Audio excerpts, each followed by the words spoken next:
In the civilian or impoverished district of Queens, New York, inside a certain house, Bai Zio was in the cramped bathroom, shirtless, his thin physique fully visible in the somewhat worn-out mirror reflection.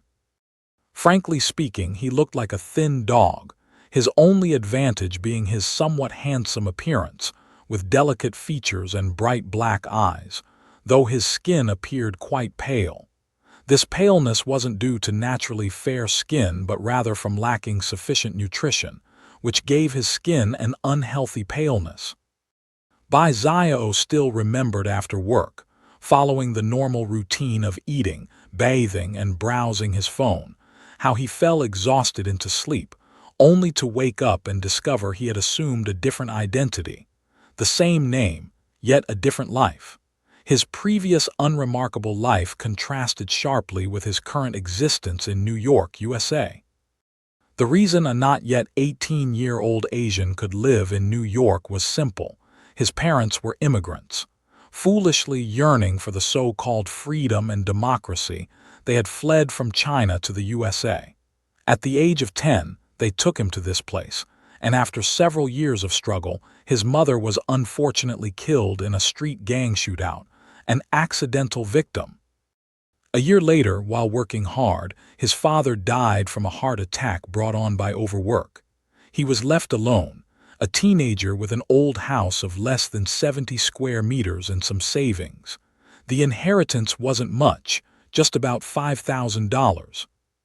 His mother, involved in the accidental shooting without insurance, and with the shooter never caught, meant no compensation was ever received.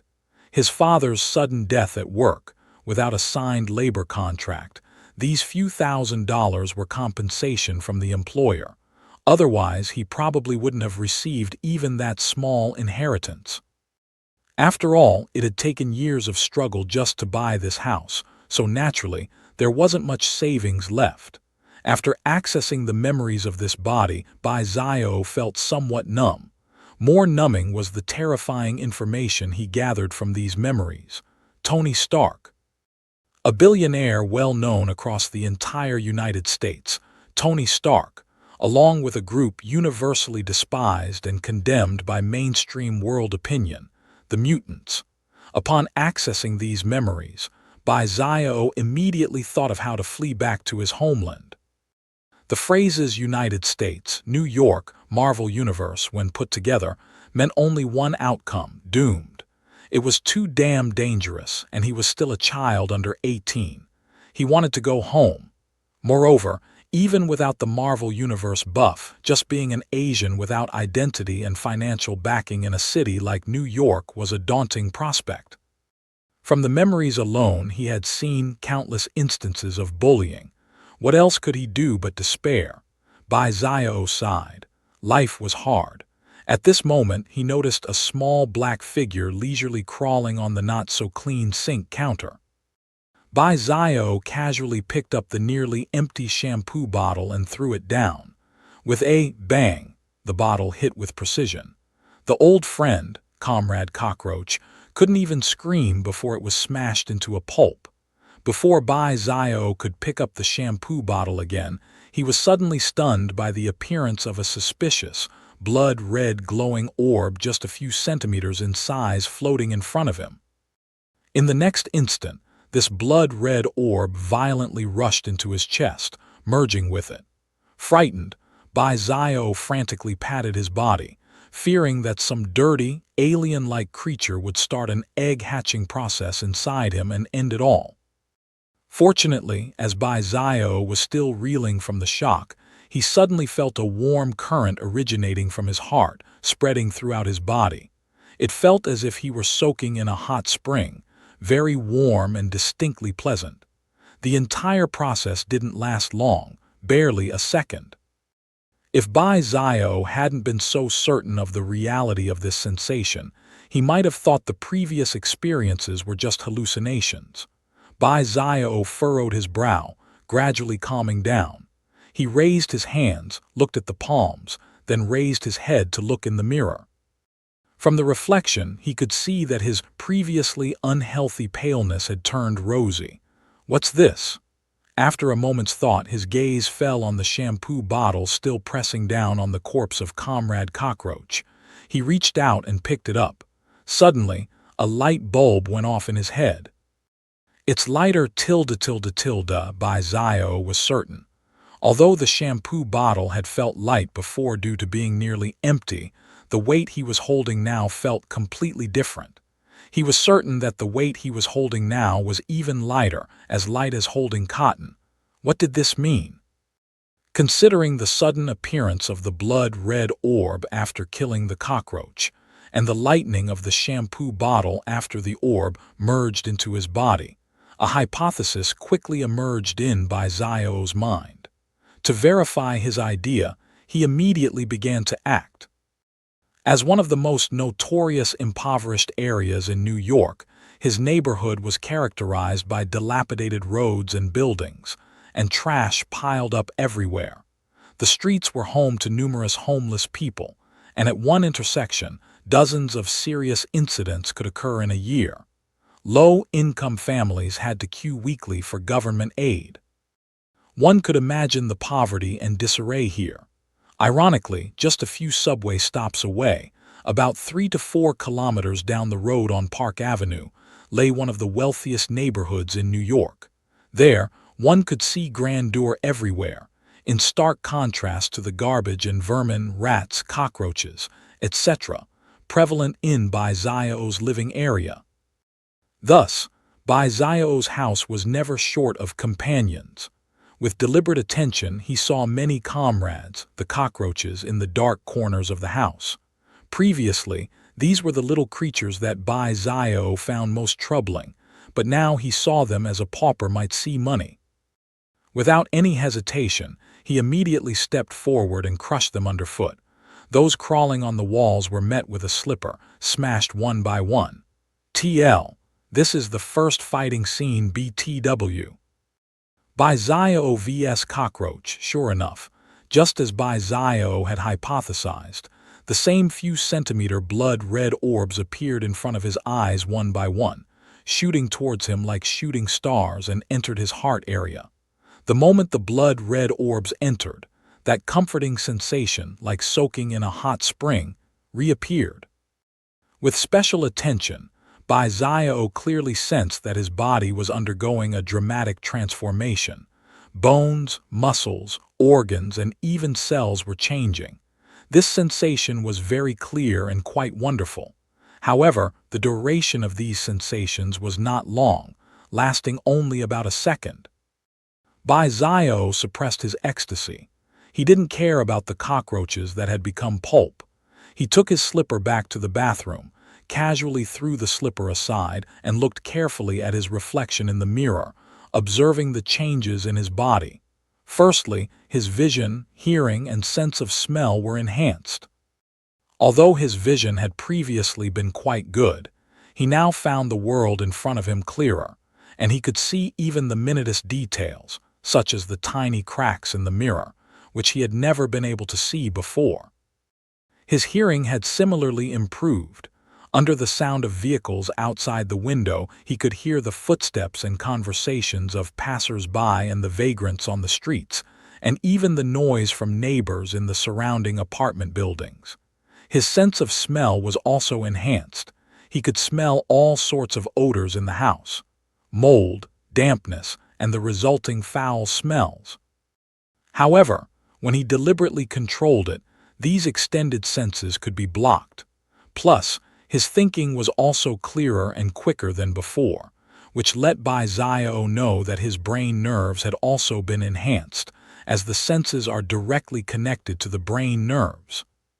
If the brain nerves weren't enhanced, he couldn't control these suddenly enhanced senses. Next, he looked at his shirtless upper body in the mirror reflection. His originally ordinary physique now showed muscle contours. He went back to the living room and tried lifting heavy objects, jumping on the spot and running circles around the living room. He concluded that his strength was now sufficient to lift the heaviest object in his house, the double bed, which weighed about 100 kilograms. Moreover, he lifted it very easily, and after lifting it, he performed standard squat exercises. It was only after more than 10 minutes that he began to feel slightly out of breath. This meant that his strength and endurance had reached a monstrous level among ordinary people. Considering that the world weightlifting champions limit is about 500 kilograms, and that they can only sustain this for a second or two, and each of these champions weighs over 100 kilograms and undergoes scientific training year-round. But for Bai Xiao, lifting a weight of around 100 kilograms felt very easy, and he could perform squat exercises for more than 10 minutes without feeling any muscle or bone pain. This meant his own limits were still unknown. As for speed, he ran around the small living room. Due to spatial constraints, the speed was temporarily unmeasurable, but according to Bai Xiao's own estimation, it should also have been greatly enhanced, as strength and endurance enhancement had already proven to be associated with enhanced speed and explosive power. The body is a complete component, and each muscle and bone is a precise instrument. With the obvious enhancement of strength and endurance, it's impossible not to enhance speed and explosive power, unless it involves some kind of bodily mutation, becoming some sort of Cthulhu creature. After completing these tests, Bai Xiao felt extremely hungry. The reasoning is simple: the stronger the physical fitness, the more energy intake is required. Otherwise, it would be impossible to maintain the nutritional energy needed by the body. Moreover, his own physical fitness had previously been poor, and his nutrition was insufficient. With the sudden enhancement of his body and the tests he had conducted, it would be strange if he wasn't hungry. Bai Xiao went to the living room and rummaged through the old second-hand fridge, finding not many ingredients. Reluctantly, he took out the food he had planned for the next day, cooked a simple meal, and started to eat voraciously. The food was simple: a large pot of rice, some frozen chicken legs, chicken wings, beef, and potatoes. In the United States, meat is actually cheaper than vegetables, except for potatoes, which are also cheap. Due to his family background and personal reasons, Bai Xiao had planned his 3 meals mainly around potatoes, supplemented with some cheap meat, limited to frozen chicken legs, chicken wings, and beef. After all, while meat is comparatively cheap, Bai Xiao still couldn't afford to eat it every meal. The biggest drawback for low-income groups in the United States is insufficient vitamin intake, which can lead to many diseases. And for someone like Bai Xiao, an Asian boy trying to find a job was too difficult. If he didn't set a low standard for his diet, he would quickly eat himself into poverty. So this is also why he was malnourished. Fortunately, the current owner didn't care too much. After cooking today's meal, he ate all the rice, chicken legs, chicken wings, and stewed potato beef until he felt full. After eating and drinking his fill, he washed the dishes while pondering. The previous changes led to the conclusion that killing life extracts the life essence of the killed life to enhance oneself, and the enhancement should be comprehensive. A small life form can enhance so much, probably because this body itself was poor enough to cause such a big change. Subsequent enhancements from cockroaches might gradually decrease as my body becomes stronger. What's this? Cannibalism, gluttony.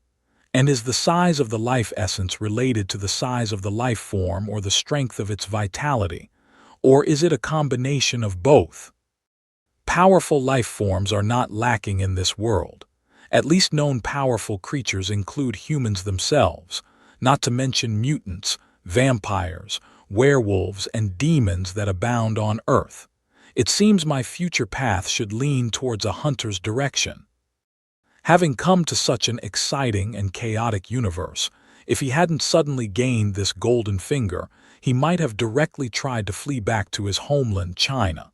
But now that he had this golden finger, if he wasted it, Bai Xiao wouldn't forgive himself. After all, which man doesn't want to become stronger and live a splendid life? Killing, Bai Xiao was already mentally prepared for this. In his previous life, he was an honest person, and that was because of legal constraints. In this chaotic universe, especially a place like New York, he wouldn't have any moral constraints when it came to killing white, brown, or black people. Even his own people, if it comes down to it. Of course, he wouldn't harm innocent and kind people. While he might kill, he would only kill those who deserved it. He wasn't about to indiscriminately slaughter, at least he still had a moral baseline, although it was somewhat flexible. After all, this world is both heaven and hell, with Olympian gods, frost giants, dark elves, and multiverses. There are plenty of powerful life forms, and he doesn't need to turn himself into a villain chasing power. Saying he's a cannibal is just a joke. He's really not about to be indiscriminate like a monster. Now, Zio first needs to improve his life while finding ways to become stronger. Only then will he have the ability to hunt down more powerful people or monsters. Maybe I should first find a few trash to kill to test this ability to absorb life essence. Squeak tilde. He turned off the tap, arranged the dishes properly, picked up a dry towel and wiped his hands. Zio's eyes narrowed slightly, a cold light flickering. The figures of those who had bullied him in past memories emerged. Some scum in such a place wouldn't draw much attention if killed, and it would also allow him to practice killing while avenging the original owner of his body. And he might get some money from those trash to improve his life. The nights in the slums of Queens, New York, are not particularly lively, and can even be described as quiet, growing quieter as the night progresses. Apart from the need to sleep, a greater reason is fear. Ordinary families are well aware of what can happen if they go out in the middle of the night. There is a high likelihood of being attacked, given the prevalence of homeless people, thugs, and gangs here.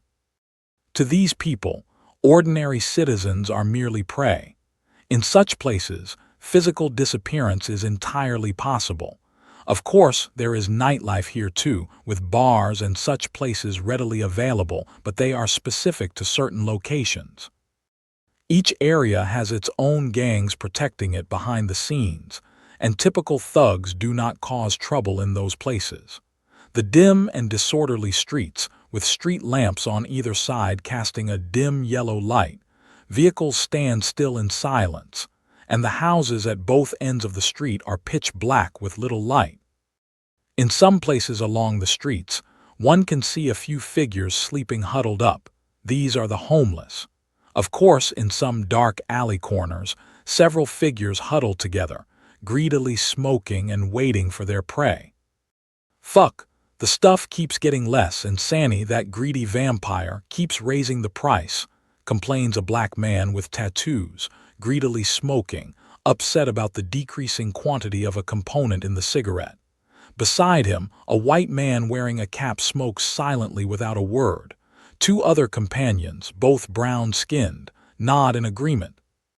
If it weren't for that guy being just a glove, he would have been taken out long ago for raising prices like this. We don't know who's behind him. We can't afford to mess with him. Remember the small gang that tried to rob him? They were mysteriously killed the next evening. We just mind our own business, rob some more money, or we can't even afford cigarettes.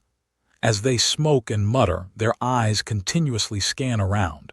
However, as they patiently wait for their prey, unbeknownst to them, death has already stealthily approached. They fail to notice the figure lurking in the depths of the alley. With light steps, he moves closer, as quietly as a tiger stalking its prey. In the distance, a car approaches, its headlights casting bright light on the street and dimly illuminating the alley. Just as the thug's attention is drawn, a hand quietly lands on the neck of a white man, while another hand quickly covers his mouth and nose. Instinctively trying to struggle, his neck is swiftly crushed by the other hand. His trachea collapses and he quickly loses consciousness. His body goes limp, and the assailant gently places it on the ground, immediately grabbing another thug by the neck and twisting it with a snap, killing him instantly without any reaction. This slight noise immediately alerts the remaining three. As they turn around in shock, they are met with a fierce assault. The assailant, with explosive speed and reaction that seem inhuman, quickly dispatches two more with precise punches to their necks. Both thugs die instantly, their eyes wide open as they clutch their necks and collapse, their bodies twitching reflexively. The last thug, visibly terrified, opens his mouth to scream and tries to run. But the assailant, with relentless speed, overtakes him in 2 steps. As the thug turns, the scream barely escapes his lips before a punch lands on his throat. Predictably, his throat collapses, and he stumbles backward a few steps, eventually falling to the ground with a mix of despair, confusion, and terror. From the first to the 5th killing, the entire process does not exceed 10 seconds, smooth and swift, like a professional assassin, cold and merciless. At this moment, a car finally passes by the alley on the street outside. The driver is completely unaware that 5 lives have just ended in the seemingly inconspicuous alley. The killer stands among the 5 bodies, watching as the car disappears. The dim light from a distant street lamp falls on him, revealing his plain attire, a sports trousers, a hoodie, white shoes with plastic shoe covers, white gloves, a cap, and a mask covering his face. The slight light from under the hood and brim reveals his cold eyes. He stands still, seemingly savoring something, quietly for 2 seconds, then slowly crouches down to search the bodies. He collects all the cash from their wallets but leaves behind jewelry and watches untouched. The men also had handguns, which he does not take. After gathering the cash, he casually pockets it and then turns to walk slowly into the depths of the alley, his figure gradually swallowed by the darkness as his light footsteps fade away, leaving everything eerily silent. Inside an apartment, Zio sits on a sofa, a small table in front of him laden with cash and assorted coins. From 1 cent to 50 cents, $1 coins and bills ranging from $1 to $100. Zio has counted them, totaling $21–30 in bills and about $50 in coins. It's a substantial sum, especially in the year 2000. Even in New York, where an average family's monthly income is around $3,000 for a family of 4 or 5, expenditures on necessities like food, clothing, housing, and transportation typically total around $1,000. In terms of food, chicken breast costs $1.50 per pound, and prime beef costs $3.50 per pound. A typical family of 7 only needs to spend about $150–160 on a major weekly grocery haul to sustain themselves. This era's prices in America are not considered high, especially in a place like New York. For someone like Zio, who has a house and pays no rent, monthly expenses are even less. However, his situation is different now. Although he lives alone, the nutrients he requires have changed completely from his previous self. Especially after he killed those 5 thugs, his physical strength surged again, with an increase far more significant than before. He has roughly calculated that the life essence obtained from these 5 people is about 10 times more than that from the several dozen of cockroaches he previously killed. But the enhancement in physical strength is not proportional, providing an increase of only about 1 to 1.5 times. But it also proves one thing: the previous hypothesis that the difference in vitality between individuals should be comprehensive. This means that the higher the life level of the individuals he kills, the more life essence he gains, and the greater the enhancement benefits. Gurgling sounds from his stomach indicate hunger, a side effect of the enhancements from absorbing life essence. He needs to maintain nutrition to support his now superhuman physical condition.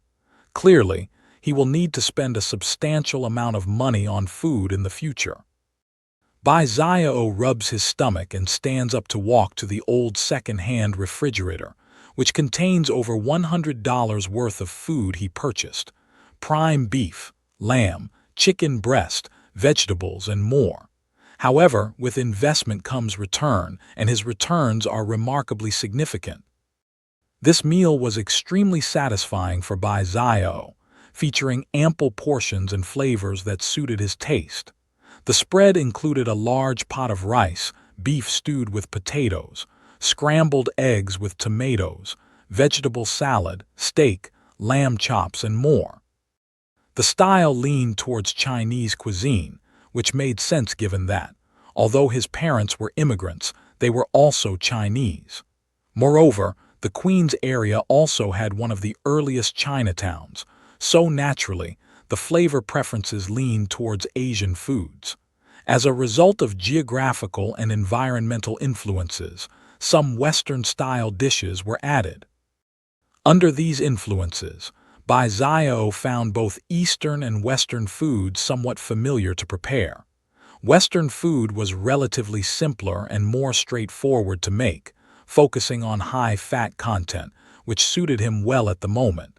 While eating, he was also planning his future steps. The year 2000 was relatively quiet compared to the upcoming years, with no major world-threatening events on the horizon. Even if there were, the Sorcerer Supreme stationed in Kamar Taj wasn't just sitting idle. In short, he had nearly a decade and a half of a golden period for development ahead. He needed to develop on Earth for some time, until he grew enough to set his sights on higher realms.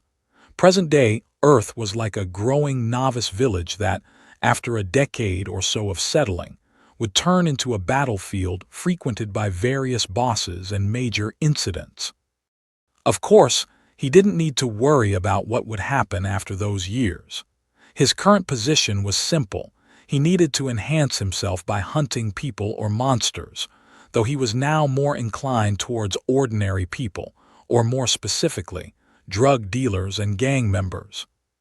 Creatures like vampires and werewolves were still beyond his current capability to handle. Moreover, he needed to be able to locate them first. Laying low and developing was his top priority, which is why he wore a baseball cap, hood, gloves, and plastic shoe covers when killing, opting for the simplest and most brutal methods that didn't involve blood. This was to ensure that he left no trace at the crime scene. His targets were all criminals who chose hiding spots without surveillance cameras, which was convenient given the less pervasive use of cameras at the time. This provided him with the perfect environment for murder. I need a set of equipment specifically for killing, and I must learn hacking techniques to find information online or erase some of my own to avoid being tracked. Alternatively, I might recruit a top-level hacker, but that's to be decided. Also, I need to learn combat and murder techniques, which means becoming highly knowledgeable about human anatomy. It seems I also need to study medicine, and it would be best to learn about firearms. I also need to become familiar with the entire Queens area and even other parts of New York to facilitate striking and evacuating from a scene, preparing one or even multiple escape routes. Having been enhanced twice, Bai Zio had a clear understanding of his plans moving forward. After his physical condition had reached the limits of human capabilities, roughly equivalent to that of Steve Rogers, the Captain America who had received the super soldier serum. But essentially, he was still a human experienced in various firearms and multiple combat techniques. He knew he was far from his potential. He didn't think having a golden finger meant he could act recklessly. Having a planned, rational path to growth was the correct choice. Killing, obtaining life essences to strengthen himself, and collecting cash while also engaging in deep learning, everything that could benefit his growth was necessary. After all, the saying "knowledge is power" isn't just empty talk, especially in this universe, where it's literally true. After planning his next steps and finishing the remaining food, Bai Zio picked up a large cup beside him and downed the milk in one gulp. Thud tilde tilde, the cup lightly tapped the table, producing a dull sound in the old house's living room, like a death knell for the whole of New York and even the world. A reaper was quietly awakening. At the Queens Police Department in New York, Simon was in his office, furiously ranting. Dressed in his police uniform, he slammed a file on the desk and roared, "Damn it, in just 4 months, the number of mysterious murders has surpassed 200. Last year, the entire city of New York had only just over 300 murders. Our precinct has nearly reached this number in just 4 months. What is happening? What are our officers doing? This is a waste of taxpayer money." Simon was nearing his breaking point, furiously lashing out at the various police chiefs present. Murder and shootings have never really been unusual in New York or the U.S., and many murder cases remain unsolved, becoming cold cases. That's normal, but the unusual surge in deaths in his district over 4 months had already nearly surpassed New York's yearly total. Moreover, not a single one of these murder cases had been solved. Simon was quickly becoming the laughingstock of the NYPD, and his subordinates seemed useless. For Simon, who had taken office less than 2 years ago, this situation could potentially tarnish his career as a chief. The investigation committee might question his capabilities and even lead to his dismissal. So, how could Simon not be furious? As Simon vented his anger, the police chiefs present remained silent, enduring his tirade since they had indeed achieved nothing over the past 4 months. "Sorry, sir. We've set up a special investigation team, but the perpetrator is very cunning and has left no clues." After Simon's rant, he sat down exhaustedly, covering his forehead with a headache. Finally, a middle-aged white police chief took the initiative to speak. He did not shirk responsibility, but reported the situation straightforwardly. Since the number of murder cases had neared 100 in the second month, the police department had realized something was amiss. After investigating and identifying some commonalities, they decisively formed a serial murder investigation team. However, 2 months later, the murders continued unabated. They still had not uncovered any useful information. This had caused him and other chiefs immense headaches. They could only admit that the murderer was extremely cunning. Simon waved his hand weakly. "Tell me something useful." The middle-aged white police chief placed the file he had been holding in front of Chief Simon, opened it, and said, "The only clue we have so far is that this person kills only villains." "Villains?" "Yes, sir, they are all villains. Either do-nothings who engage in robbery, murder, and drug trafficking, or vile gang members. Moreover, the murderer is likely a lone individual, skilled in anti-surveillance, crime, and murder, and is among the top tier in terms of strength, speed, firearms, and combat. Additionally, his criminal skills have developed rapidly. The earlier murders left behind a few pieces of information, useful or not, but from a few murders onwards he hasn't left any trace at all. On a rainy day 2 months ago, he infiltrated a small gang with about 30 members. In that apartment, he first silently assassinated the members on guard, all killed either by neck snapping or by crushing their throats with a powerful punch, causing them to suffocate quickly. He then progressively advanced, sabotaging surveillance and killing his way to the core, until he murdered several key gang members, including the boss. These gang members didn't fire a single shot. There was no resistance at all. All were dead. Additionally, I believe that if there weren't a few prostitutes there, he might have, like in some previous cases, turned on the gas to cause an explosion and a fire to destroy all traces. The chief of police slowly disclosed all the clues investigated by the team. Simon, amused, leaned back in his chair, raising his hands in disbelief. "What is this? Batman or Bloody Robin? Does he think he's going to eliminate all the self-proclaimed villains and gang members? Who does he think he is?" Such individuals are not unheard of, especially in a place like New York, where money and evil are never separate. Where there's wealth, there's sin, and where sin thrives, there are always those who seek justice, Whether out of disdain or because they've been persecuted, events to punish evil have occurred before. However, such undertakings usually fail in an instant, and these people generally do not meet good ends. White and black are not opposites. It's often a delicate shade of gray. Once such incidents occur, it's easy for an implicit cooperation to emerge between the two sides, either leading to an arrest or a killing. Now, another such individual has appeared, only more covert and sophisticated. It is evident that we are dealing with a top-tier assassin who believes he is punishing criminals and villains. The middle-aged chief of police maintained an expressionless face. Privately, he admired the murderer, a man targeting only criminals, sparing the innocent. But his duty as a police officer, as part of the NYPD, compelled him to do everything possible to capture this murderer. "Okay, do we have a direction for the investigation?" Simon, not wanting to think too deeply, simply spoke out. "We believe this individual might be a retired combat soldier living in straitened circumstances. When committing crimes, he has taken some cash from his victims. We have been collecting information on this," the chief of police said succinctly. Simon nodded. "I don't care what means you use, but you must capture him within a month. You can mobilize all available resources and power. If necessary, you can report to me and I will meet all your conditions." With these words, his tone grew stern.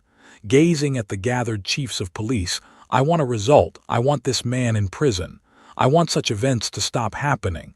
Understand?" "Yes, sir," the chiefs of police replied in unison. Just then, the telephone on the desk rang. Simon waved his hand and the chiefs promptly left the office. Simon picked up the phone. "This is Simon. FBI. They need to be involved in this case, I understand." Simon hung up the phone, sitting back with a puzzled expression. The police system and a government agency like the FBI are entirely separate entities, even to the point where the police system is like a privately hired company, with no hierarchical difference in authority with the FBI. The FBI may seem prestigious externally, but the police can operate independently of them. Unless there is a direct order from the highest authorities, there have been confrontations between the two before. As for this serial murder case, its impact is too significant. In the past, or rather in the police system, the FBI's involvement was not necessary. However, this case is too severe and the investigation is too challenging. The FBI is not foolish. Their involvement at this time means that if the case is solved, both parties will share the credit, but if not solved perfectly, the FBI will bear some responsibility, sharing some of the blame with the police.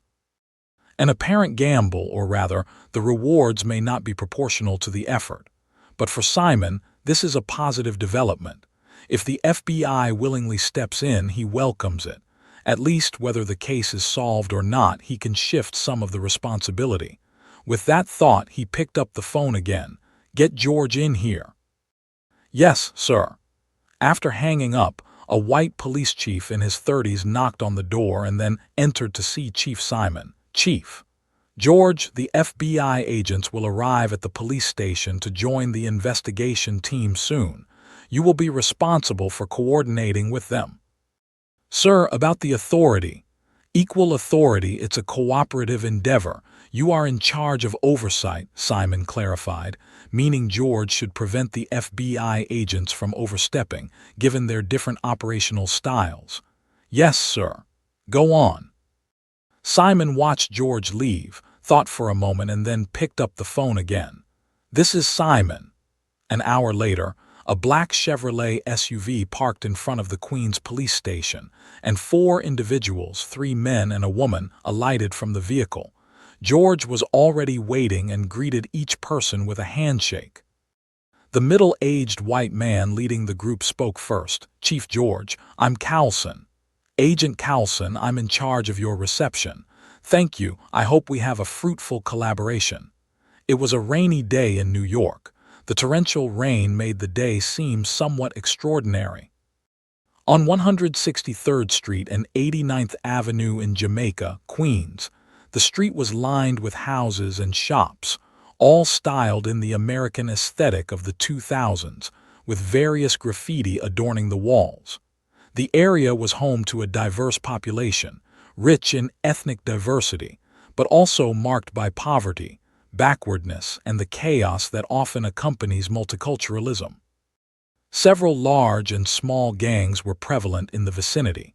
However, the gangsters of Queens had recently become very quiet, eerily quiet, largely because over the past 4 months, a series of serial killings had been ongoing. The victims were either street thugs or gang members. The death toll had reached over 200, a truly horrifying figure. Gangs, typically lawless and life-disrespecting, rarely faced consequences in this era. But now there appeared someone like the Grim Reaper. This figure was like a pervasive ghost, moving through the darkness, seeking them out, harvesting their lives. They had tried to find him, secretly collaborating and offering rewards to capture this fearsome figure. Yet it was futile.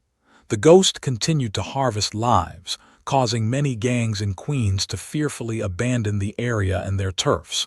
Of course, not everyone was frightened. Hermano Del was one of those unafraid.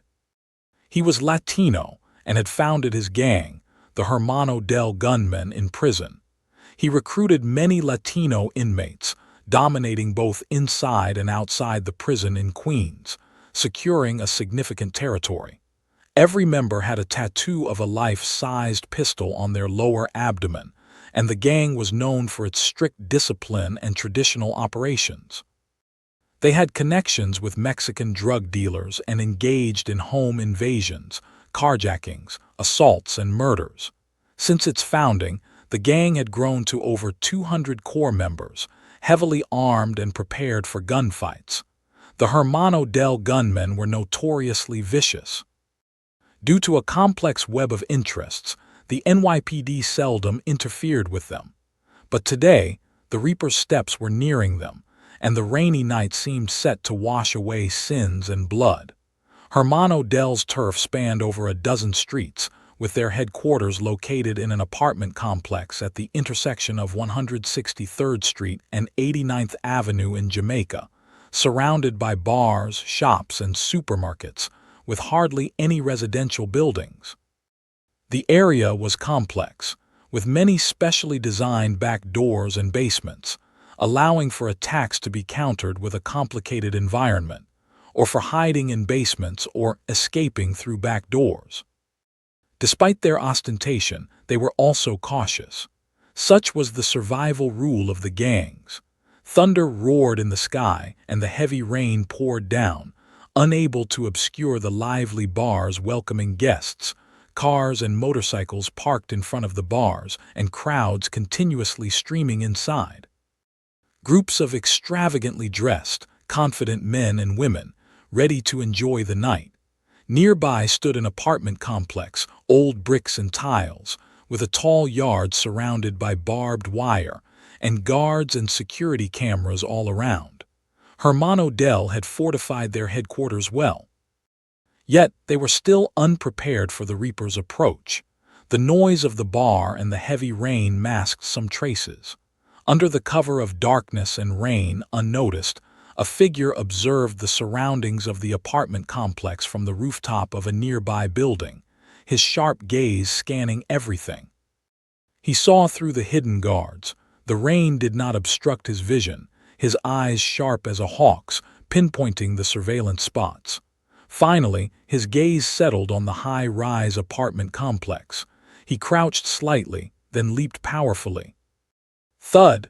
With a muffled sound, his figure shot through the rain, crossing tens of meters in distance and height, and landed neatly at the highest window of the apartment entrance, his gloved fingers gripping the windowsill, gently pushing open the unlocked window and landing smoothly inside. The room was empty, with a bed and a bathroom. While clinging to the windowsill, he had glanced for surveillance cameras, so he casually closed the window and walked lightly to the door, pressing his ear against it, his senses amplified. In an instant, A wealth of information flooded his brain. His hearing and sense of smell expanded, scanning the entire building like a scanner, constructing a 3D architectural image in his mind, where figures and information were being mapped. The movement of people, the blend of distinct yet mingling scents, stink, smoke, body odor, the metallic scent of firearms, the smell of alcohol, and the vibration frequencies of sounds.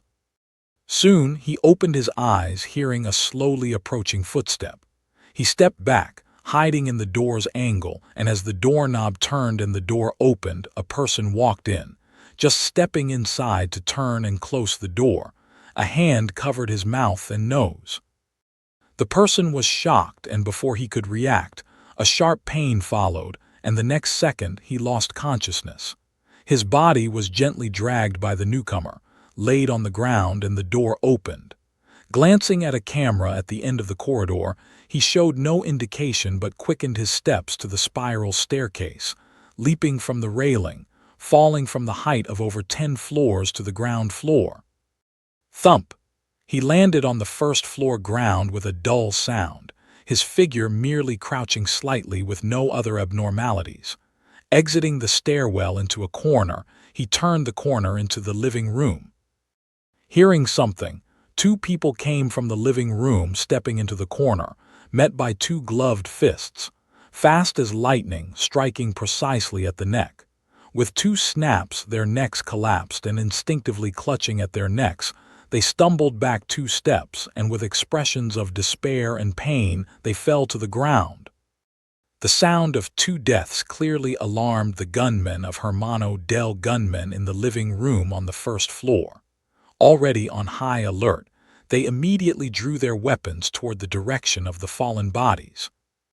Someone has broken into the apartment, seal off the building, all hands on deck. Control room, issue the alert status. The intruder is at the staircase on the first floor, might be heading upstairs.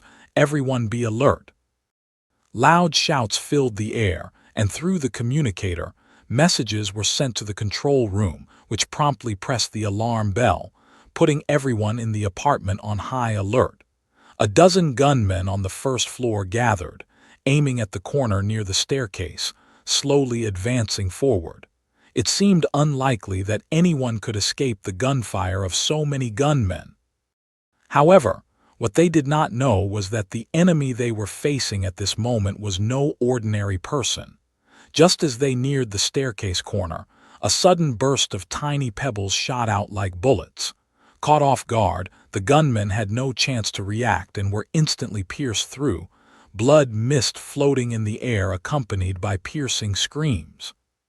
A figure then emerged, dressed in a black hoodie, cap, and mask, making it hard to see his face.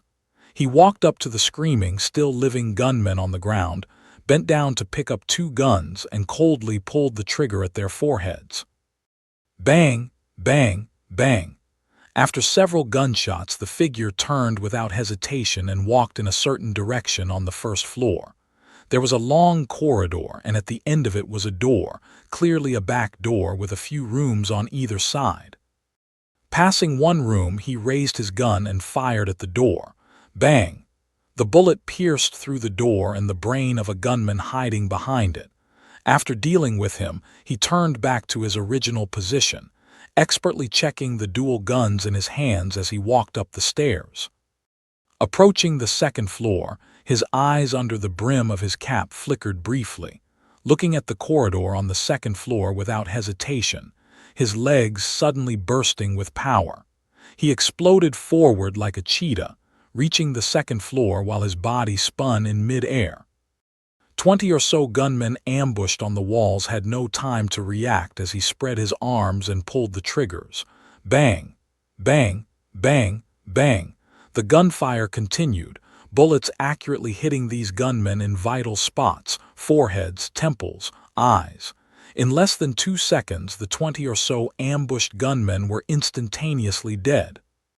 With his ammunition depleted, he turned without hesitation and continued towards the third floor, reloading the dual guns smoothly as he ran. Arriving at the third floor, he had already reloaded. The killing began. He was like a reaper harvesting lives one after another with gunfire, moving upward through the levels. The gunmen from Hermano del Gunman had no chance of escape unless they jumped out of the building. However, those whose morale had not yet collapsed would hardly choose to run. What awaited them were cold, ruthless bullets. Numbers meant nothing to this mysterious enemy. His actions were too fast, too quick for ordinary people to react, and his shooting was terrifyingly accurate. Before they could react, the bullets had already hit their foreheads. The process lasted less than 10 minutes. All the gunmen inside the apartment were killed, except for a few female prostitutes, all dead, including the leader himself, Hermano del, who also died in his office. Perhaps even Hermano del had not anticipated that today would be the day of their downfall. The last image given to him was of that man in a black hoodie, black sweatpants, black gloves, and a mask, precisely shooting or easily breaking the necks of the few core gunmen left in the office. Standing at the doorway, he held the pistol that symbolized death, aimed it at himself, and as the bright gunfire erupted, he too embraced death. In front of Hermano del's office, with a cold glance at the lying body of Hermano del, the corner of his masked mouth curled. Another bountiful day. He did not loot the advanced technology, but headed to the third-floor control room, quickly killing all the gunmen in a blitzkrieg assault. In the control room, which was using a VCR storage system, typical of gangs who could not utilize more advanced technology reserved for certain governmental agencies, he found the tapes, pulled them out, shut down the system, and then swiftly left. Zio knew that his massacre in the Queens area would draw significant attention. Although the heavy rain provided some cover, the continuous gunfire could still potentially attract notice. He left decisively, the rain washing away any traces and scents that belonged to him. 10 minutes after Zio's departure, several police cars arrived at the apartment's doorstep. Thunder boomed louder in the skies, lightning streaking across the night, adding a surreal touch to the day. A joint investigation team, including police chiefs and forensic experts, methodically began their work, setting up the crime scene tape and conducting a thorough examination. From one of the black Chevrolet SUVs, 4 individuals emerged, led by FBI agent Carlson. These FBI agents were patient, waiting for the scene to be surveyed without imposing their authority. After the first, second, and third floors were thoroughly inspected, Agent Carlson and his team, guided by Chief George, entered the scene. Each person donned shoe covers, gloves, and caps, ensuring they did not leave any additional footprints or hair at the site. "This is really eerie. I've never seen anything like this," Chief George said, frowning deeply as he followed alongside Agent Carlson. Carlson exchanged a glance with one of the female agents. Neither spoke but meticulously observed from the first to the third floor, then floor by floor to the top, eventually returning to the scene of Hermano del's office where the death occurred. Carlson, the female agent, Chief George, and several forensic experts were in Hermano del's office. Carlson was the first to speak. This must have been the last place the killer came to. "Why do you say that?" Chief George was puzzled. "It's a ritualistic execution of crime," Carlson explained, "or rather, a habitual setup by the criminal who executes the most vicious criminal himself."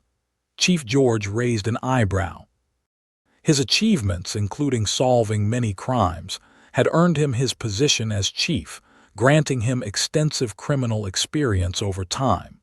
He quickly grasped the meaning behind Agent Carlson's words and looked somewhat surprised at the FBI agent. It was clear the agent had a deep understanding of criminal psychology. However, he simply nodded. "I'll check the rooftop." After saying this, Carlson turned and left the office, followed closely by the female agent. George frowned as he watched their backs, decided against following them as it was clear from their conversation that they did not want him to join. Carlson and the female agent reached the rooftop, removed their clean shoe covers, and, using flashlights under heavy rain, scanned the area but found nothing else of value. Eventually, the two stood at the edge of the rooftop, overlooking the police cars below with their flashing lights and the constantly moving officers and forensic experts. "How do you feel, Natasha?" An interesting person.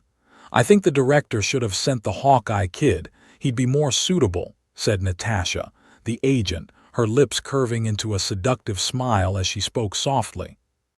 "He has another assignment, and besides, someone like you is needed to bring out your greatest abilities and value.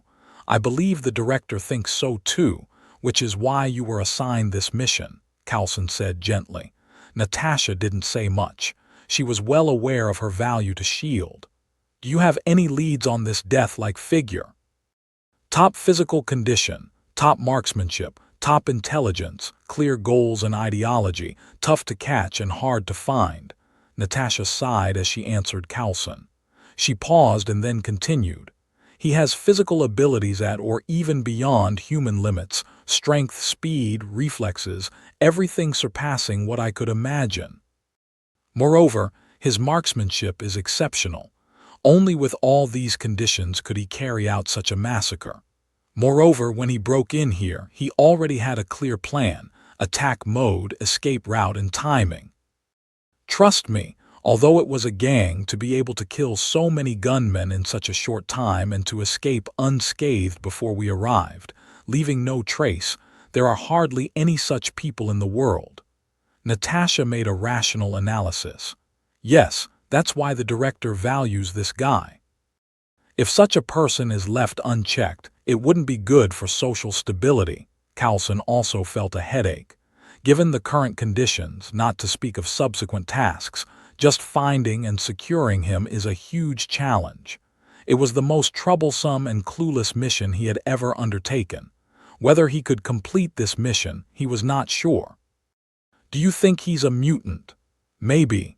Natasha didn't give a definite answer, but his growth rate is astonishing, and he probably started from a low-income group. From the first case, the cash on the victims was taken, and with so many cases accumulating, he must have gathered a substantial amount of cash. His initial method of killing was the simplest and most violent, bare-handed murder, until he targeted more people and then switched to firearms. Carlson finished speaking but then shook his head, denying his last words. No, those guns were probably collected from the people he killed. Moreover, he doesn't have a great need for money. From the early murders, he stopped collecting cash. Perhaps he realized that the NYPD was starting to pay attention and abandoned collecting cash to leave himself time to escape, Natasha added. So, he's a very rational person, definitely highly intelligent. The only uncertainty is his marksmanship. Right, from the first case where he used firearms, he was already very precise. If it was inherent, then his background and age should be over 20. Carlson agreed. But if it's from a subsequently improved environment, allowing him to practice and achieve top-level shooting skills, then he might not be that old. Two possibilities. He's either ex-military from a special forces background, or he's not very old, from a poor family, which suffered a major setback possibly related to gangs, awakening some abilities. After a period of exploration, he started his first murder, gradually learning and growing. Natasha first nodded in agreement, then shook her head. The first case in the investigation data might not be his first murder. His first murder should have been even earlier. Carlson pondered for a moment, recalled the data from the first death investigation, and realized, you mean, by the first murder case in the investigation group, his killing skills were already mature. No matter who it is, a serial killer's first murder is never skilled and will leave some crude traces. As the number of murders and victims increases, the method of murder starts to grow, mature, and become proficient. And the conclusion shown on the body of the first victim in the investigation group's death files was that the murderer's skill at his first murder was already mature, simple, brutal, and effective. Exactly, so that case could definitely not have been the murderer's first-time killing, Natasha stated with certainty. It seems that Chief George and his team are still withholding information from us, Coulson laughed. Could the investigation team possibly be unaware of what they could think of? After all, this was a task force established for a major serial murder case, and every member was an experienced criminal detective. Who among them didn't have a record of cracking significant cases? Of course, they were not fools. Thus, it was apparent that the NYPD was somewhat reserved towards them, these few FBI agents. However, Coulson was not upset. He himself did not care about these matters. His only goal was to find the murderer and make contact. As for the credit for solving the case, he had no need for it. With fundamentally different goals, there was naturally no need to be upset over these matters. If the investigation team could find the murderer, Coulson would be more than pleased. The murderer's active area is in Queens. Adding these conditions, it seems a wide-ranging search is needed. With a population of 700,000 to 800,000 in Queens, you can imagine the difficulty of the search, Coulson said helplessly, then turned to Natasha. That's why we need you to look for answers in a different way, Natasha. It seems I need to act alone now. Natasha arched her fine eyebrows, her mature and alluring demeanor impossible to conceal even under heavy rain. I will get first-hand intelligence from the investigation team and notify you immediately of any new findings. By the way, what will you do if you find him? Coulson asked curiously. What will I do? The usual observe, Natasha said with a half-smile, then turned around. Boom, boom, boom. The rain continued relentlessly.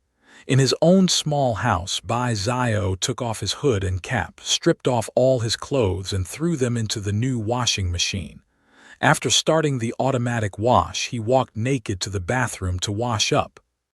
Both his clothes and his body exuded a strong smell of gunpowder, a result of extensive shooting.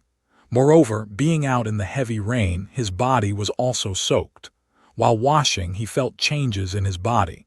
It was still the familiar sensation, as if his entire body were soaking in a hot spring, every cell, bone, skin, organ, and thought joyously ascending. It was a unique kind of evolutionary leap in life, very warm, very wonderful. The spraying water continuously splashed on his body, gently caressing his pale, aesthetically pleasing muscles and skin.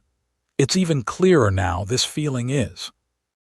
Bai Zio raised his hand, staring at his fingertips, which mysteriously emanated a soft golden glow, a form of energy born from the last massacre of a gang. This type of energy was initially so weak that Bai Zio could only use it to glow, at most as a flashlight. But now, after slaughtering all the members of the Hermano del Gunmen gang and his physical qualities being further enhanced, the energy within his body surged rapidly, allowing him to clearly feel it and instinctively know how to use it. For example, at this moment, if he wished, he could emit a laser-like beam from his fingertips, similar to the laser from the Pika Pika no Mai devil fruit. As for the power, Bai Zio was not yet sure, but he had a vague feeling or perhaps a grasp of information about his own abilities. If he were to emit all the energy in his body in the form of a laser, it would be enough to easily blow up a building of about 100 square meters. Bai Zio's heart was filled with joy. On the path of no longer being human, he had gone further and further. He was grateful to those who had contributed to his growth. He only hoped that in hell they could still exist as ghosts, waiting for the day he would go to hell and reap them again, although by that time it might not matter to him. As for the energy in his body, he temporarily referred to it as magic. Similar to that in Fate, only pity he didn't have any noble phantasms.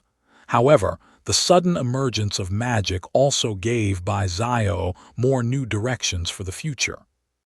Originally, he thought he was purely on the path of physical enhancement, following the tradition of ancestral humans and superhumans, but the appearance of magic made his path broader.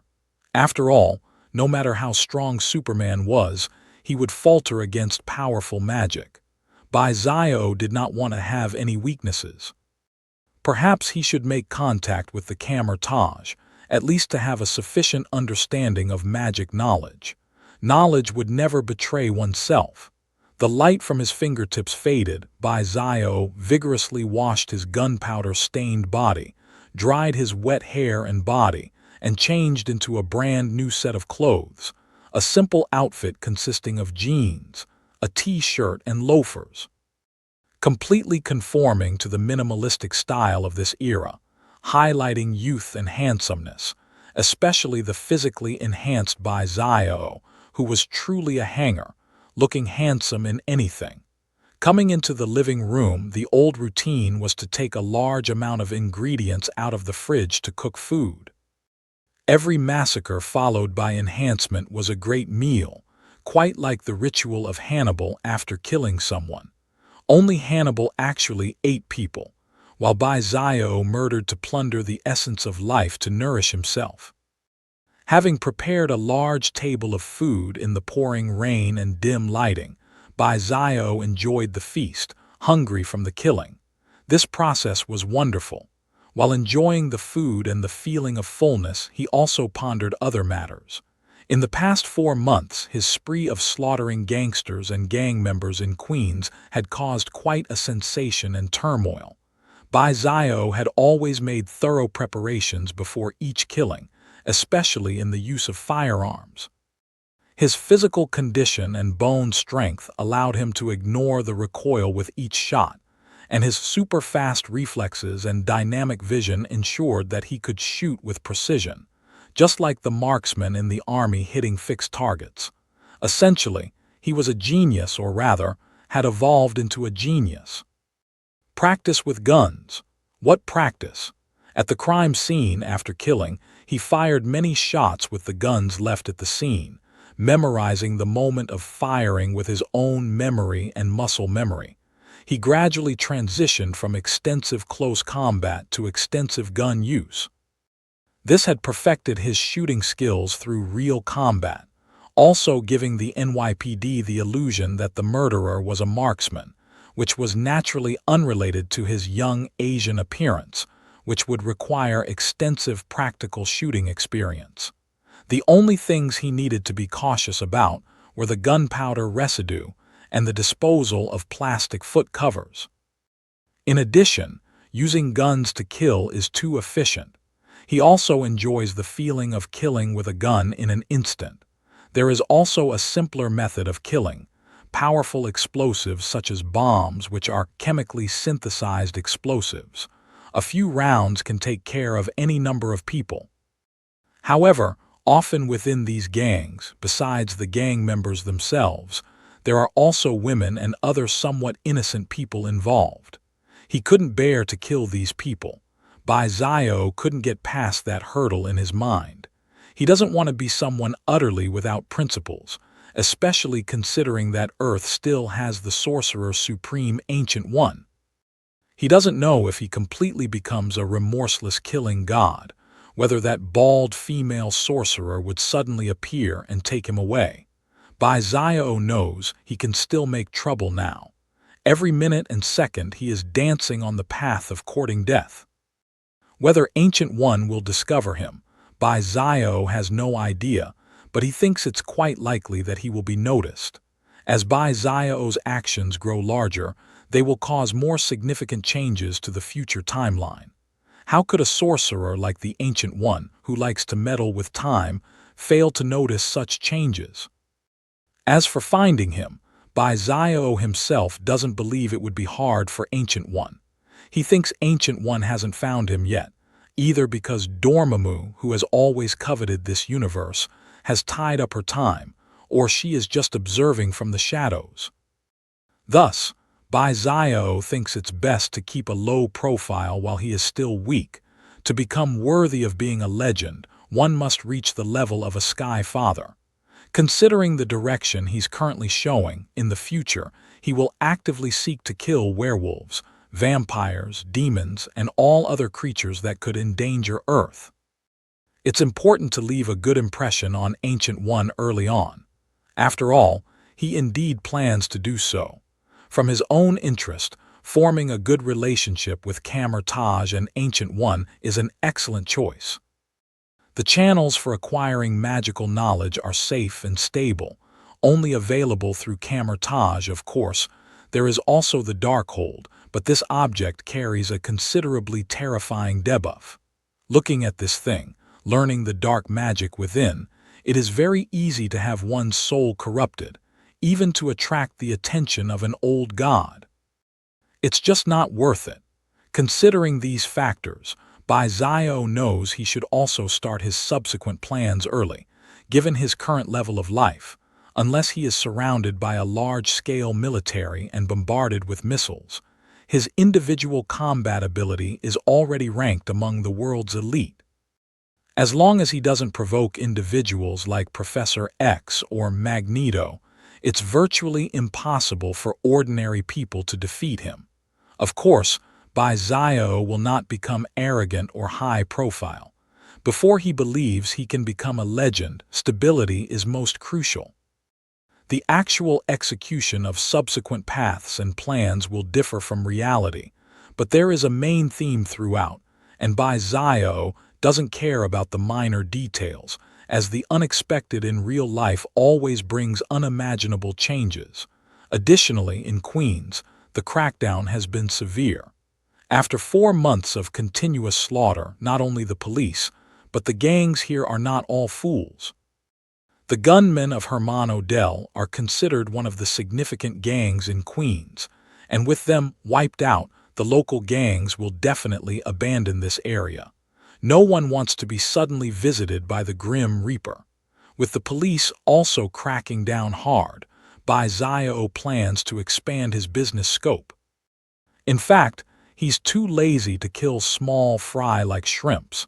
He has felt the life essence from 1 or 2 human lives enhancing his power gradually decrease, mainly because his level of life has reached that of a supernatural being. To put it simply, as his level increases, the experience gained from minor foes decreases. He can only rely on quantity now. Efficiency is too low. He needs to find some supernatural beings to kill, such as mutants or werewolves, vampires. He will transition during this time, meticulously sculpting and enhancing his physical quality, especially his mastery of strength, which he sees as a form of compulsion and also beneficial to himself. Time to sleep tilde, it's already evening. A wave of sleepiness hits, and after stretching and washing the dishes, Zio heads back to his room to sleep. The upheavals and turmoil outside are of no concern to him. Hell's Kitchen. This is one of the most chaotic, yet also one of the most stable and peaceful areas in New York.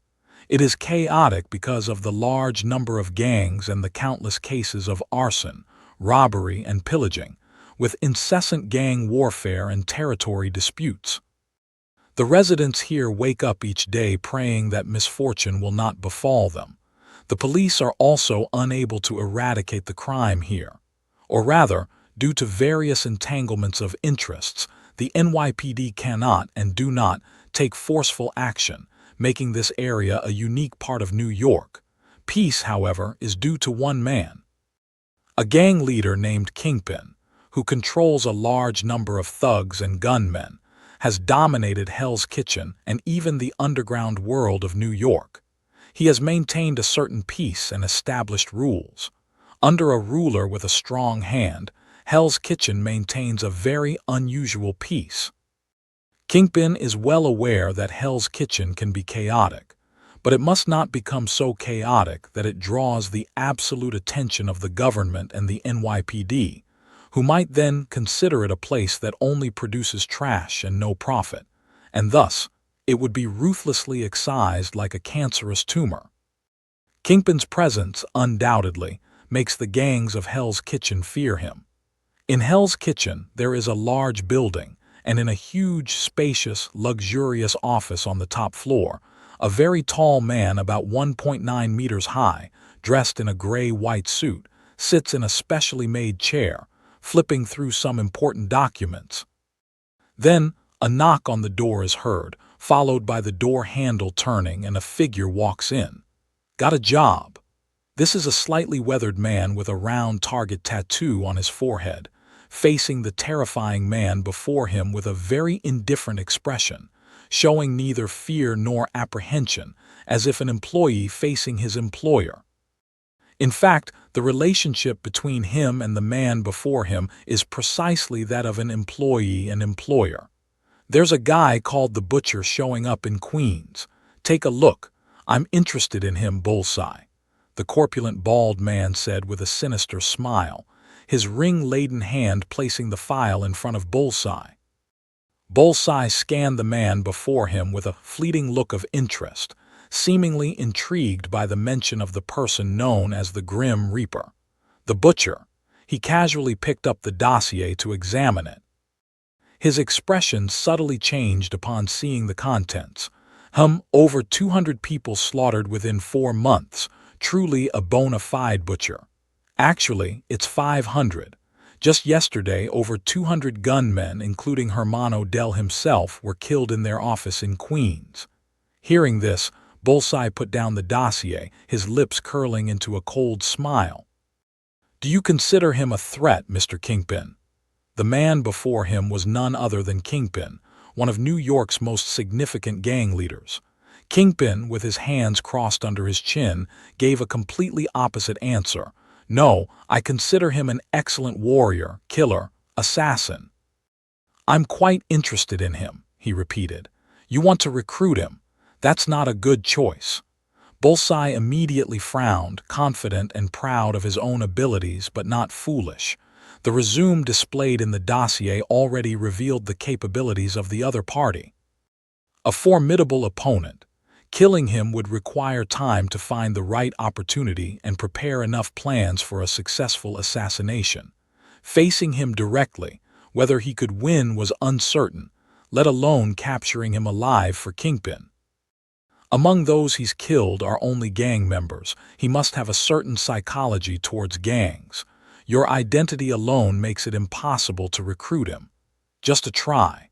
If it doesn't work, then we'll kill him. Kingpin was not ready to give up. Now, with everything going his way, he believed that with the right conditions, he could make anyone serve him. But if it didn't work out, he wouldn't show mercy. All right, but it won't be cheap. I'll give you a satisfactory reward, Bullseye. Kingpin was unconcerned, never stingy if it meant achieving his goals. Bullseye nodded, picked up the dossier, and left. Kingpin took a cigar from his cigarette case and put it in his mouth, standing up to look out the huge floor-to-ceiling window behind him, overlooking the streets and buildings below, as if surveying his own kingdom.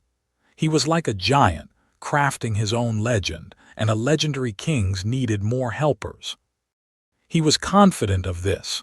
Would the one called the Butcher become one of his excellent aides? A month swiftly passed, and it was now September. Autumn had quietly arrived, and the temperatures in New York were gradually cooling. The city's residents had switched to autumn clothing. Still in Queens, Baizio lived in his old house, on the 3rd floor of a large apartment building. Baizio woke up from his sleep, finished his morning routine and dressed in a gray sweater and black hoodie, sweatpants and white sneakers, ready to go out, young and strong, fully displaying his youthful appearance and demeanor. Opening the door, he was greeted by 2 people walking down the corridor, a black woman and a middle-aged man. Hey, good morning, little John. The black woman greeted Baizio warmly as he prepared to leave. John Shaw was his English name. After all, one must adapt when living here. Baizio responded politely, "Good morning, Aunt Mary. Wow, you've really changed a lot just growing up. Do you want Aunt Mary to introduce you to a beautiful girlfriend?" The black woman was cheerful and humorous. Baizio knew she was joking and blushed slightly, waving his hand. "I'm off for a morning run. Goodbye, Aunt Mary. Oh, by the way, be careful lately. I heard there's a serial killer in Queens." "I know, Aunt Mary." Baizio nodded seriously in response and left. As for the middle-aged man, Baizio simply nodded. He did not know the man, who seemed just to be a tenant here. They would not have much interaction. "What a nice kid, just a pity." Mary's tone was one of admiration and regret for Baizio, knowing what the 17-year-old had been through as a neighbor. But over the past 6 months, it seemed the kid had found his rhythm again. Baizio's hearing was far beyond normal. Of course, he heard Mary's words behind him, but he didn't mind. He was no longer the confused child he had been after his parents' death. Although he had the body's original memories and emotional connections to those nurturing parents, they couldn't affect him personally, nor would his personality change due to the memories. It's worth noting that when he first crossed into this body, the memories were not fully intact. Initially, the massive influx of another person's decade of memories might have caused a brain overload and collapse due to the sudden pressure. The brain automatically blocked a large chunk of useless information. Later, as the golden finger appeared and he fully enhanced, including his brain, he could handle more information and gradually accessed all the memories of the body. Of course, this was just a minor episode. As long as it didn't affect him personally, he generally ignored this experience. Due to his rampage in Queens over the past 4 months, killing gang members, the crime rate in the area had sharply decreased. Some thugs, knowing there was a terrifying Grim Reaper slaughtering in Queens and fearing they might be targeted next, either fled or simply stayed indoors. Even though Baizio hadn't taken any action for a month, the neighborhood remained relatively calm. More people were out for morning runs. Early in the morning, he could see many people jogging along the roadside. Baizio's morning runs were mainly a simple way to sense subtle changes in his body and to understand muscle utilization through this activity. But to put it plainly, he was bored. Now that he was not short on money and didn't need to work, he spent his days at home, either learning various subjects through a new computer or books, including chemistry, physics, martial arts, shooting, and more. His enhanced brain processed information at a stunning speed, giving him a powerful accelerated learning ability. Within seconds, he could learn and master a skill like shooting. Previously, without any shooting experience, he had become a top-level marksman after some real combat. With his clear, photographic memory and perfect recall, he could forever remember anything he saw. Baizio would not waste these talents. After a month of study, he has gained sufficient knowledge in physics, chemistry, electronics, and IT computing. Especially in the field of IT, which is his main focus of study, to the extent that he is now considered a rather impressive computer expert. This is while being distracted in his studies. If he devoted himself completely to this field, becoming a world-class hacker would just be a matter of time. These are all just episodes. Baizio enjoys the process of growing, and the accumulation of knowledge is also a part of his growth. Once a person has a goal, no matter what they are doing, there is a sense of striving. He knows that every bit of knowledge he learns is a part of his growth, so he does not find the process tedious as he once thought. The morning sunlight falls on the streets, filtering through the branches of the trees nearby, casting speckled light and shadows, which are very beautiful. Baizio runs calmly, feeling the vitality of his strong body, which feels wonderful. While running, he arrives at Flushing Meadows Park in Queens, the second largest park in New York. This park features a variety of facilities, including sports fields, a swimming pool, children's playgrounds, bike paths, a zoo, and various artistic installations and monuments, making for a very scenic environment. Nearly an hour of morning running has not made him sweat, and he returns to his apartment nearby and visits a popular breakfast spot. The breakfast spot is not unusual but is quite popular locally, offering sushi pork sandwiches, egg bacon, and avocado egg whole wheat bread, among other items. Bai Zio finds the food satisfactory and typically visits this spot for breakfast due to its reasonable prices. Bai Zio's breakfast is more substantial than that of an average adult, but it is within normal limits. Even if someone were surprised by Bai Zio's still youthful face and strong physique, they would likely think it normal for someone growing to have a bigger appetite. Holding his tray, he scans the breakfast spot, which is bustling, and only one window side seat remains. He walks over and sits down to enjoy his meal, overhearing people in the shop passionately discussing a topic: the recent appearance of a serial killer in Queens. "Have you heard? That butcher has killed over 200 people now. My God, he's already killed over 500. It's terrifying. I even want to leave Queens." True, he is a butcher, but he is also a hero. The people he slaughters are the real villains. They're utterly vile, dealing drugs, murdering, and pillaging. Those people deserve hell. Yeah, he's so cool, like a grim reaper of the night, harvesting sin. Me and some of my friends are his supporters and admirers. Look at what he's done lately. I think he hasn't caused panic among the populace. Instead, he's made those damned scoundrels scared, cowering in the shadows. Queens has welcomed peace. I think he's just a madman. Okay, buddy, but don't tell others because there are many supporters of that guy in Queens. Your words might provoke undesirable actions from them. Clearly, Bai Zio's ruthless killings have captured the attention of the residents of Queens and even all of New York City. From their conversations, it is evident that his targeted killings of gang members and thugs have not caused panic among all citizens. On the contrary, his selective killings have earned him a significant following. Even as some gang members are killed and innocent bystanders remain unharmed, these people see Bai Zio as a hero, a judge cleansing sin.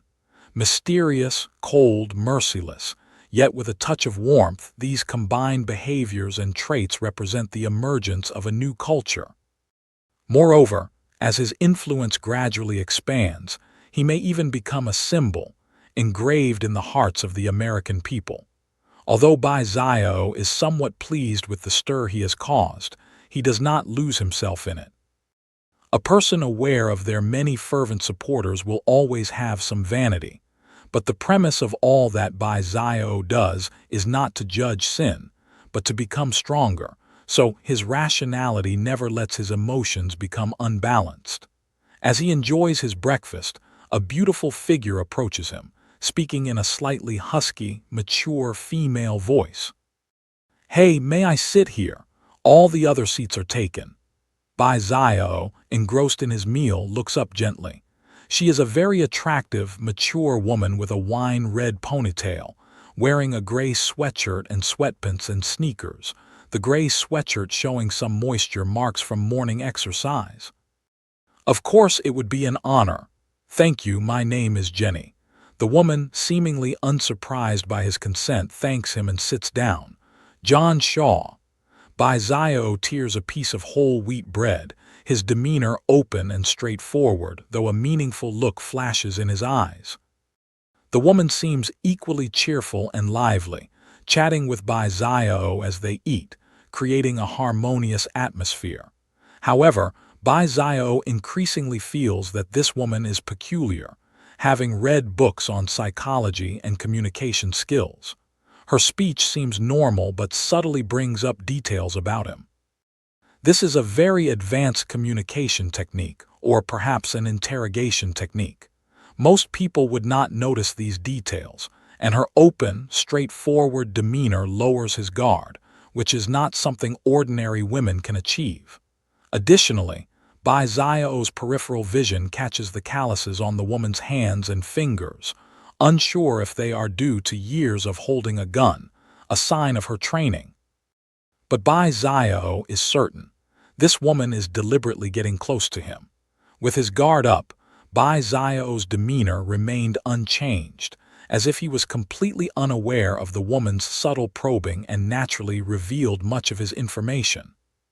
The two enjoyed their conversation, and after breakfast, the woman did not linger excessively or leave any contact information, much like a casual encounter between strangers.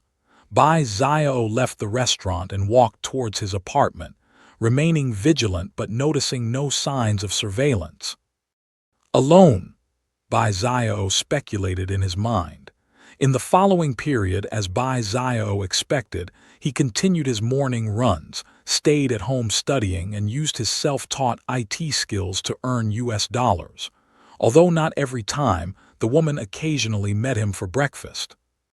As their encounters increased, they grew familiar and extended their conversations to many topics, including the infamous serial killer whom Bai Xiao openly admired.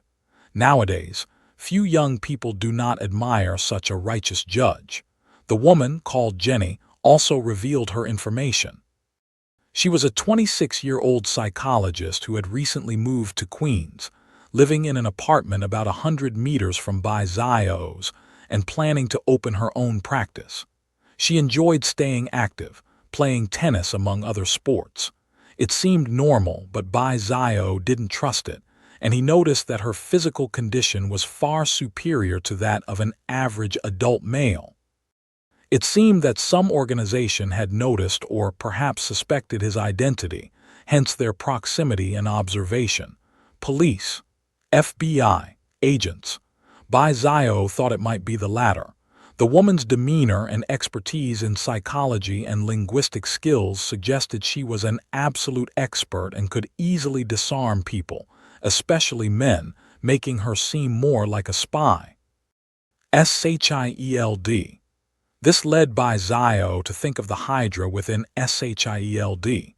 Indeed, the more one does, the more one exposes, and the murder cases unfolding in Queens were too localized to ignore. A precise drop, yet Bai Xiao did not plan to lie entirely low. Hiding was only an initial sign of weakness. Now, with his individual combat skills surpassing those of ordinary people, he needed to advance aggressively, setting his sights on other groups. Vampires or the werewolves. Not of my race, their hearts must be different. For these extraordinary life forms, Bai Xiao had one attitude: they were his nourishment. Especially vampires and werewolves, they were the greatest sources of his growth experience. When a hunter targets his prey, no reason is needed. Just as vampires target young, beautiful girls, Bai Xiao targeting vampires and werewolves followed the same principle. The next day, instead of staying home as usual, Bai Xiao sought out a jewelry store to buy silver. Compared to gold, silver was cheaper at $4 a gram, and he planned to forge weapons specifically designed for vampires' unique physiology. A long sword over a meter in length would weigh about 1 to 2 kilograms. That meant using pure silver would cost between $4,000 to $8,000. However, this was impractical mainly due to the material properties of silver, which is very brittle. Typically, vampire hunters' weapons were primarily steel with a silver coating. Because silver has a bactericidal effect, it was particularly lethal to vampires. He didn't need much silver. Still, Bai Xiao purchased about 2 kilograms of silver, enough to forge 4 or 5 silver swords and several daggers. In the U.S., there are specialty stores selling swords as collectibles, not cheap, especially for custom orders. He found a reputable forge where a cross-shaped long sword cost about $400 each, and custom orders were more expensive. He ordered 4 cross-shaped long swords and 2 Gurkha-style curved knives, short-bladed weapons. The total cost was $4,000. The number of weapons indicated Bai Xiao's psychological threshold against the vampires, not fearing the quantity but fearing excessive use that could damage the weapons. During the forging of the cross-shaped swords and Gurkha curved knives, Bai Xiao began his preparations. Over the next 2 nights, he staked out various New York venues, nightclubs, bars, upscale restaurants, and hotels, silently observing. His enhanced senses gave him an intuition similar to Spider-Man's. More like a weakened version of Superman, with superior hearing that allowed him to hear the flow of human blood and the beating of hearts. Though his sight couldn't penetrate to the molecular level like Superman, he could see under the skin. Combined with his hearing, it was like X-ray scanning. His strong sense of smell added to this, essentially allowing him to see through anyone in front of him, whether human or ghost. As Zio had thought, New York had many vampires. He even tracked some to their lairs, estimating thousands, most prevalent in bars and nightclubs. Places like Manhattan's business center also had many. Queens actually had many as well, but recent events there had caused the vampires to hide, and Zio didn't bother searching them out. He planned to start cleansing from Brooklyn towards Manhattan. As for Jenny, since she wanted to play her role, he would not expose her. The longer it dragged on, the lesser the human government's threat became. In Queens early in the morning, inside a deserted apartment, a beautiful woman dressed in a sports hoodie and track pants, her hair tied in a burgundy ponytail, walked in as the sound of keys turning echoed. After closing the door, she approached the fridge, casually placing the keys on top of it, and opened the fridge to grab and drink a bottle of milk. Having finished her drink, she tossed the plastic bottle into a nearby trash can and then sat down on the sofa. Just then, the telephone rang. The woman picked up the phone and answered it casually. Carlson __, hearing the woman speak first, the person on the other end immediately confirmed his surroundings and said, "In the past few days, he went to a gold store in Queens and bought 2 kilograms of silver, then proceeded to a store named SG to have 6 weapons custom-made. 4 standard cruciform swords and 2 kukri machetes. The materials are quite ordinary, but the weapon's outer layer will be coated with silver powder. What do you think, Natasha?" The woman, officially known as Natasha with the surname Jenny, frowned slightly upon hearing Carlson's investigation. "Silver weapons? Aren't those specifically designed to counteract vampires? But where do vampires even exist in this world? Could these just be intended as collectibles?" Natasha, being a spy and an agent, understood some of the unknown aspects of the world better than ordinary people. However, she had never even heard of vampires as a creature. So, what was the target of her observation doing with these silver weapons? Was it merely for fun? Or did the person actually discover vampires? Is it possible? Natasha was unsure. Besides these, what else has he been up to recently? These past few days he has roamed all over New York aimlessly, but at night his main destinations were bars and nightclubs, though he's too young to enter. Carlson replied precisely. "It's rather strange." "Indeed, it is strange. If he is the target you believe him to be, then his actions must have specific reasons." Natasha discerned a deeper meaning in Carlson's words. However, with each encounter, she became increasingly certain that the so-called Rainy Night Butcher was this Asian boy named John Shaw, whose experiences, traits, and changes all matched the profile and criteria for the Rainy Night Butcher. Could a person who is extremely rational, strong, and growing suddenly engage in such inexplicable actions? It couldn't be that he had killed so many that he went mad and became a lunatic immersed in his own world, could it? While possible, it seemed unlikely. At least Natasha trusted her judgment, and from her several conversations with the boy, she could sense a kind of confidence and rationality in his eyes and demeanor. Despite his sunny and optimistic appearance, such traits could not be concealed. An Asian who had faced setbacks and lived in a city like New York, displaying such confidence, spoke volumes. A mad genius good at disguising himself. Natasha had seen such types before, but no matter how much one disguised, any refined talk, confidence, arrogance, decadence, or various emotions, there was a terrifying madness that could devour everything. This boy was definitely not a lunatic. His actions, then, were worth pondering. How do you feel about your recent interactions with him? Coulson then shifted the topic. Natasha gave an answer that was both surprising and unsurprising to Coulson. Dangerous, extremely dangerous. Under his optimistic exterior lies a highly restless heart, and he is like a sleeping beast that, once awakened, will raise its claws and shred everything in its path. He is terrifying in the literal sense, Coulson. Every minute and second I spend with him, I feel terrified and have the urge to flee. Natasha sighed, her expression complex, recalling that she even felt palpitations. There was silence on the other end, as if shocked by Natasha's words.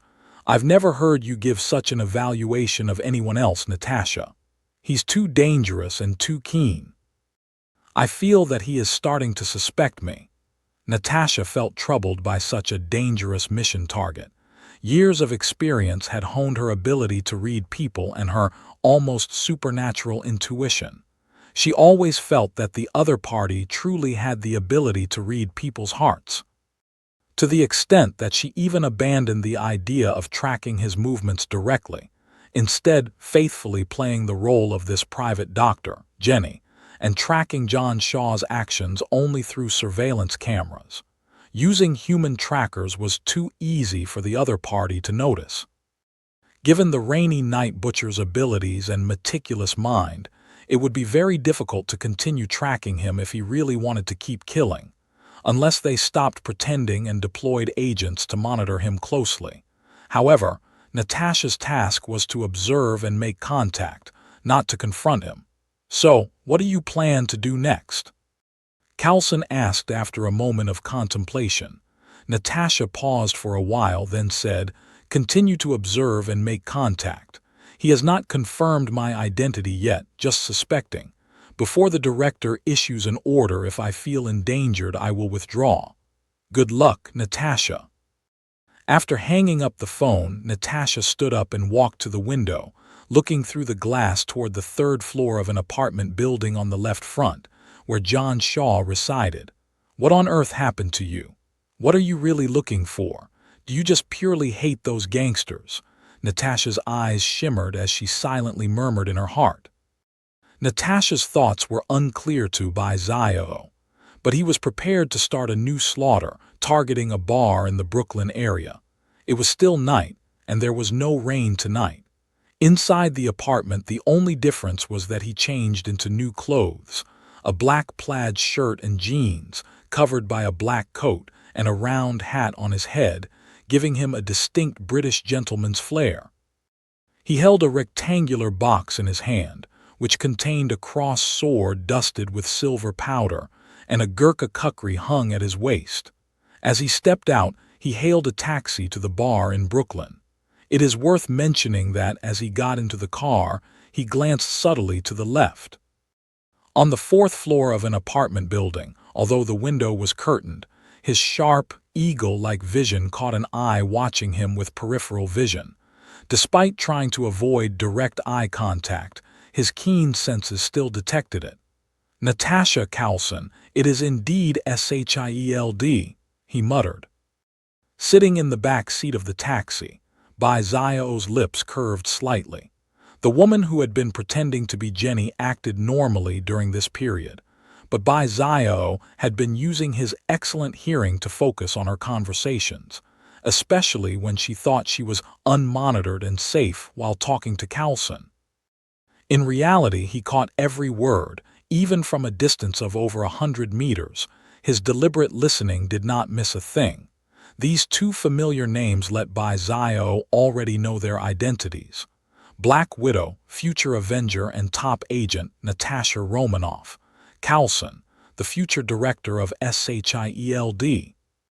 It was no surprise that he was on SHIELD's radar, given the extensive network of the agency, always highly attentive to any special individuals or events, believing they could be recruited.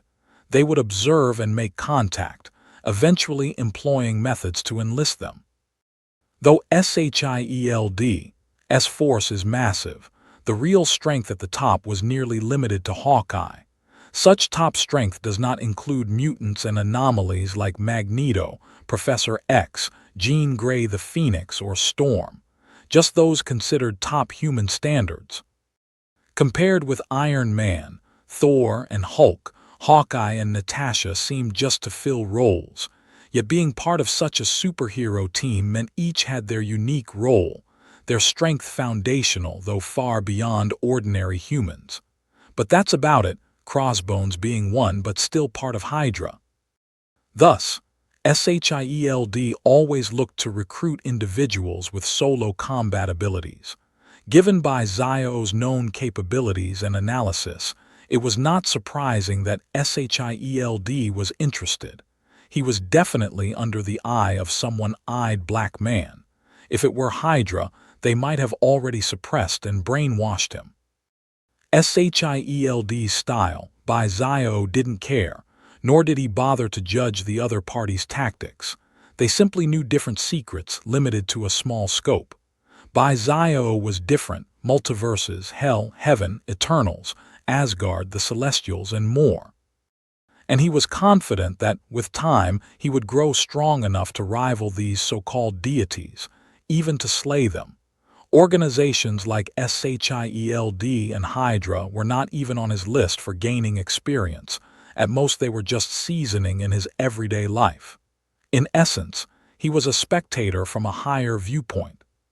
Shaking off these thoughts, the taxi arrived at a bar in Brooklyn's 75th district, named Stonewall Inn, characterized by its punk metal style of this era, surrounded by dirty, muddy alleys and bustling nightlife, with scantily clad ladies clinging to their companions. The relentless noise kept the area from ever being quiet.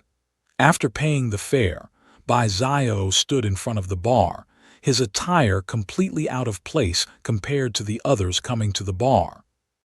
The looks he received from around carried various messages. Zio pressed down his hat, ignoring them, his icy gaze sweeping the area, his senses amplified.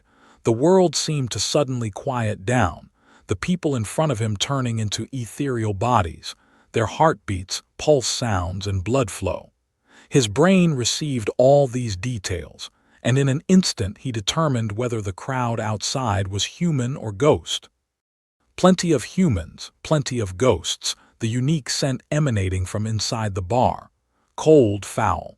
Such bars had no real age restrictions. Their main philosophy was to come if you wanted to join. After all, these vampires favored fresh, delicious fairies and young men. If they didn't let the underage in, how would they hunt?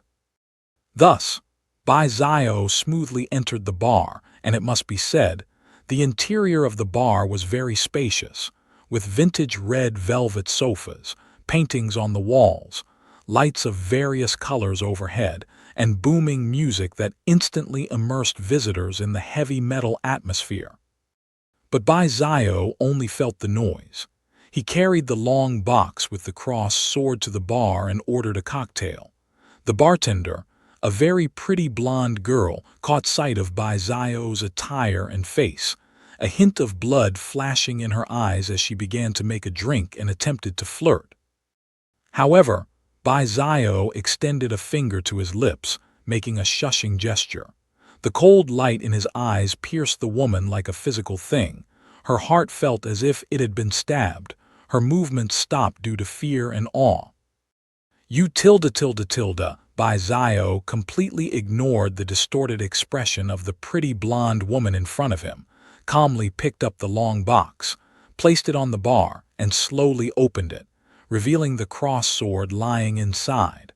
The cross sword, measuring 1.4 meters, had a cruciform shape with a sharp blade dusted with silver powder, making it look smooth and appealing. Overall, it was quite attractive. The people sitting at the bar also noticed something was amiss when Zio picked up the cross sword, their expressions filled with confusion and curiosity, unclear what the madman in front of them was up to. This is. The blonde bartender felt the sword held by the man. The piercing pain and discomfort immediately made her realize that something had been added to this object. Her twisted expression was full of terror and despair. Bai Zio picked up the crossed sword and, amidst the strange expressions of the male and female patrons drinking on either side, swung it through the air with a ruthless arc. With this stroke, he mercilessly decapitated the blonde female bartender who was too frightened to move, right in front of him. The next moment, her head flew off, blood splattered everywhere, accompanied by her body igniting with sparks, her clothes starting to burn. "Oh my God, murder, run. This man is insane." The men and women drinking on both sides were scared by Zio's sudden mad act, screaming in terror and fleeing. As citizens of New York, a city abundant in martial valor, they were no strangers to gunfights. But while gunfights are one thing, witnessing a beautiful blonde bartender being beheaded up close was unprecedented for them, especially since the beautiful bartender's body and head ignited like a spark after being beheaded. The scene was too horrific, breaking through their psychological defenses. The screams and turmoil were just in this small area, while the explosive music kept many others immersed in their own world, completely unaware of what was happening here. Bai Zio ignored those fleeing. After killing the blonde bartender, a more intensely red life orb crashed into his heart. Every cell in his body, his bones, his organs were jubilant. His thinking became clearer, his senses sharper. A minor vampire character exploded with experience worth many times that of an adult man, a multiple that made Bai Zio's eyes blaze with fire, experience, a vast amount of experience beckoning him. He scanned around happily. Already, a dozen or so vicious-looking vampires had surrounded him, all wielding various weapons, knives, swords, handguns, rifles. "You!" A fairly handsome Caucasian vampire raised his handgun at Bai Zio. Just as he was about to speak, the figure that was originally several meters away suddenly burst in front of him. Shocked, he instinctively tried to pull the trigger, but the next second, a dazzling silver arc swept through beautifully. Then his consciousness abruptly vanished. His head was severed, his body burning with sparks and turning to ash. Among the ashes and sparks, Bai Zio moved like a fierce cheetah, his figure ghostly, killing one vampire after another non-stop. As a supernatural being, his reflexes, speed, and strength far exceeded those of ordinary humans. The moment Bai Zio killed the first vampire, the other vampires reacted immediately, pulling their triggers, bullets raining down towards Bai Zio's position. However, his reaction was too quick, and his combat awareness too high. After killing the first, he immediately turned to the second, dodging a barrage of bullets in the process. He reached the second vampire, a tall black vampire, grabbed the rifle he was firing with his left hand, lifted it, and with his right hand thrust the sword through his heart, then pulled it out without looking and continued on to the third. His movements were bizarre, his speed so fast that it terrified the vampires, his body swaying and dodging every gun aimed at him, also using the angle difference, making the vampires block in front of him. With an all-around disparity, Bai Zio's silver-crossed sword, combined with his steps, danced like a beautiful waltz. Explosive music, ashes, and sparks filled the air, and the silver arcs cutting through various colored lights seemed like ripples swallowing the lives of these vampires. The fight seemed intense, but in reality, from start to finish, it only lasted a few seconds. Yet it was these few seconds, continuous gunfire, that finally woke those immersed in the blasting music. These people stopped their gyrating movements. A few saw the image of Bai Zio using the crossed sword to sever the last vampire's head, the flying head and the headless body burning with sparks, a horrific scene. Only then did they react, screaming in terror as they fled towards the outside of the bar. The rest, unaware of the situation, were infected by the panic and also joined the fleeing crowd. Soon, Part of the bar was emptied while the remaining men and women still stayed, but every gaze was now on by Zio. Their expressions fierce, clearly, these people were all vampires. The music stopped, but the lights were still shooting various colors. Lights swept over everyone irregularly, different faces flashing by, but the blood-colored pupils, sharp teeth, only added to the fear. The atmosphere became oppressive and heavy. Zio glanced over the entire scene, the layout of the tables and chairs, the distances, all information entered his brain, constructing a temporary virtual scene, his brain rapidly analyzing to obtain the most accurate information. His silver cross sword twitched slightly. As the suffocating tension reached its peak, Zio moved. His terrifying burst of power was showcased in that moment. The floor cracked abruptly, and a burst of energy surged from his body as he transformed into a blade, charging towards the crowd of vampires. Roars filled the air. The vampires displayed their most ferocious side. Ghostly figures rushed towards the man who dared to kill their noble kin. Zio, fearless, faced them with utmost coldness and rationality, plunging into the crowd of nearly 100 vampires. Everything seemed to slow down around him from all directions. Hands with sharp nails lunged at him, bizarre and numerous, yet he faced them with detached calm. Twisting his body, his sword traced a brilliant arc through the air. Spinning like lightning, hands reaching from all directions, the vampires were all bisected in an instant. The hunt had truly begun. Are vampires strong? Indeed, they are.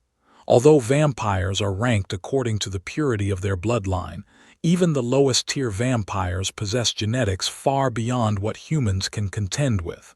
It can be said that the weakest vampire can easily throw a punch that exceeds the weight of Mike Tyson's best. Speed is another advantage for vampires. Ordinary bullets struggle to physically eradicate vampires, underlining their terrifying nature, especially in terms of their infectiousness. However, compared to ordinary humans, vampires are formidable, but Zio is even more powerful than these vampires. He completely dominates in terms of life levels. Moreover, he wields a cross sword specially enhanced with vampire restraining silver powder. Therefore, the only outcome inside the bar is a massacre. Zio's speed and strength are overwhelmingly superior for these lower-tier vampires. His silver cross sword constantly slashes, harvesting their lives with arcs of silver light. In this moment, the fierce and brutal are shattered by Zio's even colder ruthlessness. In just under a minute, hundreds of vampires were reduced to only about 20. From the vampires' initial ferocity wanting to tear Zio apart to their realization of his incomparable strength, as one by one, their heads were severed or their hearts pierced, bursting into flames and turning to ash. Despair and fear filled their hearts and minds. Run, he's a monster. Eventually, someone couldn't bear it any longer and screamed in fear before turning to flee. However, just as he turned, a blur appeared before him, and a figure like the Grim Reaper appeared in front of him, grabbing a vampire's head and lifting it effortlessly. The heart was pierced by the cross sword. Zio turned around, looked at the remaining vampires who dared not move, slightly raised his hand and threw the struggling and screaming vampire to the ground. Thump! The vampire lay painfully on the ground, reaching out to his comrades as if begging them to save him. But the response was only that of terrified, desperate eyes and a collective step back. Finally, under everyone's watch, this vampire turned to ash. Who are you really? Are you a daywalker? No, that's not right. You're not a daywalker. Daywalkers are also vampire, but you carry no scent of it. You're just a human. Could it be that you are a mutant? Spare us. We can offer you everything you desire. We can be your most loyal servants. This terrifying scene completely demoralized the vampires, making them realize that no matter how they struggled, they could not escape the clutches of this man. This man was not merely a human. He was a butcher, indifferent to gender or ugliness, driven only by the desire to kill.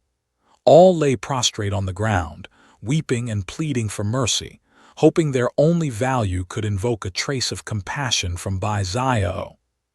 Bai-Zio's expression remained cold as he stared at the vampires, taking deliberate steps forward. His footsteps silenced even their cries, forcing them to keep their heads to the ground, awaiting fate's decision.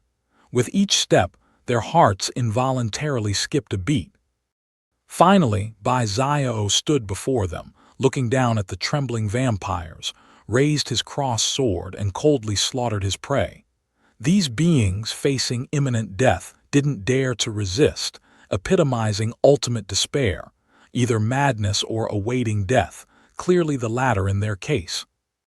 Hundreds of vampires were slaughtered, their rich life essence surging into his body, a sensation more intense and clear than any previous encounter. Not only was his physical condition comprehensively enhanced, but the magical energy within him surged explosively, increasing tenfold. Before it was merely a stream, now it had to be at least a river. The energy within him nearly burst forth. He felt that releasing this power would shatter the bar and the entire half-street. As expected, the life essence from these supernatural races like vampires and werewolves far exceeds that of ordinary humans. Bai-Zio adjusted his cap, grasped his crossed sword, walked to the bar and placed it back, untouched. As for the cocktail on the table, he didn't touch it. He disliked the taste of alcohol, regardless of what else might be in it. Taking the box, he headed to the bar's second-floor surveillance room, took the surveillance tapes, turned off the bar's power, plunging the inside and outside into darkness, then casually left. The bar massacre caused all the original patrons to flee, though naturally, some bold individuals lingered nearby to see what had happened. But the bar's interior and exterior lights were off due to the power cut. Only a few street lamps provided some light outside, but as soon as Bai-Zio came out, he casually flung several stones like bullets, precisely hitting the street lamp bulbs. Bang, bang, shattering them, plunging the area into darkness. This also caused the nearby onlookers to scream in fright. Amidst the chaos, Bai-Zio calmly walked into a dark alley across the street and left. Everything returned to calm, and after several minutes, the bar was silent and motionless. Some bold individuals mustered the courage to enter the darkened bar interior, where the silence was as suffocating as the darkness, capable of consuming one's will. Eventually, even the bravest could not withstand their fear and staggered away. The silence was finally broken by the sound of police sirens. When the NYPD officers, clad in bulletproof vests and fully armed with riot shields and handguns, entered the bar and restored the power, they were shocked by the chaotic scene inside. "What in the world happened here?" one officer muttered in disbelief. Guns, weapons, chaotic furniture, bullet holes, and cracked floors lay scattered everywhere. It looked as though a massive brawl had taken place, yet there were no bodies on the ground. According to the caller who reported the incident, there had been a shooting and a madman was massacring the public. But where were the bodies?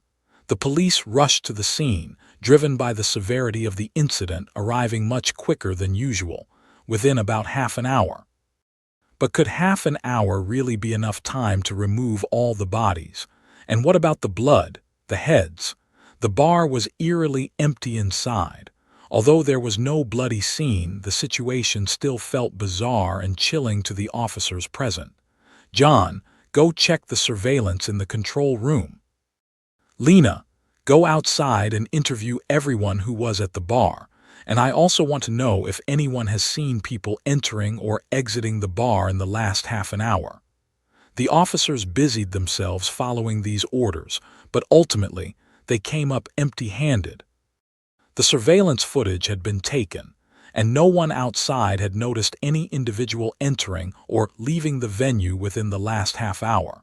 The only possible lead was that a few men and women at the bar claimed to have seen the perpetrator during the attack. However, their descriptions were vague and almost fantastical. What they saw was a female bartender being decapitated, her head flying through the air, and her body catching sparks and starting to burn amidst a shower of sparks. The assailant was wielding a crossed sword, all amid the dim lighting of the bar and their instinctual decision to flee in fear.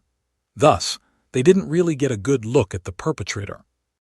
These clues left the investigating officers completely baffled. What was going on here? Had everyone gone mad? Or was the perpetrator a mutant with special powers? While the officers at Brooklyn's Stonewall Bar were still puzzled by the bizarre scene, Zio had already evacuated following his planned route. In the year 2000, surveillance cameras weren't as prevalent in New York. At least for Zio, it was easy to find a route, or even multiple routes, without surveillance.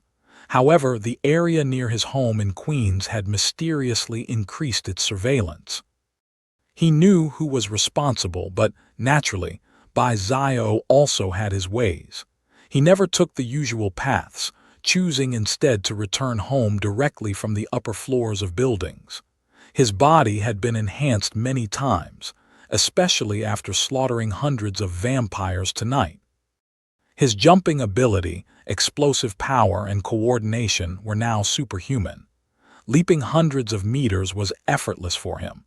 Purely in terms of physical strength, even the future Spider-Man was just a little brother in his presence. Thus, parkering across the rooftops was no challenge for Zio. Shield could never have imagined he would use this method to get home. Easily, he returned to his own house. After a quick glance around with his sharp memory and vision, he immediately knew no one had been there. Considering Natasha's level of caution as a top spy, it was unlikely she would barge into his home outright. That would be like flipping the table. Maintaining distance and a tacit understanding was currently her strategy.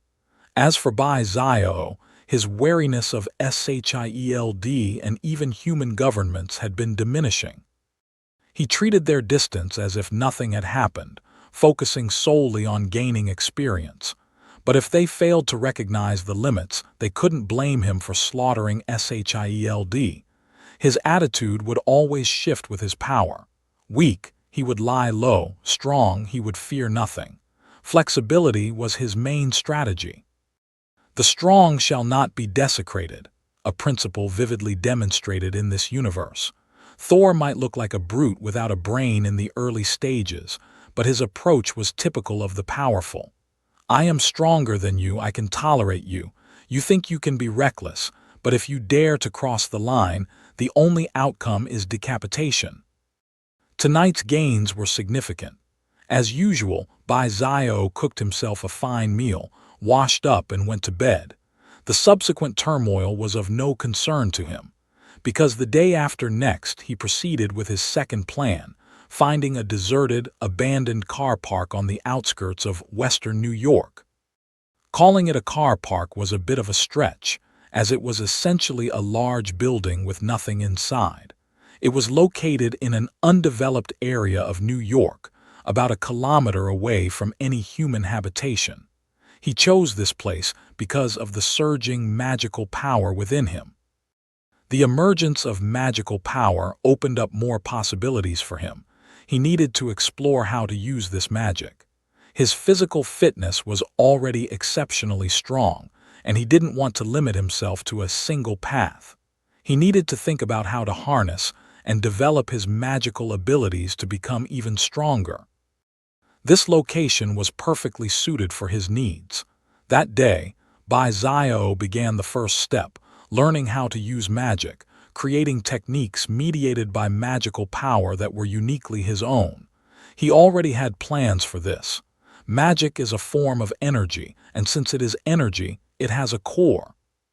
By harnessing this core of energy, he could release it in specific ways to achieve the desired effects of destruction. The first step was to master control over his magical power, achieving the most precise manipulation possible, whether it was in general use or for specific applications.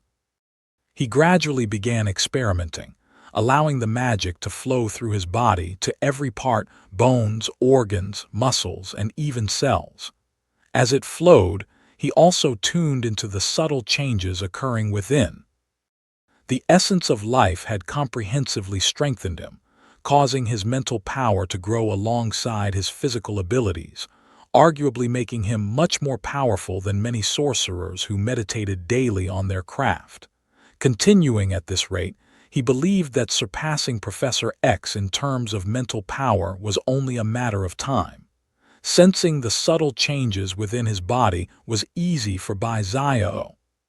It was precisely because of this that he realized, as the magical power covered and filled his organs, bones, and muscle fibers, he could feel a significant enhancement during this process.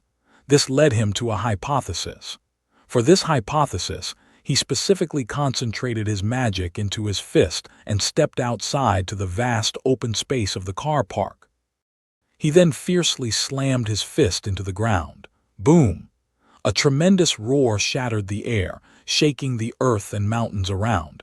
The ground appeared as if struck by a meteorite. Centered around a fist, terrifying cracks spread out like a spider web in all directions. Bai Zio, dressed in a coat with its hem fluttering noisily, caused the ground within 100 meters in diameter to cave in. The blast of air swept up stones and dust like a flood, engulfing the surroundings.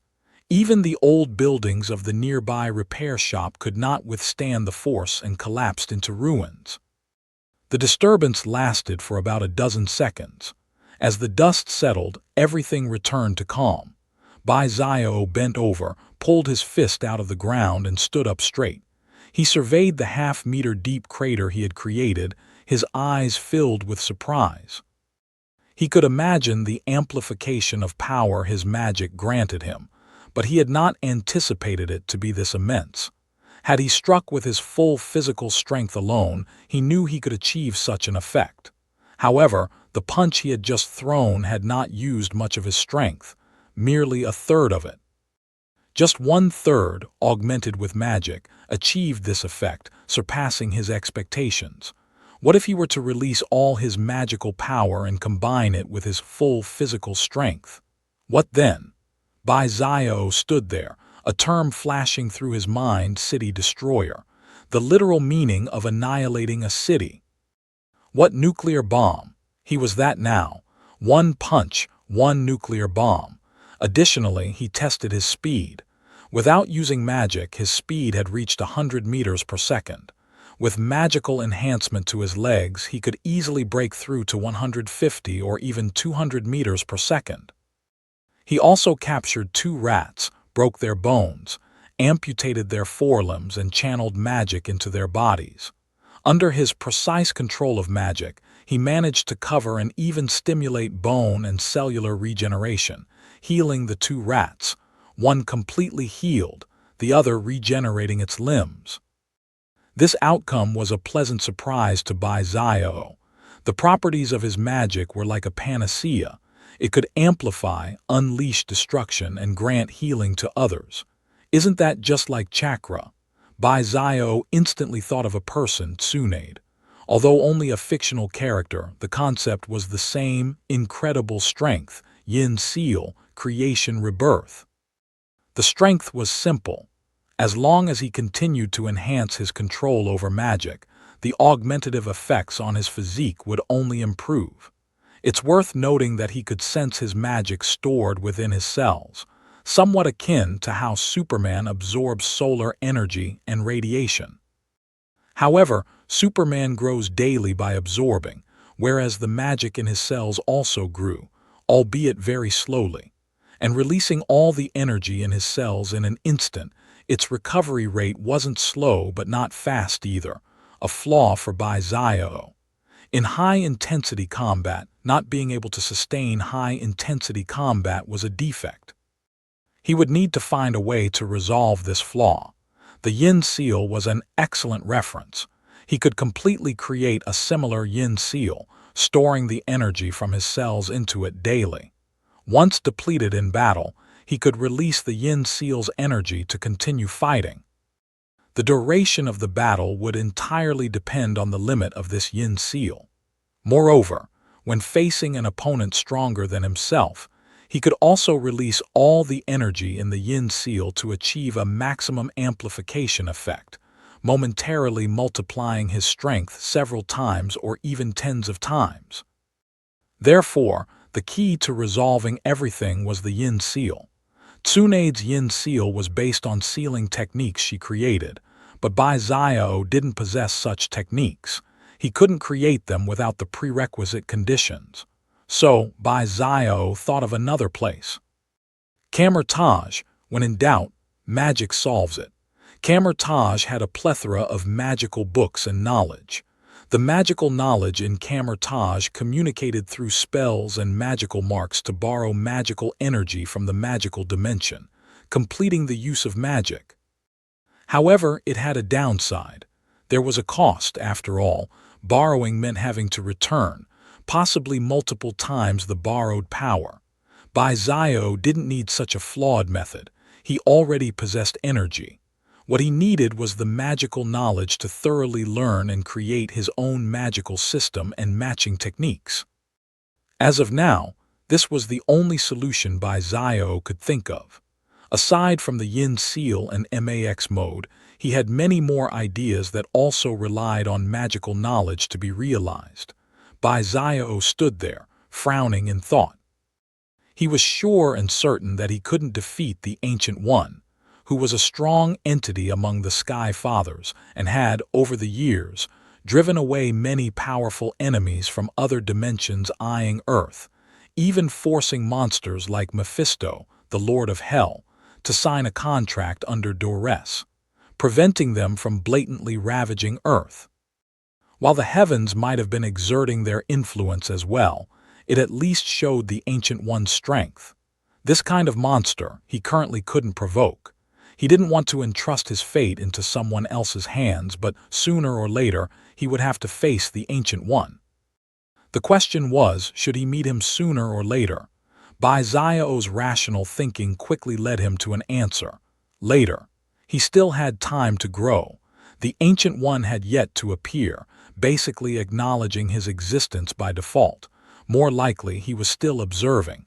Since that was the case, Bai Xiao needed to show more of himself. Just like he previously thought, he needed to demonstrate the path he had always taken, that of protecting Earth.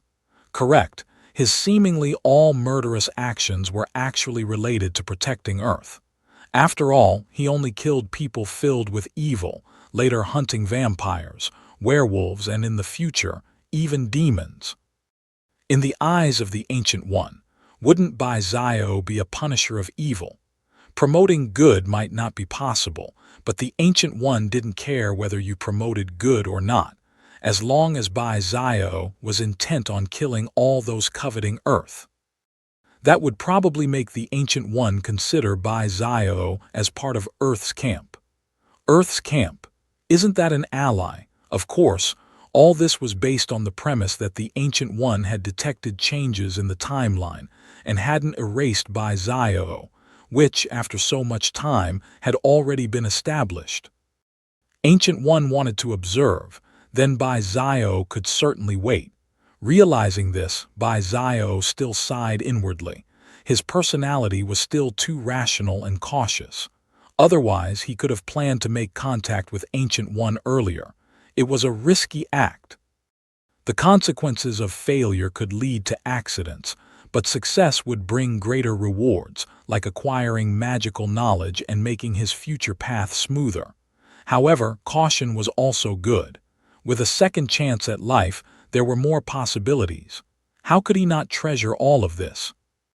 Time was on his side, and with the golden finger at his disposal, his future path would surely not be bumpy. Magical knowledge was also a huge cake, making his path smoother. Clear thinking led Bai Xiao to abandon Ancient One and Kamar-Taj, and instead continue experimenting with developing magic power. The MAX mode was indefinitely far off. He could well develop another path: energy compression. He tried releasing magic in his palm, turning it into a sphere of light, then compressing it continuously until he felt his palm might get scorched from the intense compression energy. So he decisively dispersed the magic power, stimulating his cells to heal quickly as he covered his palm with magic. This hypothesis was not feasible, so he tried another, focusing the energy on his fingertips, then compressing it to the point where his fingers could bear it. He shot it out like a laser beam. In an instant, a terrifying golden energy beam shot from his fingers towards an open space about 200 meters away. Boom! A violent explosion followed, and the golden glow covered the area, sweeping everything around with its formidable blast, shaking the ground and engulfing everything in a violent surge, reducing all obstacles to dust. Bai Xiao stood firm, his coat fluttering in the blast. He squinted his eyes slightly and waited until the terrifying noise gradually subsided before he took a few steps forward to see a huge crater in front of him, about 100 meters in diameter, with the ground deeply indented and the soil crystallized from the intense heat. There were even traces of the soil turning to magma, bubbling up. The power reached 3 times that of the original laser beam, with the same magic output having such an effect. My guess was indeed correct. But the problem is, my body's structural strength is not yet sufficient to handle greater compressed magic output. I need a medium. Standing at the edge of the crater, Bai Xiao immediately realized what he was missing. A weapon. He needed a weapon that could bear the release of his compressed magical energy. It could be a sword or a gun, but finding a material that could bear the magic was not easy. Adamantium, known for its great density and being indestructible, was tough and durable, but not as much as another metal, vibranium. Vibranium, produced in Wakanda, can absorb sound waves and other vibrations, even kinetic energy. This absorption makes the metal more durable and robust, though it cannot absorb energy indefinitely. A powerful enough force can shatter vibranium. Nevertheless, it is known as the most durable and robust metal on Earth, also possessing growth potential. Bai Xiao believed that a weapon made from this metal could handle part of his compressed energy, though keeping up with his growth rate was also an issue. Fortunately, Asgard also had plenty of Uru metal, the material used in artifacts like Odin's eternal spear Gungnir, the destroyer armor, and the Stormbreaker axe. Siphoning resources, Bai Xiao had plans, and not just for Uru metal. The craftsmanship knowledge of the dwarf race, Asgard's runes, were also valuable assets. Asgard's heritage could only be described as terrifyingly rich, truly a treasure trove. But to siphon resources would have to wait. He had to solve his current problems. Maybe I should take a trip to Wakanda. Before that, maybe find Stryker. I remember his base should still have some adamantium. If not, I'll have to find adamantium elsewhere, but it should be in the hands of the military. Stryker's base should still have many mutant children. Regarding Stryker's twisted nature, Bai Xiao's usual stance was that upon sighting him, he would kill, aiming to exterminate mutants which seemed to have been through hatred. But actually, the guy just wanted more power. He wanted to control mutants to serve him. Not just that, he also wanted to create his own mutant army, capturing mutants indiscriminately, regardless of gender or age, all sent to the experimental table, dissected in the most cruel ways. Over the years, numerous mutants have died because of this executioner. Bai Xiao did not ostracize the mutant community. Ordinary people might despise and hate mutants, mostly due to mainstream media propaganda, fearing that mutants would indeed do as Magneto said, that mutants are the evolution of humanity, and that mutants should lead humanity forward. The statement was radical, similarly stirring the vigilance and rejection of those in power and the wealthy. After all, those high officials and tycoons in power, Magneto's propaganda meant the usurpation of their rights and positions. Similarly, they also longed for powerful abilities. Who wouldn't want to manipulate metal like Magneto or possess mental powers like Professor X? It's just that they couldn't get these powers. Otherwise, people like Stryker wouldn't have been able to capture mutants and conduct human experiments without consequences. To say that the military and government were unaware, Zio didn't believe it. Surely there were those unaware, but many must have tacitly allowed it, as Stryker was not the only one. There must be similar experimental institutions around the world. They feared mutants, Zio did not. Being one of the top combatants on Earth himself, he had no reason to fear or ostracize mutants. Whether human or mutant in his eyes, they were the same. If guilty, they deserved the same fate. As for Stryker, if Zio hadn't thought of it, it would have been fine, but having thought about it, he had already made up his mind to kill.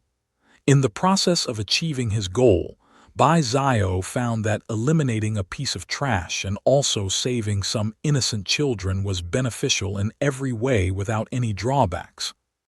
After making up his mind, Zio continued to experiment with the development of magical powers, mainly refining his control over magic. Fortunately, he wasn't a mutant-enhanced human prone to emotional instability due to a sudden surge in power, which could become uncontrollable. His enhancement was comprehensive, including physical health, magical power, and cognition, all integrated.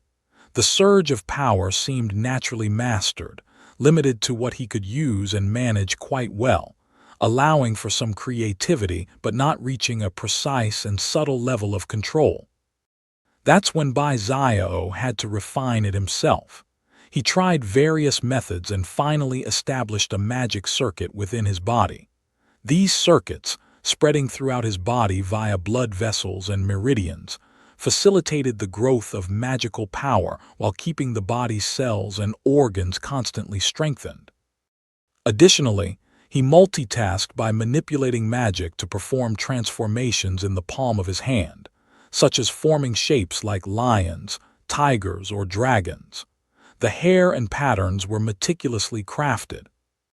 Or he could manipulate magic at the cellular level to enhance metabolism, protein synthesis, DNA replication, cell division, and maintain nervous system health.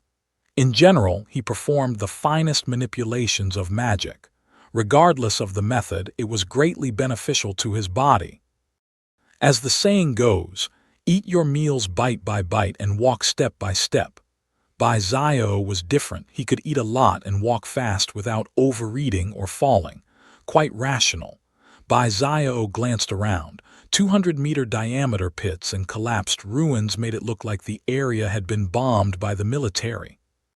The noise he made was considerable, and although it was in the suburbs with the nearest human settlement a kilometer away, the massive explosion sound would still likely attract attention. It seemed he needed to find a remote area for further experiments and development. The journey home was smooth, with no melodramatic incidents. Once home, he leaned on the sofa and scanned the room, already thinking about moving. He had no particular attachment to this house, although he had lived there for many years. He knew his savings weren't much at this point, with significant expenses on food, clothes, and equipment over the months, leaving him with about $35,000. Mostly old band notes, which he had specifically saved for dealings with the underworld that required money laundering. Zio, cautious and initially needing to conceal his identity, had not gotten involved in those dealings due to his lesser need for money. Now, he wanted a new house, a temporary place to stay, especially since traveling to other areas for killings and returning to Queens was inconvenient due to the distance. The house didn't need to be luxurious.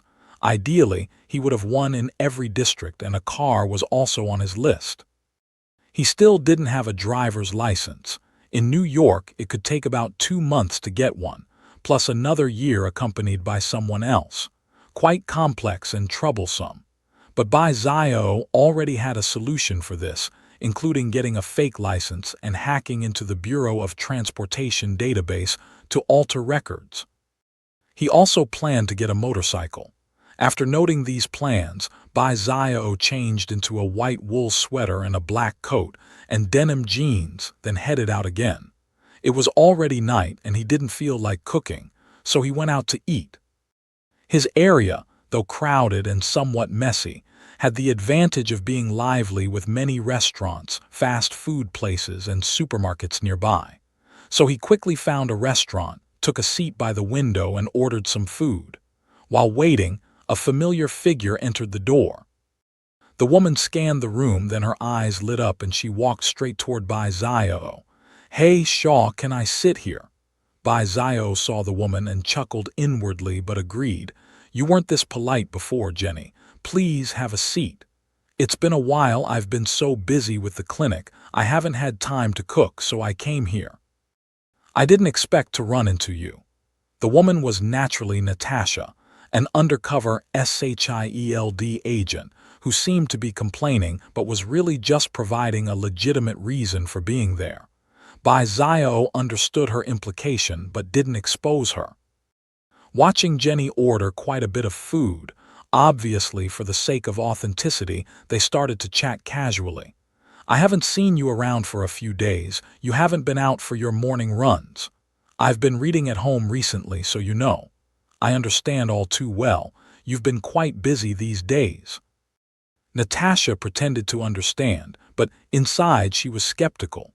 Carlson had informed her of a bizarre incident at a Brooklyn bar named Stonewall, where a massacre had unfolded with many strange details. Witness testimonies described a female bartender turning to ash after being beheaded, and sounds of battle indicating a fight, but no bodies were found afterward. Many guns, ammunition, and bullet holes were left at the scene, with some ash tested showing no DNA information, just some scattered blood samples. Considering Bai Zio's departure and subsequent taxi driver's testimony, along with the surveillance footage being taken, she and Carlson were convinced that the Stonewall Bar incident was the work of the seemingly cheerful and handsome man before her. Despite many strange and puzzling elements, Natasha had to brave the risks and accidentally meet Bai Zio. Honestly, her curiosity was piqued. At the beginning of her interactions with Bai Zio, Natasha felt somewhat fearful, especially sensing the terrifying aura emanating from him. It seemed as if his wild nature could awaken at any moment and tear her apart. This was instinct. However, after several encounters and considering the nature of Bai Zio's victims, Natasha's perception of him began to change. No matter how many people he killed, regardless of how rational or how much of a genius he was still just a 17-year-old boy. From his profile, Natasha believed that a series of experiences, the disintegration of his family, the death of his parents, bullying, and surviving in a harsh environment had shaped him. He chose to explode and awaken some special power, but he did not seek revenge against society, and his mind was not completely twisted. He hated and slaughtered gangs and thugs, but when faced with innocent people, he refrained from killing, indicating that there was still kindness in his heart. Such a clear distinction between love and hate gradually reduced Natasha's fear of him. She knew she was not on his hit list. She bore no malice towards him, and naturally, he harbored no killing intent towards her. Realizing this, Natasha began to feel pity and sympathy for him, emotions commonly found in empathetic women, or perhaps in all humanity. Setting aside these feelings, Natasha also developed a strong curiosity about the incident at the Stonewall Bar. Bai Zio's initial actions, buying silver, crafting weapons smeared with silver powder, and going to the Stonewall Bar, coupled with witness descriptions and the eerie scene when the police sealed the area, made it hard not to think of a certain creature. That was what Natasha and Carlson had previously speculated. Vampires. All of this confirmed the existence of vampires, a creature Natasha once believed did not exist. If vampires indeed exist, do werewolves exist as well? Do the original ancestors of vampires and werewolves exist? This made what was once a seemingly normal world suddenly veer into the realm of fantasy. This shift was something Natasha had never anticipated. But more so, it made Natasha somewhat fearful. If vampires truly existed, considering her numerous past missions involving supernatural beings, would she still be alive?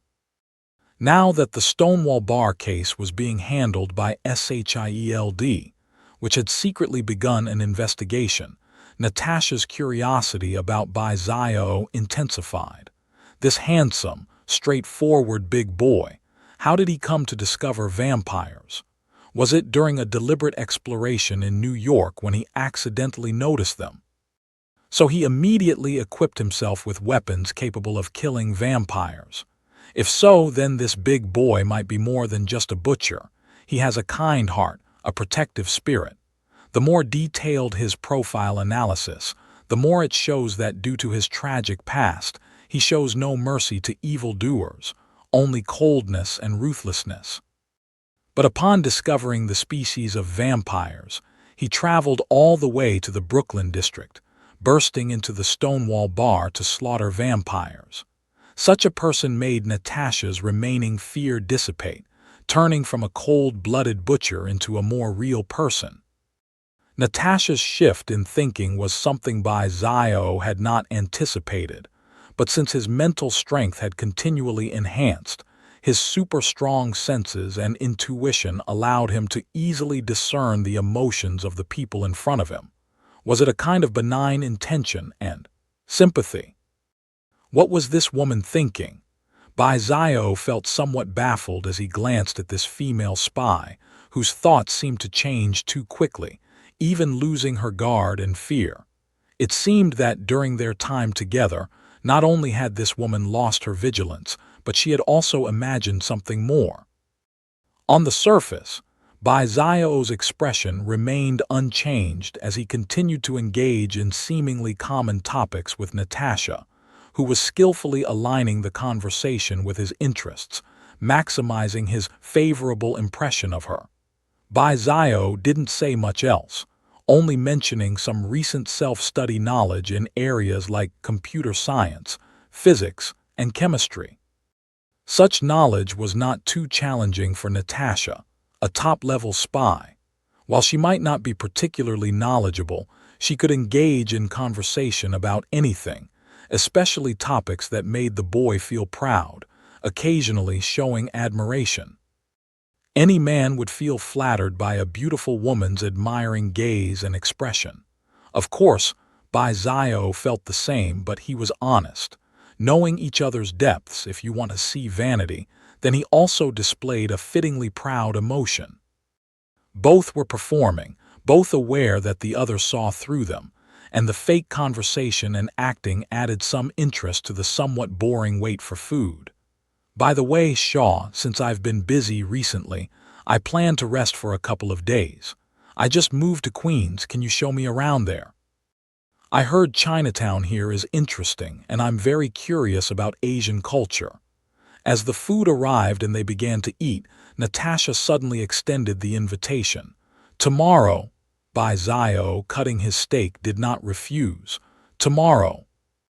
No problem, I haven't been to Chinatown in a long time either. Bai Zio thought for a moment and agreed to Natasha's invitation. Natasha showed happiness. Wow, thank you, Shaw. You mentioned some Asian specialties before, especially the food. I'm so curious. Asia indeed has many wonderful aspects, Bai Zio affirmed. I'm looking forward to it even more now. Their meal, along with the chat, dessert, and coffee afterward, lasted a full hour. After confirming the time for the next morning at 8, they went their separate ways. Bai Zio walked straight home without looking back. No gentlemanly gestures of escorting Natasha home. After all, she only had a short walk to her place, and they both knew they were just performing, so what gentlemanly facade was there to maintain? At the crack of dawn, Natasha was dressed in a colorful floral dress, her usual burgundy ponytail now transformed into slightly curled wavy hair, complementing her graceful figure and charmingly beautiful face. Her exquisite makeup added a mature allure, making her irresistibly attractive to men. Bai Zhao, on the other hand, wore a relatively loose white sweater with a red jacket, paired with jeans and a baseball cap, his model-like stature making him look like a handsome and sunny boy. When the two met on the street, Natasha, feigning nonchalance, was holding a small bag while openly linking arms with Bai Zhao, displaying an intimate demeanor. Bai Zhao glanced at the woman and felt no aversion in his heart. After all, she was indeed very beautiful. Moreover, he was currently at the prime of his physical youth, which, plainly speaking, was his most impulsive age. If it weren't for his sufficient rationality and the subtle charms this woman had previously shown, he would have likely been ensnared by her already. All he could say was that the soft feeling was wonderful. He quite liked it. Near Queens there are many Chinatowns, but the most famous one is in Flushing, which not only houses Chinese immigrants but also others from countries like Korea, Spain, Africa, and India, making this Chinatown truly East Asian in flavor. However, Chinese descendants still make up the majority. In the park, one can see groups of older ladies dancing and elderly men playing chess. In the malls, young girls with a bubble tea in hand, excitedly discussing the latest movies. On the streets, both Caucasians and African Americans can be seen calling out sales in imperfect but fluent Chinese. Here, one can find unique Chinese dishes and goods, such as Lanju noodles, big plate chicken, pig's feet rice, and other special products. There are also street stalls selling Chinese goods, such as lucky decorations and more. Natasha, full of enthusiasm, pulled Bai Zhao along, seemingly very interested in Chinese culture. Bai Zhao, indifferent, knew that this woman was a top-notch spy, well-versed in major countries' cultures and languages from a young age. However, it's likely that her interest was genuine, considering her frequent missions for S.H.I.E.L.D. After all, working for such a ruthless boss meant scarce rest times. Moreover, she was initially a target of S.H.I.E.L.D.'s pursuit, and in order to prove her sincerity, she had to take on frantic assignments. A rare moment of leisure, relaxing her tense nerves, would undoubtedly bring her joy. Bai Zhao, uninterested in managing her, also leisurely strolled through Chinatown, noting that the area's streets, architecture, and culture highly coincided with the East, along with a few Korean-owned shops among others, making the cultural blend quite interesting. It inevitably made him reminisce about the era and city of his memories. Natasha, clinging to Bai Zhao's arm, seemed mostly focused on the street snacks or decorations, but part of her attention was still on the young man beside her. When she noticed Bai Zhao's emotional fluctuations, she wasn't surprised. According to Bai Zhao's data, he had been brought to New York by his parents at a very young age and had lived there for many years, and childhood memories always touch people's hearts. This is a normal human emotion. Wow, look at that, isn't it incredible? Is that magic? Suddenly, Natasha exclaimed excitedly, pulling Bai Zhao towards a crowd ahead. Pushing through the crowd, they saw a young Asian man performing dazzling magic.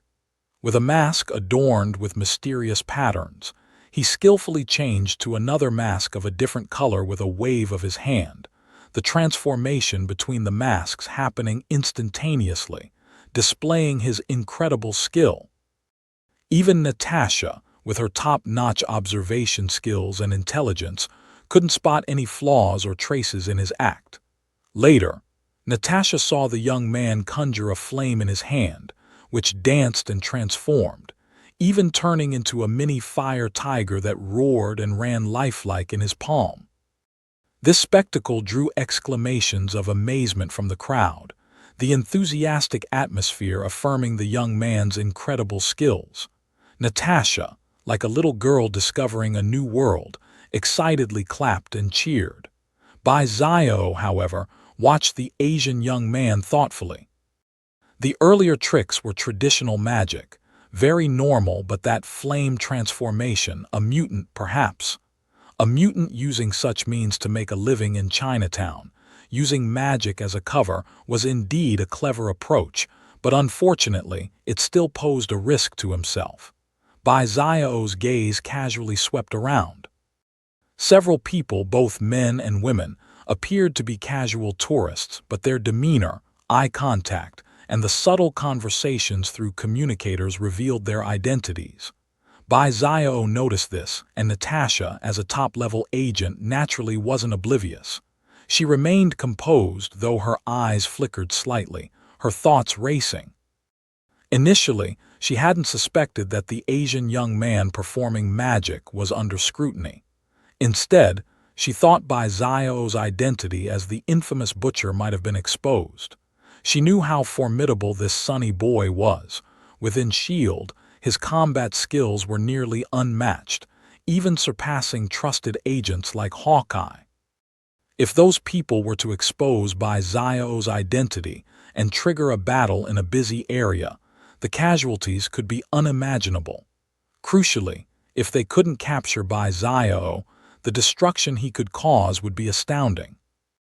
This would also cause her mission to utterly fail, and personally and professionally, she did not wish for this young man to be exposed among the major organizations, an undoubtedly dark prospect. However, Natasha soon realized that the people keeping watch seemed not to be focused on Bai Zio, but rather on the Asian young man still performing magic. What is going on here? A big question mark flashed through Natasha's mind. She took another close look at the young man, feeling that nothing seemed unusual. He was just performing magic normally, albeit the fire magic seemed a bit magical. Natasha frowned involuntarily, immediately sensing something. A mutant. Was this Asian a mutant, and those tailing him had discovered his identity because he used his abilities, hence their surveillance? The logic cleared up instantly. Natasha thought it over and decided to act as if she knew nothing, keeping her composure. Natasha wanted to pull Bai Zio away, but after a few tugs, she found that the man in front of her stood immovable like a mountain, utterly unmovable. She looked at Bai Zio in surprise. "Shaw, it's time for us to go to the next location," Natasha urged. As a spy, her target during her missions was always Bai Zio. Now that an Asian had clearly been targeted, she did not want Bai Zio to expose himself either. But from Bai Zio's unmoved demeanor, Natasha guessed what the big boy wanted to do. Evidently, this kind-hearted boy had also noticed the group and guessed their intentions. He wanted to save his fellow Asian. Shaw. Natasha looked deeply at the boy, her heart touched by his kindness. After all, not everyone would choose to lend a hand in such situations, especially since Bai Zio's own identity was very sensitive. Once he intervened, it could likely expose him and end his low-profile career, possibly leading to his being aggressively pursued. The outcomes could either be capture or death in a firefight, or a life of being a fugitive. Unfortunately, Natasha thought too much.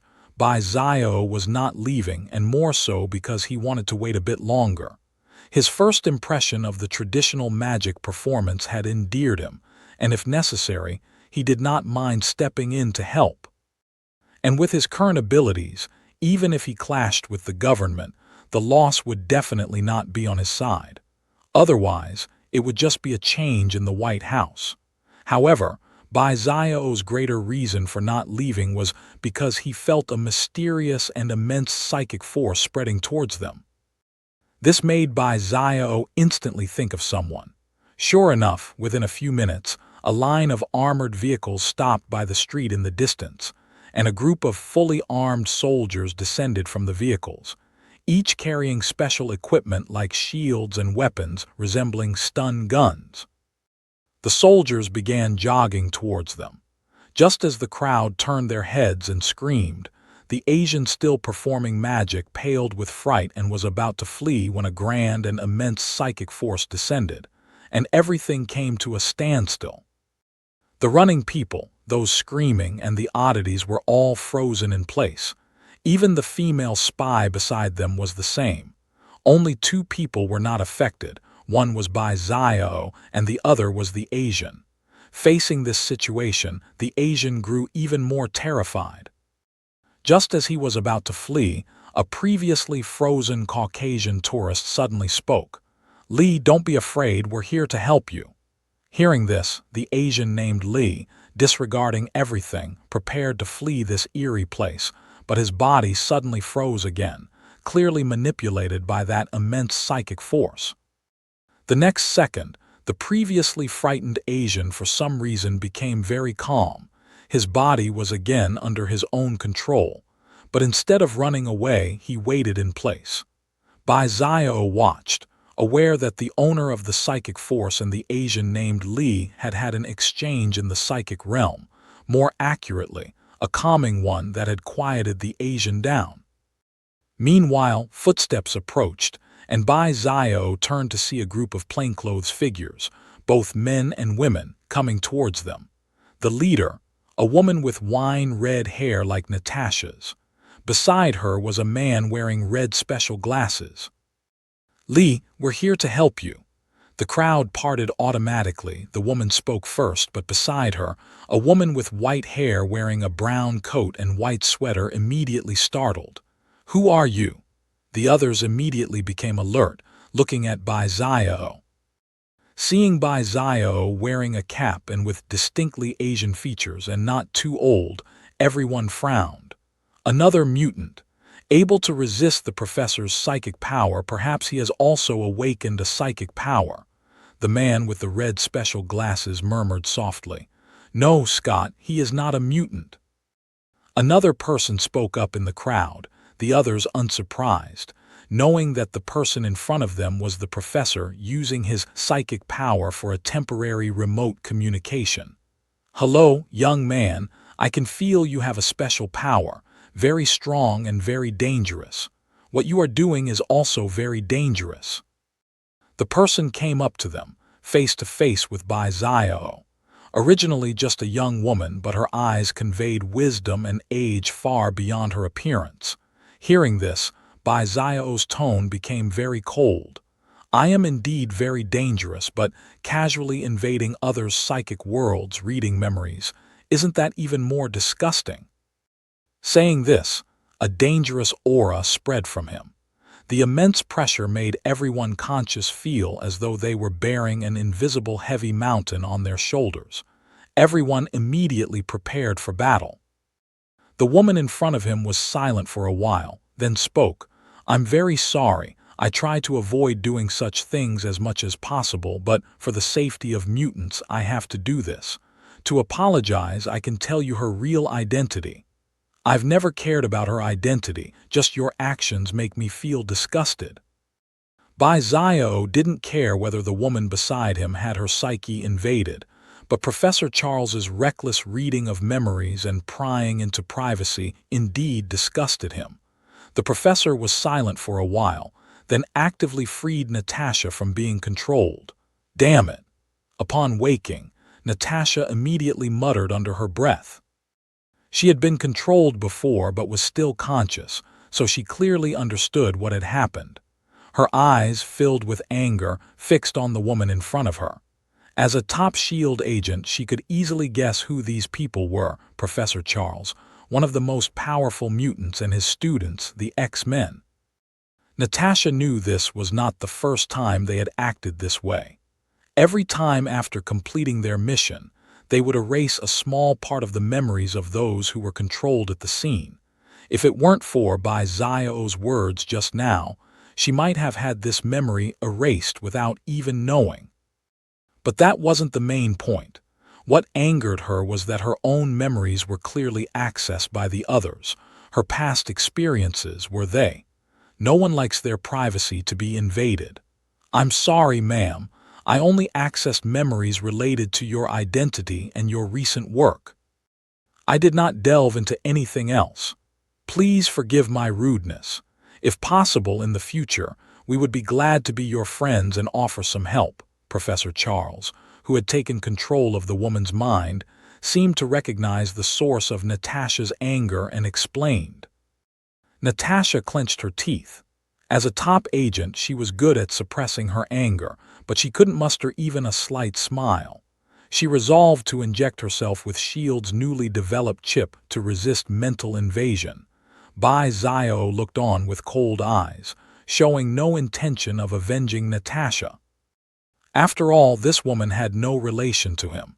He didn't bother with these people and planned to leave, but Professor X's voice continued behind him.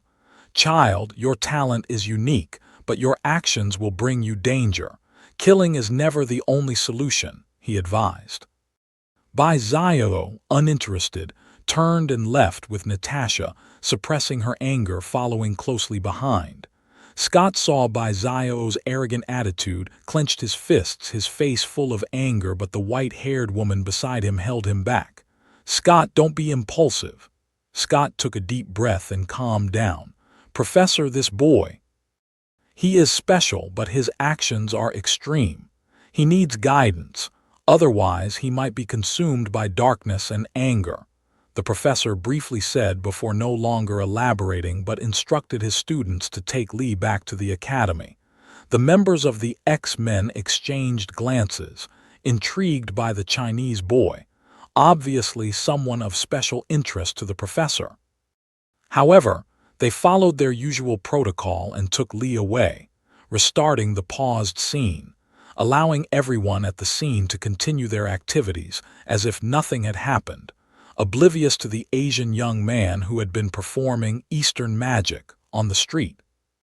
As for the soldiers, they returned to their armored vehicle and retraced their route. What happened afterwards, neither Bai Zio nor Professor X would bother about. With the incident, Bai Zio and Natasha's trip to Chinatown could no longer proceed, but Natasha didn't leave. Instead, she and Bai Zio went to Flushing Meadows Park and sat on the grass by the river, watching the bustling crowd leisurely walking by. Natasha, hugging her legs, sat next to Bai Zio, looking at the river and the people rowing boats, and spoke. Shaw, you are the smartest person I've met, especially at your age. Planning to come clean with me? Bai Zio looked at the woman with interest. Even if I don't, I believe you've guessed it already, Natasha said playfully, a smile curling at her lips. You are the first person to see through my disguise as soon as we met. This mission failed. Maybe I should really think about how to write the report when I get back. You indeed are a woman who easily wins people's favor. Bai Zio acknowledged Natasha's professional skills. Any man would let his guard down in front of you.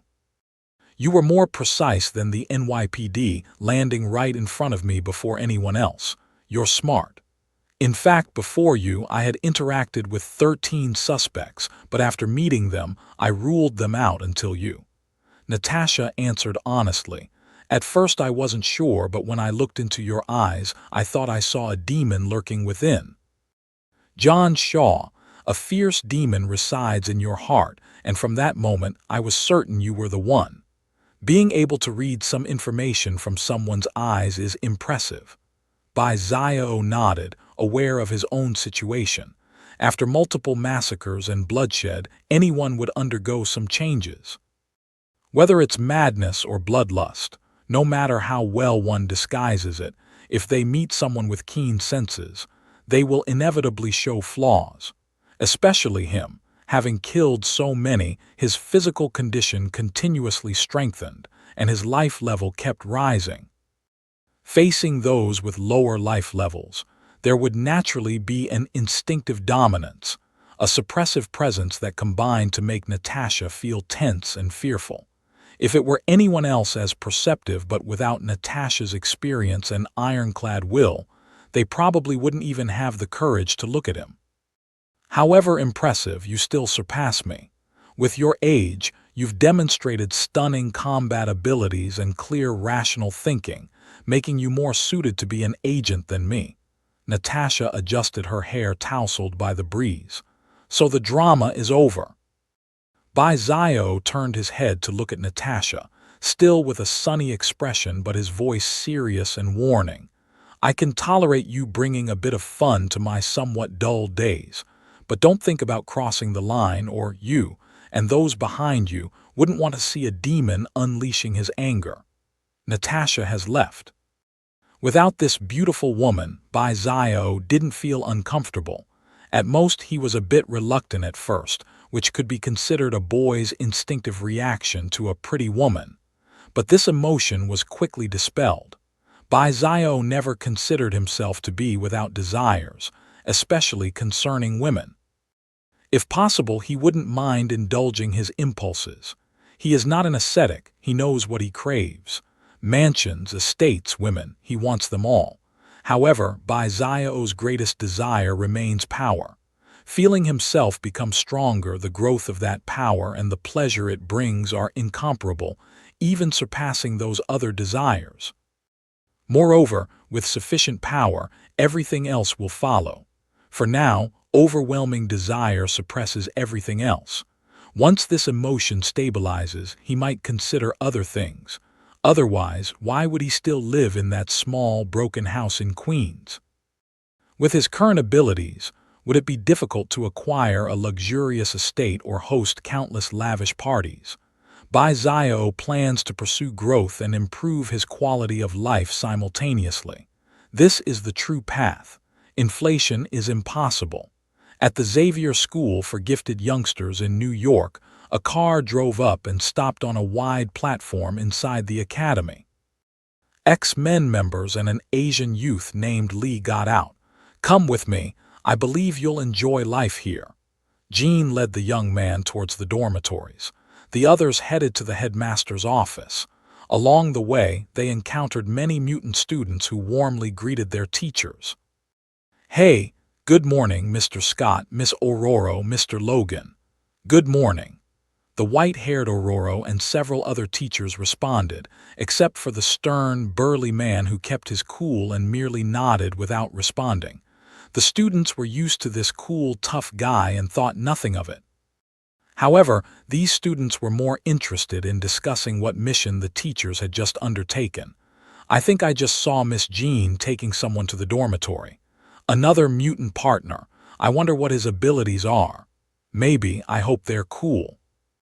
"Ahaha, John, your abilities are cool too, except you accidentally burn off people's eyebrows."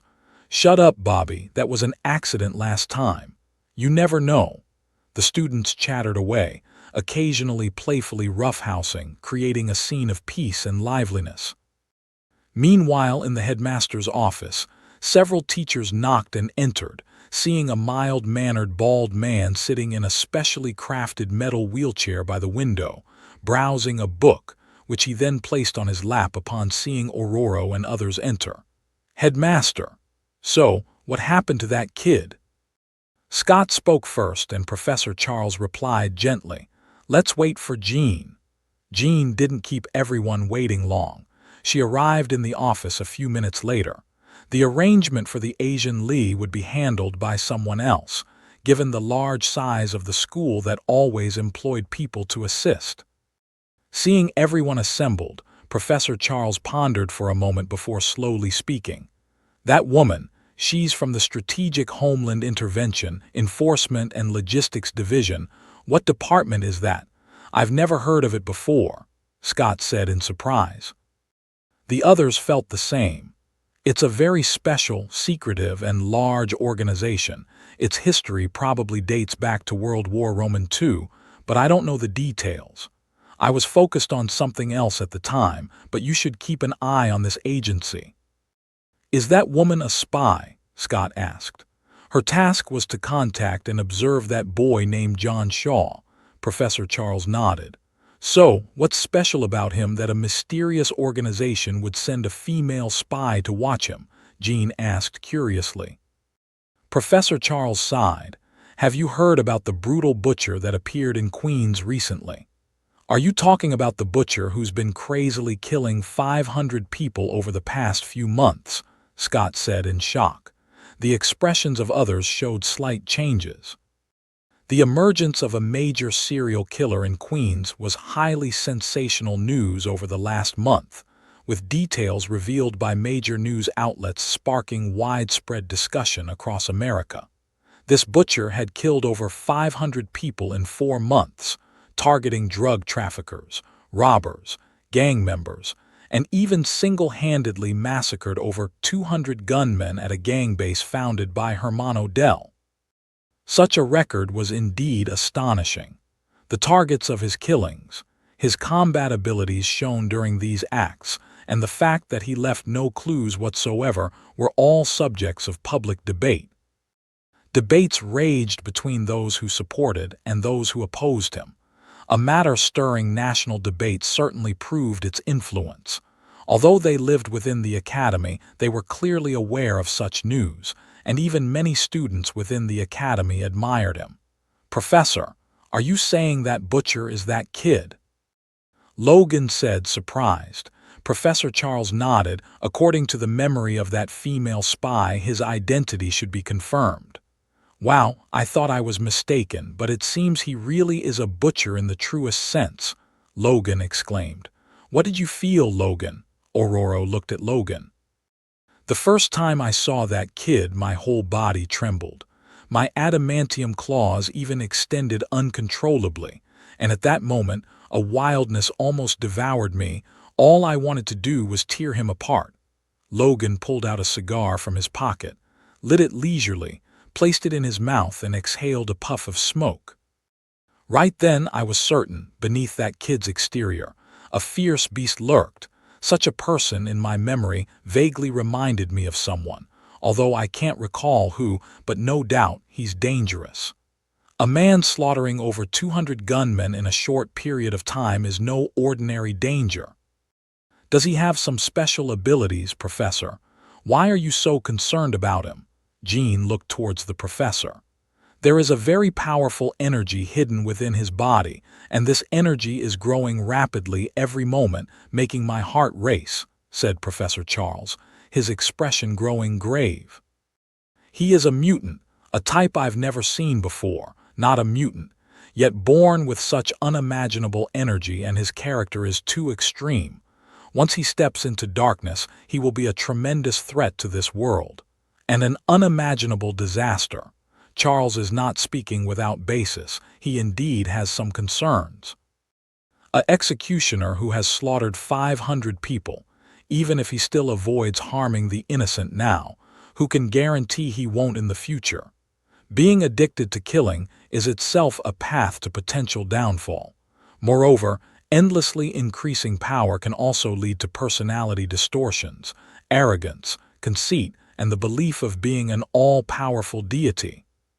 He has seen too many such people, but those people compared to someone like Zio, the gap is too large. In Charles's own perception, the most dangerous individuals, Zio, might occupy a high position, perhaps even more so than his old friend Eric. At least, Eric needs a helmet to prevent his psychic powers from intruding. This one doesn't need a helmet. His own powerful mind is formidable enough to resist any psychic forces against him. "Do you really think we will become enemies with these youngsters?" Logan said bluntly. "One cannot predict the future, Logan." Charles shook his head. "We do not understand him, but we need to keep a close eye on him." "I'd advise you not to do that, Professor." After Charles finished speaking, Logan looked at him meaningfully. "He is a beast, and even a calm beast is still a beast. When you feel he is dangerous, it means in your subconscious, you already see him as an enemy, and he will not hesitate to show his sharp claws and fangs." Logan's words caught everyone off guard. Scott retorted to Logan, "When did a wolf learn to speak such wisdom? Or are you the same kind?" "Scott," Jean frowned, unhappy with her boyfriend's offensive remarks. Regardless, Logan was their comrade, and such words were akin to an insult to one's own. "Kid, if you're dissatisfied, you might try provoking a wild beast, and perhaps you'll see for yourself how a beast tears your body apart." Logan stepped forward to stand face to face with Scott, his voice low. The ambitious Logan was almost about to say, "I'll kill you." For Scott, his romantic rival, he had never had any fondness. Scott was not at all intimidated and confronted Logan head-on, like two bulls in heat, while Storm and Beast could not help but shake their heads, accustomed to such dramas. Then the professor intervened to break up their argument. "Maybe you are right, Logan. We have always hoped to guide him towards good. Perhaps we should not be on guard against him. Let us just wait silently. Time may give us the answer." Logan raised an eyebrow and turned to look at the professor. At that moment, the professor also picked up a book in his hands, titled The Origins of Good and Evil. Natasha left, and Bai Zio was already preparing his next step. Before taking action, he needed to develop another ability, the use of psychic power. If psychic power could be developed to its fullest extent, it would undoubtedly compensate for another of Bai Zio's weaknesses. The psychic power of Professor X was unique on Earth. Even the White Queen was far inferior to him, especially since the other party also had a device that could amplify psychic power. If he wore that device, it would pose a great threat to Bai Zio. Bai Zio disliked such threats, so after the clash with Professor X in Chinatown, he immediately began to develop psychic power. His psychic power was strong, as psychic power is an extension of willpower. When the will is more resilient, the psychic power is stronger. For instance, Captain America Steve Rogers does not know how to use psychic power, but his will is so strong that ordinary psychic power users cannot manipulate him. He just lacks the method to transform and extend this psychic power for use. Unlike Rogers, who naturally has an incredible will, Bai Zio is another kind of freak life essence advantages in comprehensive enhancement, including psychic power. Once his abilities awaken, he can instantly master this power. But it is limited to usage. Finer control is still not in place. He needs to develop it further, extending this power. However, compared to magic, psychic development is much simpler. As long as there are enough test subjects, he can quickly develop many abilities. As for test subjects, there are plenty of people in New York. He randomly picked a few gang members, took them to a deserted area, and began his experiments on these test subjects. Starting with the simplest of psychic manipulations, he used his psychic power to infiltrate these ordinary people's brains and began the journey of memory reading. Inside their brains, he acted like a god controlling their memories, with images flashing by like slides, seemingly holding the buttons for fast forward and rewind. He could effortlessly browse through these people's memories at will. Beyond this, he gradually used his psychic power to create mischief in their brains, such as constructing a psychic prison, creating a fictional psychic world and thrusting them into it. These activities required a sufficient mastery of psychic power, and he progressively developed more derivative powers like psychic storms and psychic bombs, the final outcome being that he left these people brain dead, their deaths somewhat gruesome.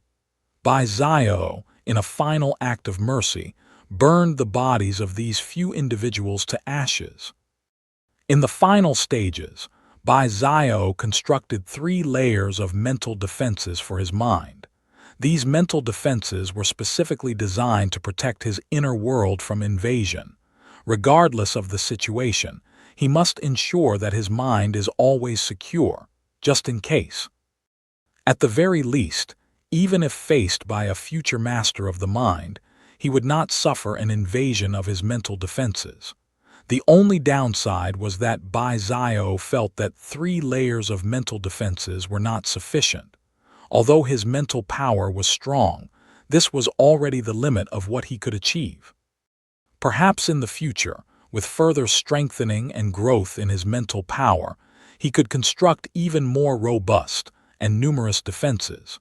This made Bai Zio feel that he had finally addressed a critical weakness. His next actions were not aimed at vampires and werewolves but at William Stryker, whom he initially considered a threat. One goal was to eliminate this monster, satisfying himself on a psychological level while trying to create the weapon he desired using adamantium, and perhaps even extracting some money from him. After all, his assets were somewhat insufficient for renting or purchasing homes across the various districts of New York. Now, the biggest issue was to locate William Stryker's base. It must be said, since his mental enhancement, he could recall memories once forgotten in the corners of his mind, and coincidentally, he also found the exact address of Stryker's base, located at Lake Alkali in Alberta, Canada. Even if he didn't know the location, finding it wouldn't have been too difficult, just time-consuming. Doesn't this show the pathway of mental power? Fortunately, he had permanent residency and did not need a visa to travel to Canada, so he went to New York Airport to buy a ticket to Canada. There happened to be a flight to Alberta, Canada, in an hour. After waiting for an hour, he boarded the plane. No dramatic hijacking incidents occurred on the flight. Even if there had been, he would have suppressed them with his mental power, as he preferred not to have any troubles during his journey. 6 hours later, the plane arrived in Alberta. Lake Alkali, surrounded by mountains and water, provided excellent cover for the base. After disembarking, he went to a car rental company. In Alberta, especially in this era, car rental companies didn't care if you had a driving license. As long as you had a sufficient deposit, they would even rent to a 10-year-old. He rented a Ford SUV and bought a map, then headed for Lake Alkali. Driving along the road, the scenery of the trees on both sides of the road to Lake Alkali became increasingly beautiful, with almost no one else around. As time passed, it was nearing evening. Upon reaching the road by Lake Alkali, Zio stopped the car and got out. He came to the edge of the road, which was akin to a cliff, below which was a river, and upstream stood a huge dam. With his sharp vision, Zio looked toward the dam. His enhanced senses allowed him to detect the dense atmosphere inside the dam from thousands of meters away. Clearly, he had found the right place. William Stryker's base was established inside the dam. To enter, one could only pass through the dam's spillway, which was full of surveillance cameras. If he attempted to breach it, the spillway would release, drowning any intruders. His mental power was strong enough, but to prevent Professor X from finding it, William Stryker had installed devices inside the base to block mental powers, which was why Professor Charles had always been unable to locate it. Therefore, he could not be certain that William Stryker was inside the base. But whether Stryker was there or not, Zio was not willing to waste time here. So, with a loud boom, the ground under Zio's feet cracked, and he shot straight up into the sky, diving toward the direction of the dam at a breathtaking speed. Zio, like a meteorite, crashed from the most densely packed part of the dam's atmosphere. Boom! The sturdy dam exploded like foam, smashing through layers of concrete and steel. On the lower levels of the base inside the dam, soldiers were still patrolling with weapons as usual, performing their daily duties, but no one expected the ceiling above to suddenly shatter, and a figure enveloped in dust and debris crashed down, creating a blast wave that swept all around. The nearby patrolling soldiers and a few passing researchers in white coats were blown away by the blast wave, either smashing into walls or equipment, with continuous screams echoing throughout the base. A few unfortunate ones even died on the spot from head injuries. At the same time, an alarm suddenly sounded throughout the base, and the warning lights mounted on the walls turned red and began flashing. The base was suddenly under attack, and everyone inside immediately reacted.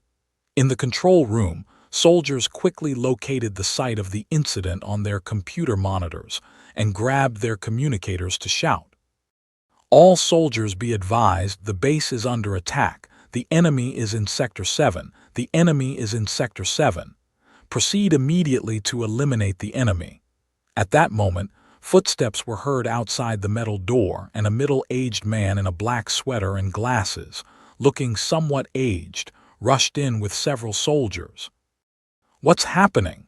"Sir, an enemy has invaded the base from above the dam. Someone has breached the dam." The operator clicked a few keys on the keyboard, and the base's floor plan on the screen showed a red line from the top of the dam to the inside of the base, indicating the damaged area. "How many enemies are there?" Just one." The operator pointed at the monitor. "What? Are you kidding me? One person can smash through 150 meters of concrete and rebar. Is he Superman?" The middle-aged man simply did not believe it. "Sir, perhaps that is indeed the case," replied the operator with a bitter tone. The middle-aged man took a deep breath and looked at the multi-directional surveillance screens of Sector 7. Through the haze of dust, a figure was faintly visible. "Damn, could it be those damned freaks?" he muttered angrily under his breath, his tone filled with discrimination and hatred. And he was none other than William Stryker, the mastermind behind the establishment of this base. From the screens, Stryker saw his soldiers gradually surrounding Sector 7. His eyes, behind his glasses, flickered briefly as he glanced at the black-haired Asian woman next to him, her face expressionless and clad in a black leather coat. "Come with me." After speaking, he left the control room with the Asian woman and several fully armed soldiers, hurrying towards Sector 7. However, by the time they reached Sector 7, the battle had already begun. It was less a battle and more a massacre. The encircling soldiers were numerous, around 60 or 70, each armed with guns, including powerful firearms like M4 carbines. Facing the attacker, these soldiers coldly pulled their triggers, the dense bullets creating a lethal crossfire designed to shred anyone to pieces. However, what terrified these soldiers was that the bullets had no effect. The enemy had already vanished. Instead, like a flash of lightning, a black figure wreaked havoc across the field, and in an instant the bodies of the soldiers were thrown through the air, dead before they hit the ground, either with crushed necks or caved in chests. The operator in the control room was nearly popping his eyes out at the sight, stunned. But when he noticed William Stryker hurrying to Sector 7, he snapped out of his shock, intending to report through the communicator. However, by then, Stryker with the black-haired Asian woman and several soldiers had already reached Sector 6. They ran right into the attacker, by Zio. Click tilde as soon as they met. Several soldiers immediately raised their guns at Bai Zio, while the Asian woman next to him stretched out her arms, long metal claws emitting a chilling aura. Stryker, seeing Bai Zio dressed in a black trench coat and shirt, wearing a round hat and black gloves, resembling an English gentleman, was even more surprised by Bai Zio's young face. "Who are you?"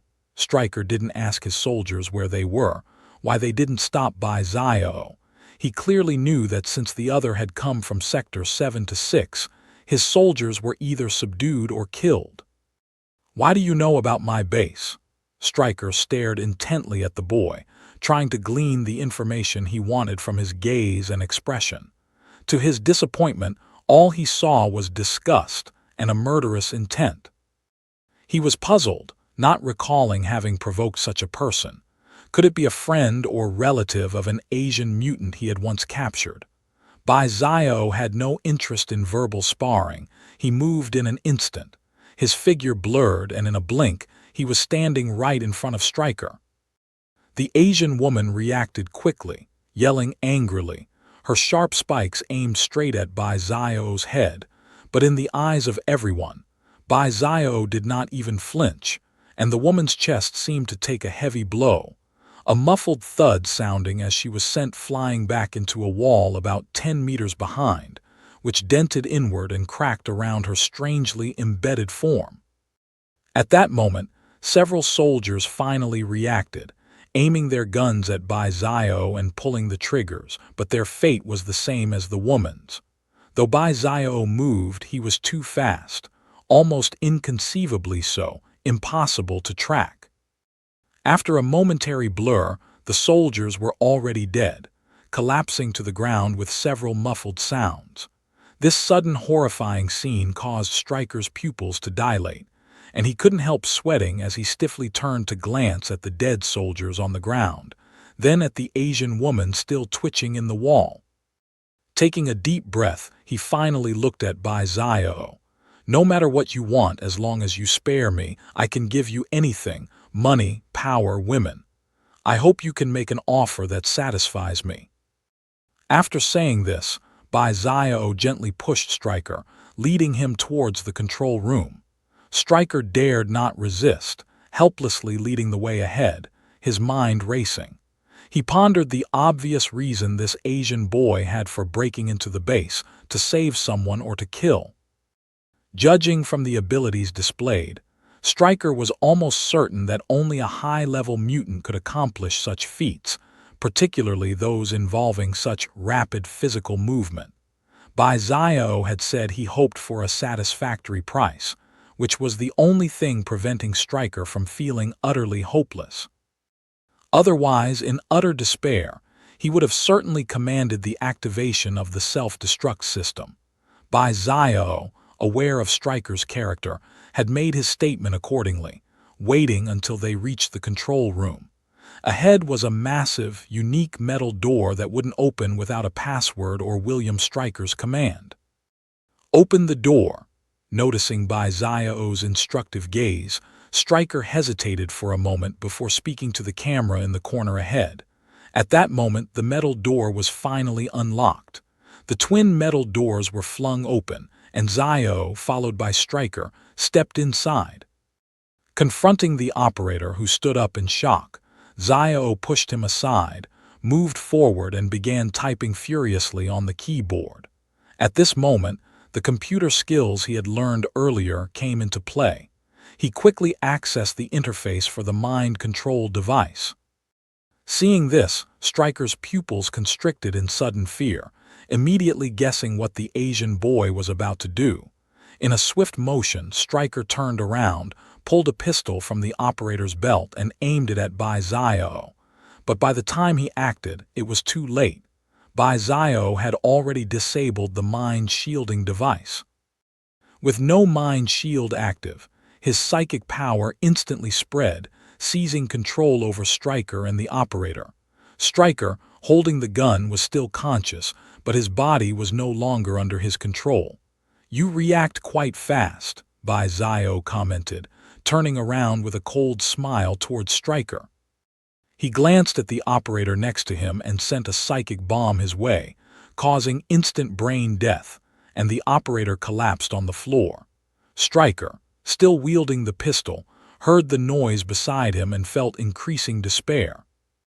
"Let's see what atrocities you've committed over the years," Bai Zio said, ruthlessly invading Stryker's brain and flipping through his memories. What he saw was a series of inhumane, bloody images that only fueled his urge to kill.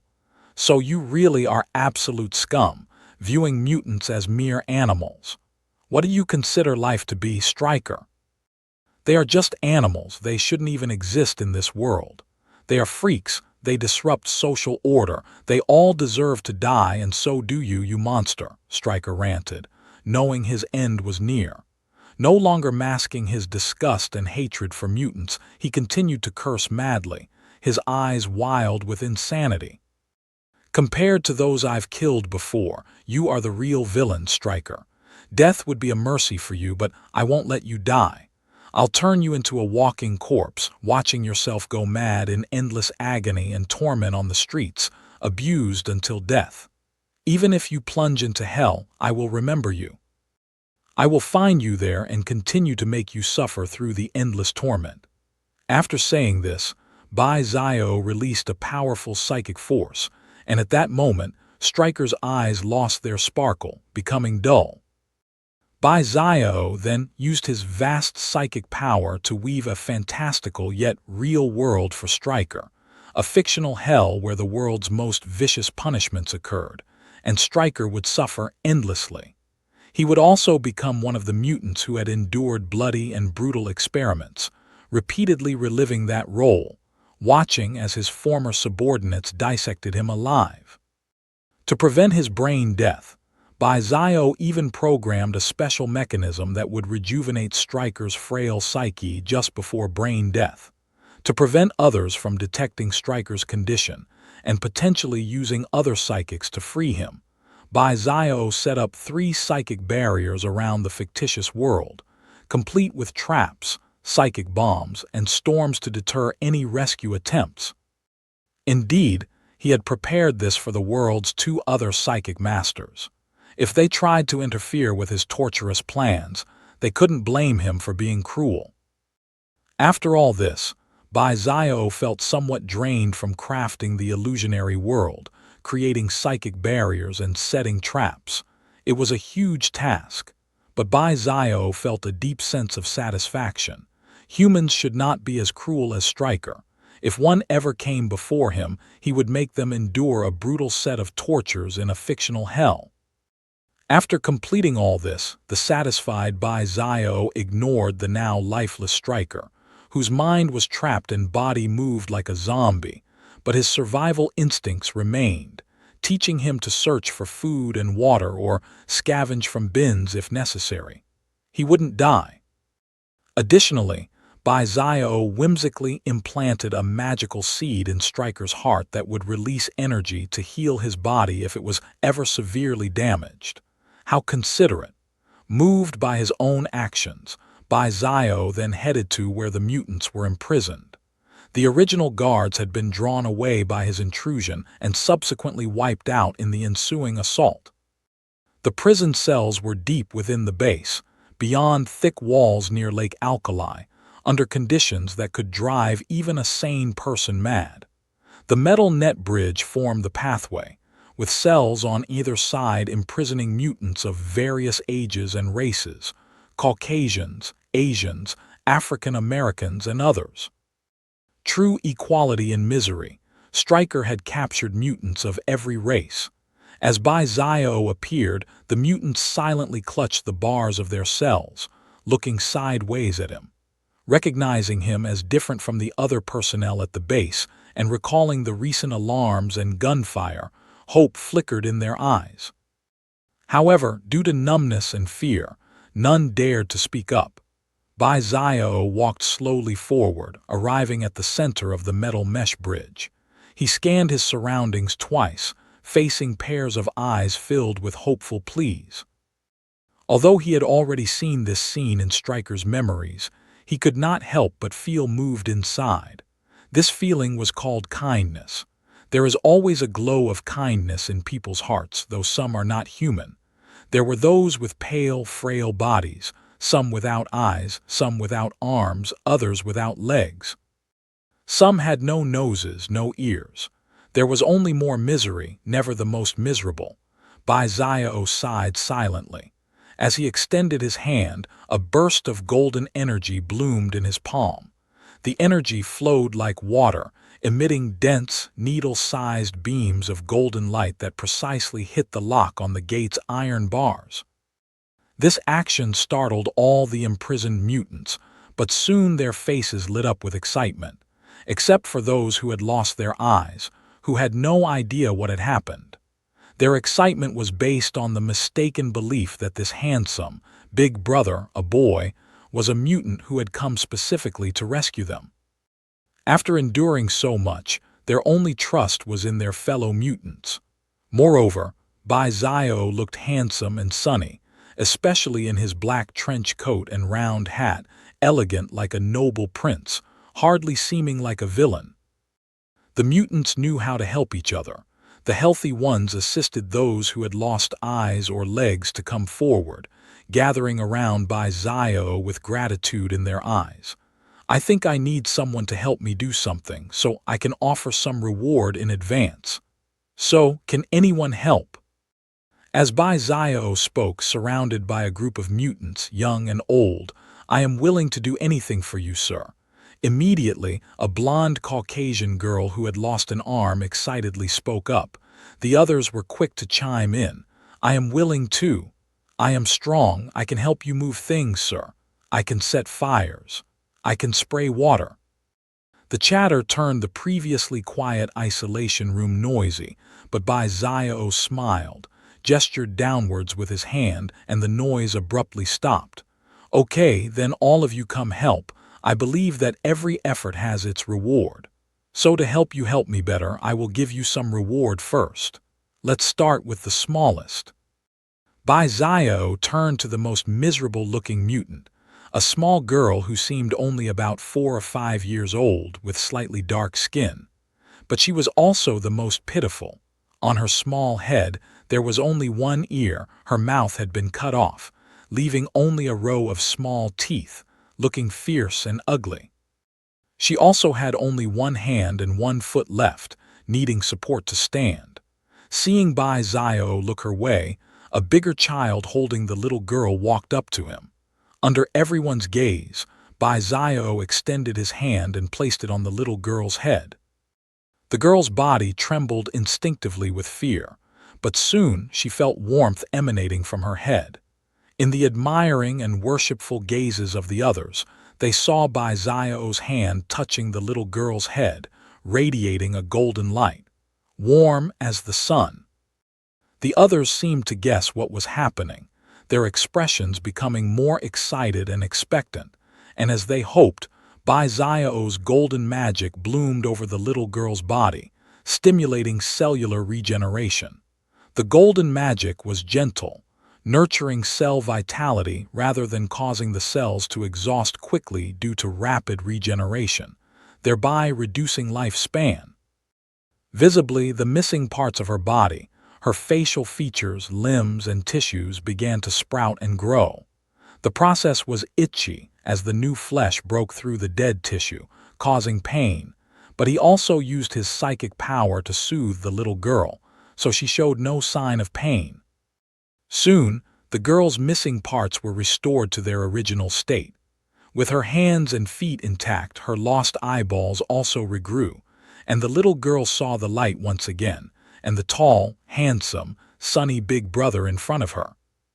The little girl looked up, her big eyes brimming with tears, looking slightly pitiful yet bewildered, truly adorable. The little girl did not cry. Instead, she spoke timidly, "Sir, could you kneel down, please?"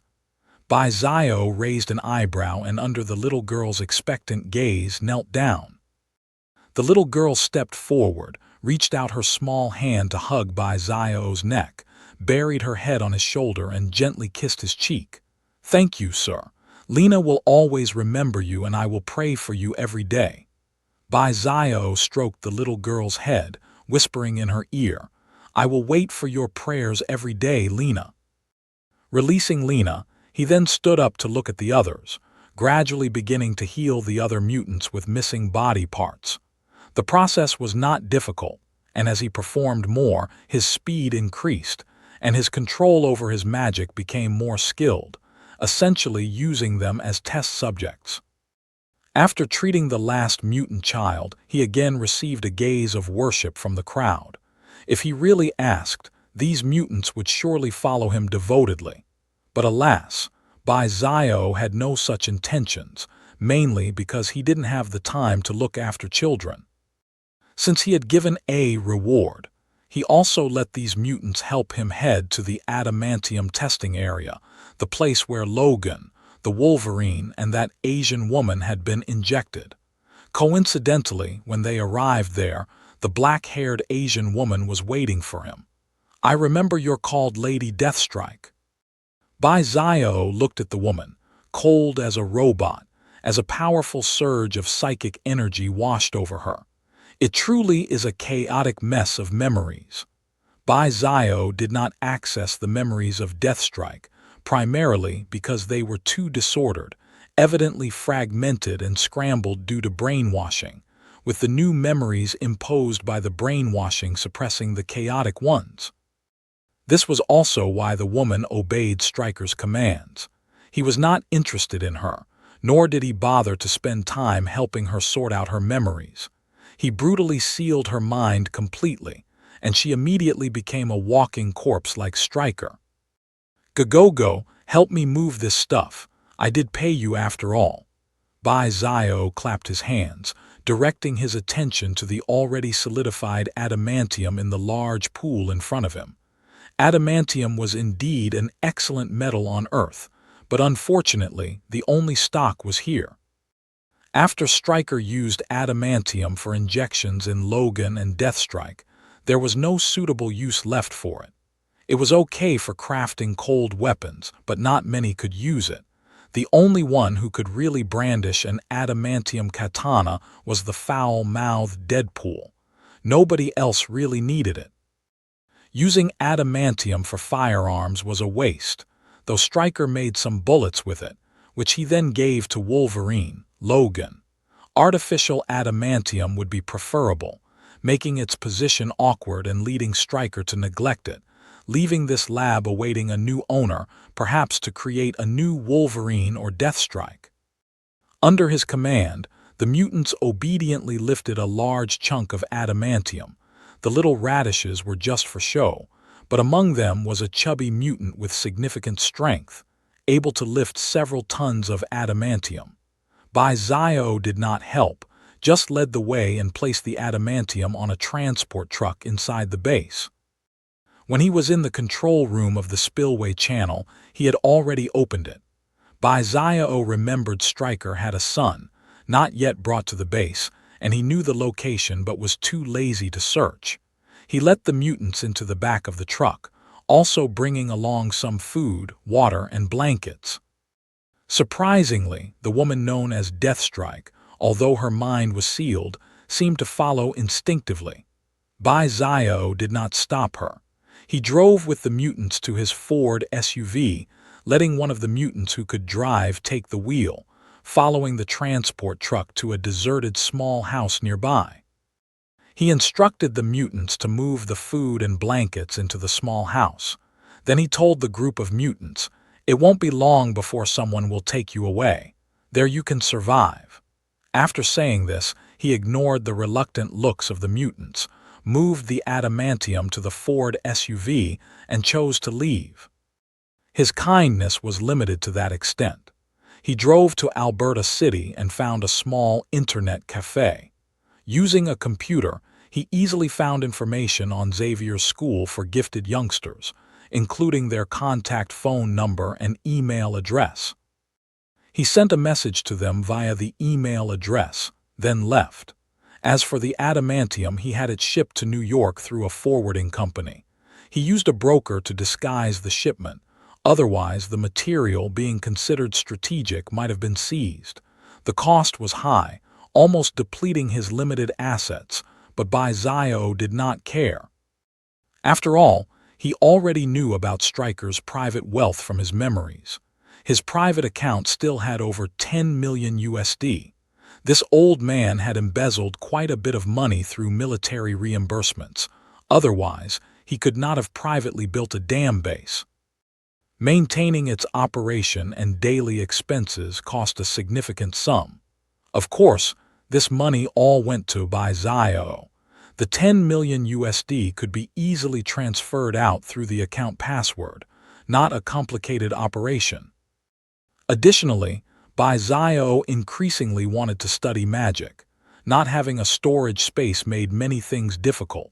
The trip to Canada was perfect. Zio was in a good mood, having gotten the money, punished Stryker, and saved people, giving him personal satisfaction. Afterward, Zio did not rush back to New York but toured Alberta a bit, taking the opportunity to transfer Stryker's money to his own account. This kind of operation could not withstand scrutiny, but whether the military would investigate a madman was unclear, and even if they did, who knew how long it would take? By then, he would have spent the money clean and he would not care. Now his strength allowed him to no longer keep a low profile. In contrast, his email caught the attention of Xavier's school for gifted youngsters. Inside the school corridor, Jean hurried to the principal's office to find Principal Charles. It was daytime, sunny and bright, with sunlight warmly streaming into the office through the window behind the professor. At that moment, Professor Charles was seated in his wheelchair teaching a group of students, but when he noticed Jean's arrival, he gently said to the students, Today's class ends here. I hope you have gained something from it. Class dismissed. Goodbye, Professor. The students politely said goodbye and greeted Jean, who warmly responded. After the students left, she approached Professor Charles. Professor, a few minutes ago, someone sent an email to our inbox. The content mentioned that there is a group of rescued mutants about 3 kilometers southwest of Alkali Lake in Alberta, Canada. They are still in danger. The professor's eyes flashed, and then he said, "Let's go. I need to confirm their location." Jean knew exactly what the professor meant, and she immediately pushed him to the school's most secretive place, where a brainwave amplifier built with the help of Magneto was located. There, the professor could use the brainwave amplifier to strengthen his mental powers and sense the minds of people all around the world. Crossing a floating passageway, Jean pushes the wheelchair-bound professor to the central platform, where he picks up a metal helmet from the instrument in front of him. After activating the device, a vast psychic power suddenly expands. It precisely locates an area near Lake Alkali in Alberta, Canada, accurately pinpointing the location mentioned in the email. He sees a group of anxious mutants huddled in a small, abandoned house, each one clinging to the others, including a few young children. Professor Charles breathes a sigh of relief upon seeing that the children do not appear to be injured or have suffered any harm. Suddenly, he speaks up. "Children, I am Charles. I am here to help you." His voice, carried by psychic power, reaches across the vast distance into the minds of all the mutants in that house by Lake Alkali in Canada. The previously quiet group is startled by the sound. Everyone looks around bewildered, trying to identify the source of the voice. Finally, an older Caucasian young man tentatively speaks. "Hello, Mr. Charles, are you talking to us?" "Yes, my child." "Thank you, Mr. Charles. Are you here to help us?" "Yes, I am also a mutant. I have started a school for mutants where many others like you live. I would like to invite you to join our school. Here, you need not hide or be afraid. It is a safe place. Your words are similar to those of that gentleman. I think we would like to join, but what do you need us to do?" Charles's eyes flicker before he replies, "Wait. I will send my students to pick you up now. You just need to wait. I will keep an eye on you, and it should only be a few hours before we can reach you." "Where is your school?" "In New York." "That seems far." "Do not worry, child, we have an airplane." "Thank you, sir. We will wait here for you." After the psychic conversation ends, Professor Charles turns his wheelchair towards Jean. "Those children have faced terrible things.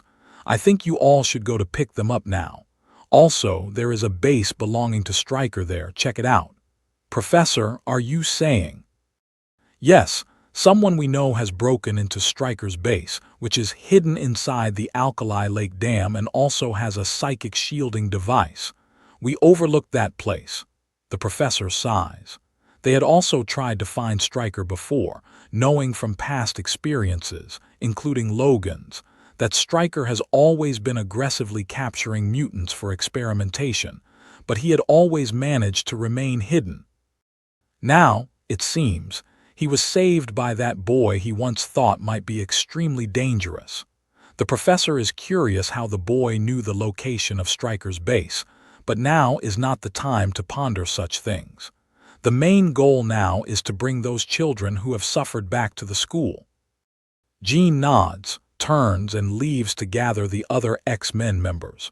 Watching Jean's departing figure, the professor maintains a gentle expression, his thoughts unknown. Was he adding psychic direction on our first meeting? Such a cautious and rational person, yet lacking a sense of security. What he didn't tell Jean was that under the amplification of the psychic enhancer, while searching in Alberta, he had already sensed the presence of Zio, but he had not rashly contacted him, partly because the other party held a deep prejudice against him, and partly because he sensed many thick barriers on Zio's psychic level. He could not make contact unless Zio opened a sliver of his mind for communication. Otherwise, It would only be an aggressive invasion, which would undoubtedly lead to complete opposition between them. This was not the outcome Charles wanted to see. However, at least from this situation, Charles believed that the boy was not bad, certainly discerning between good and evil. Perhaps he could try to build a friendship. However, that seemed difficult. Charles thought of their first meeting in Chinatown, the cold, disdainful look in the other's eyes, and couldn't help but feel a headache coming on. Unaware of the strange thoughts of the bald old man, Bai Zio returned to New York.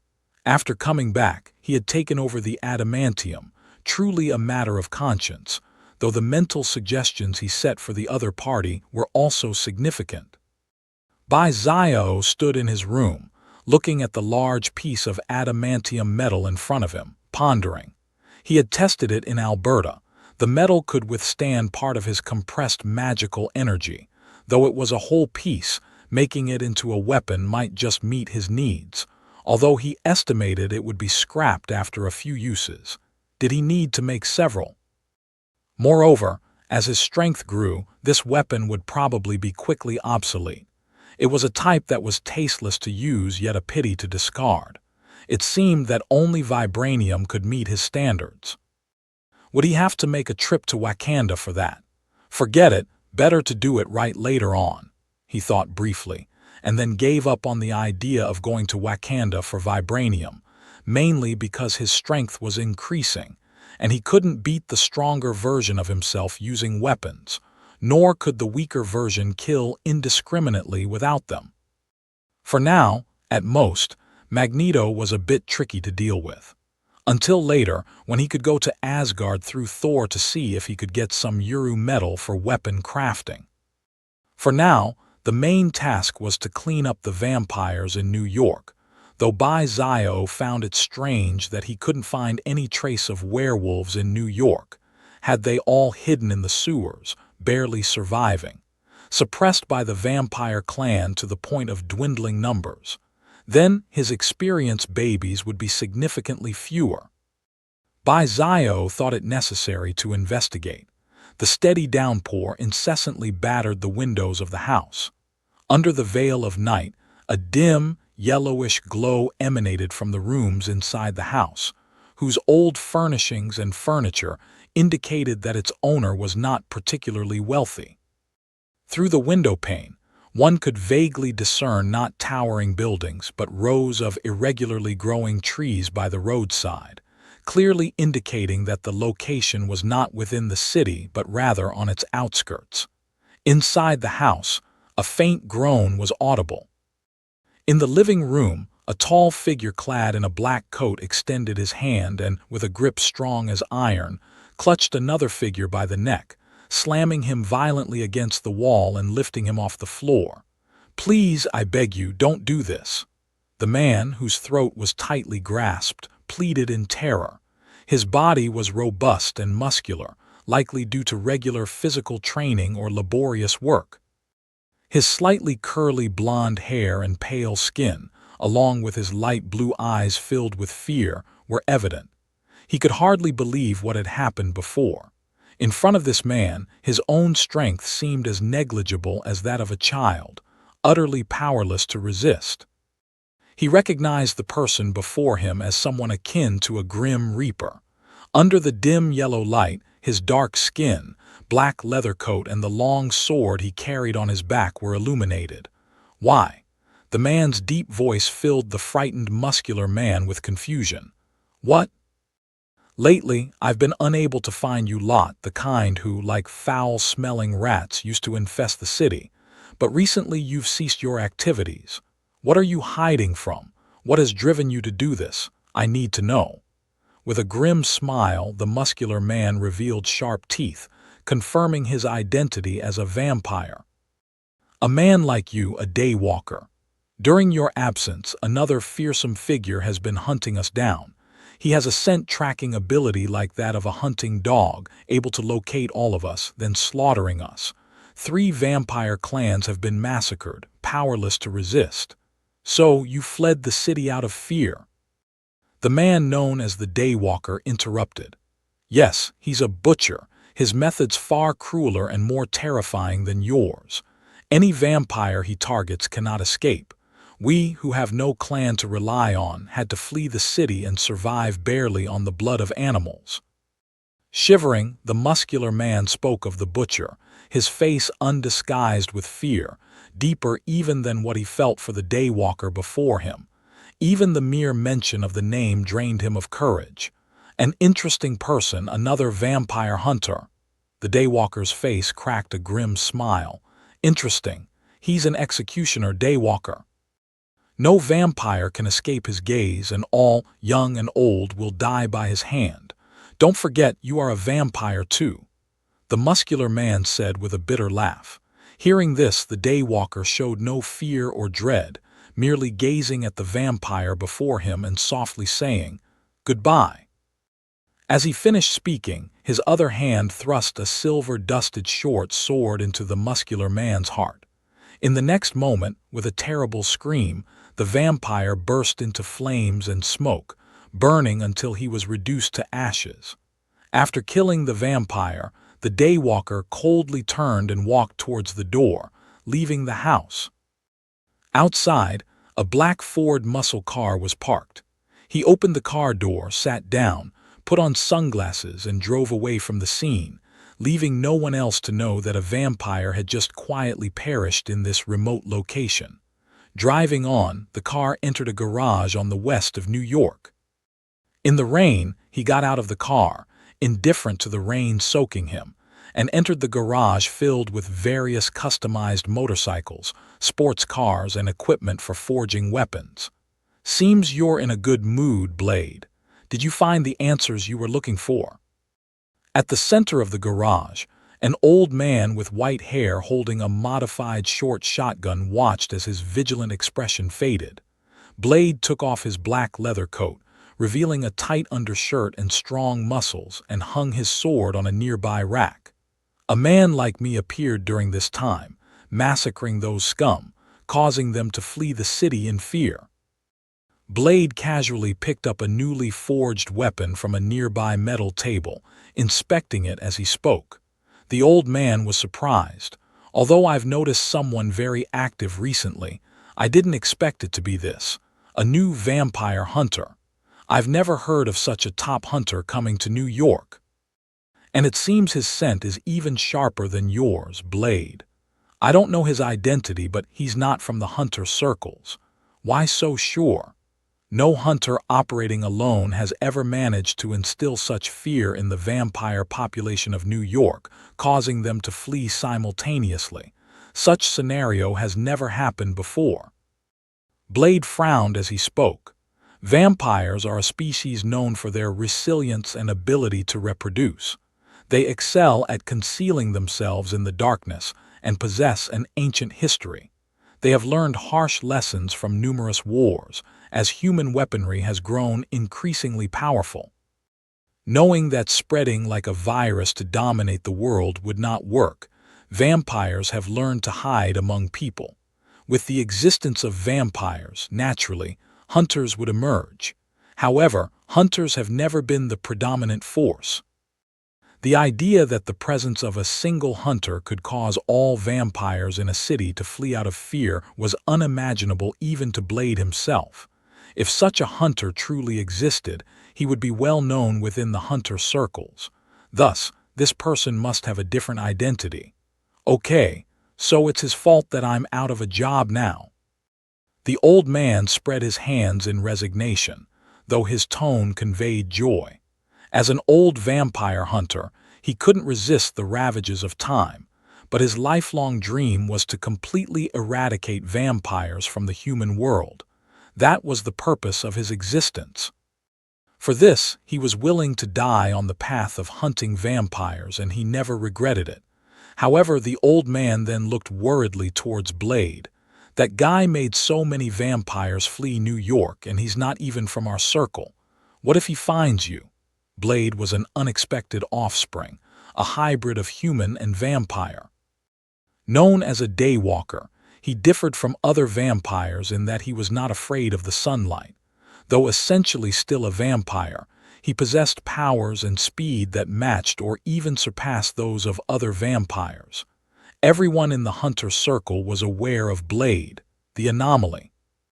While many were probably cautious around Blade, at least their positions were aligned.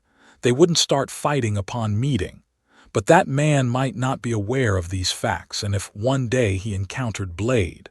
Thinking of this possibility, the old man couldn't help but frown. "Don't worry, Whistler, I'm a hunter, not a prey," Blade responded nonchalantly. He was a proud man, always believing in himself. Even though that man had recently racked up impressive feats, surprising him, he still believed in himself. Such misunderstandings can be avoided. "There's no need for accidents to happen," the old man insisted. "It looks like I need to go see some old friends or maybe get some information from them." "Suit yourself." Blade did not stop the old man from doing everything for his sake. Their relationship never required pretense or evasion. Blade was more curious about that man. Perhaps all the information he sought was with him.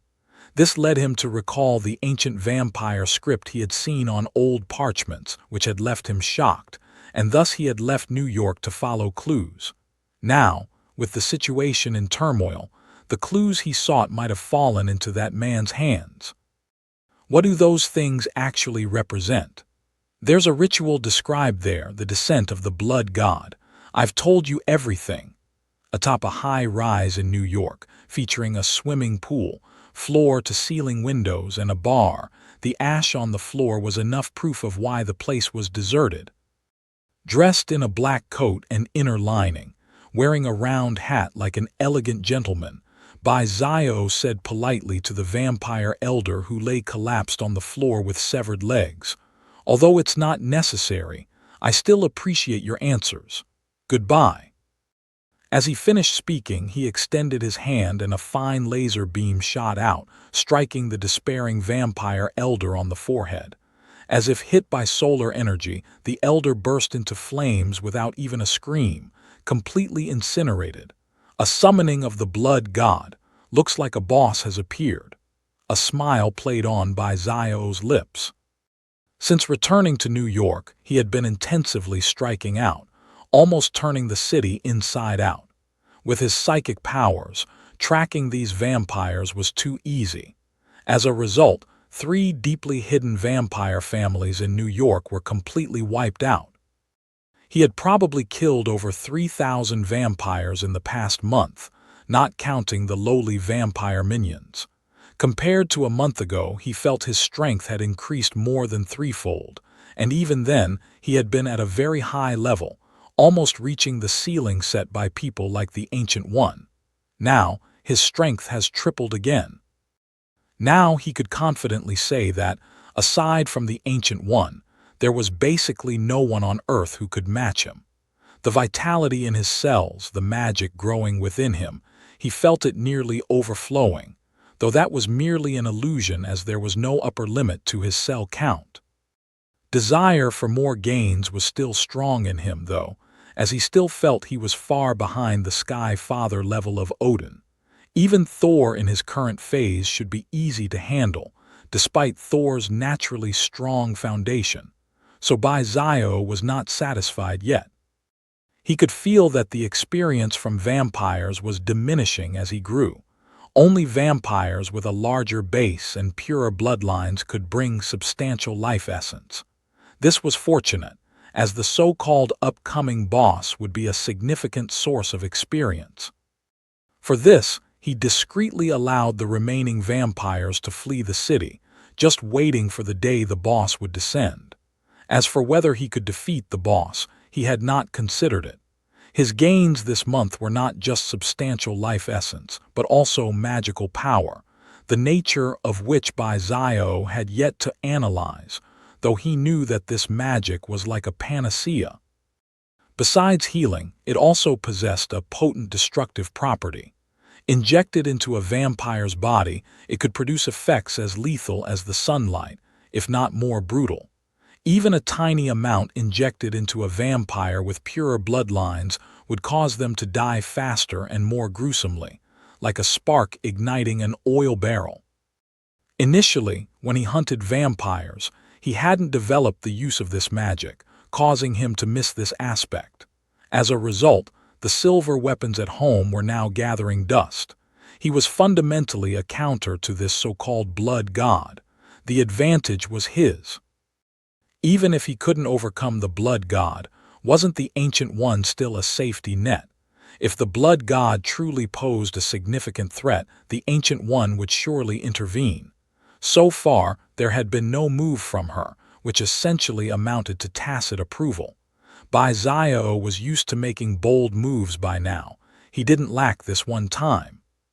He muttered to himself, secure in the knowledge that he had the Ancient One figured out. Nothing could stop him, not even Jesus. The result of Zio's massive killing spree was that many large-scale disappearances occurred in New York. Yet, the NYPD received no information whatsoever. Even Zio's other alias, the Rainy Night Butcher, vanished without a trace.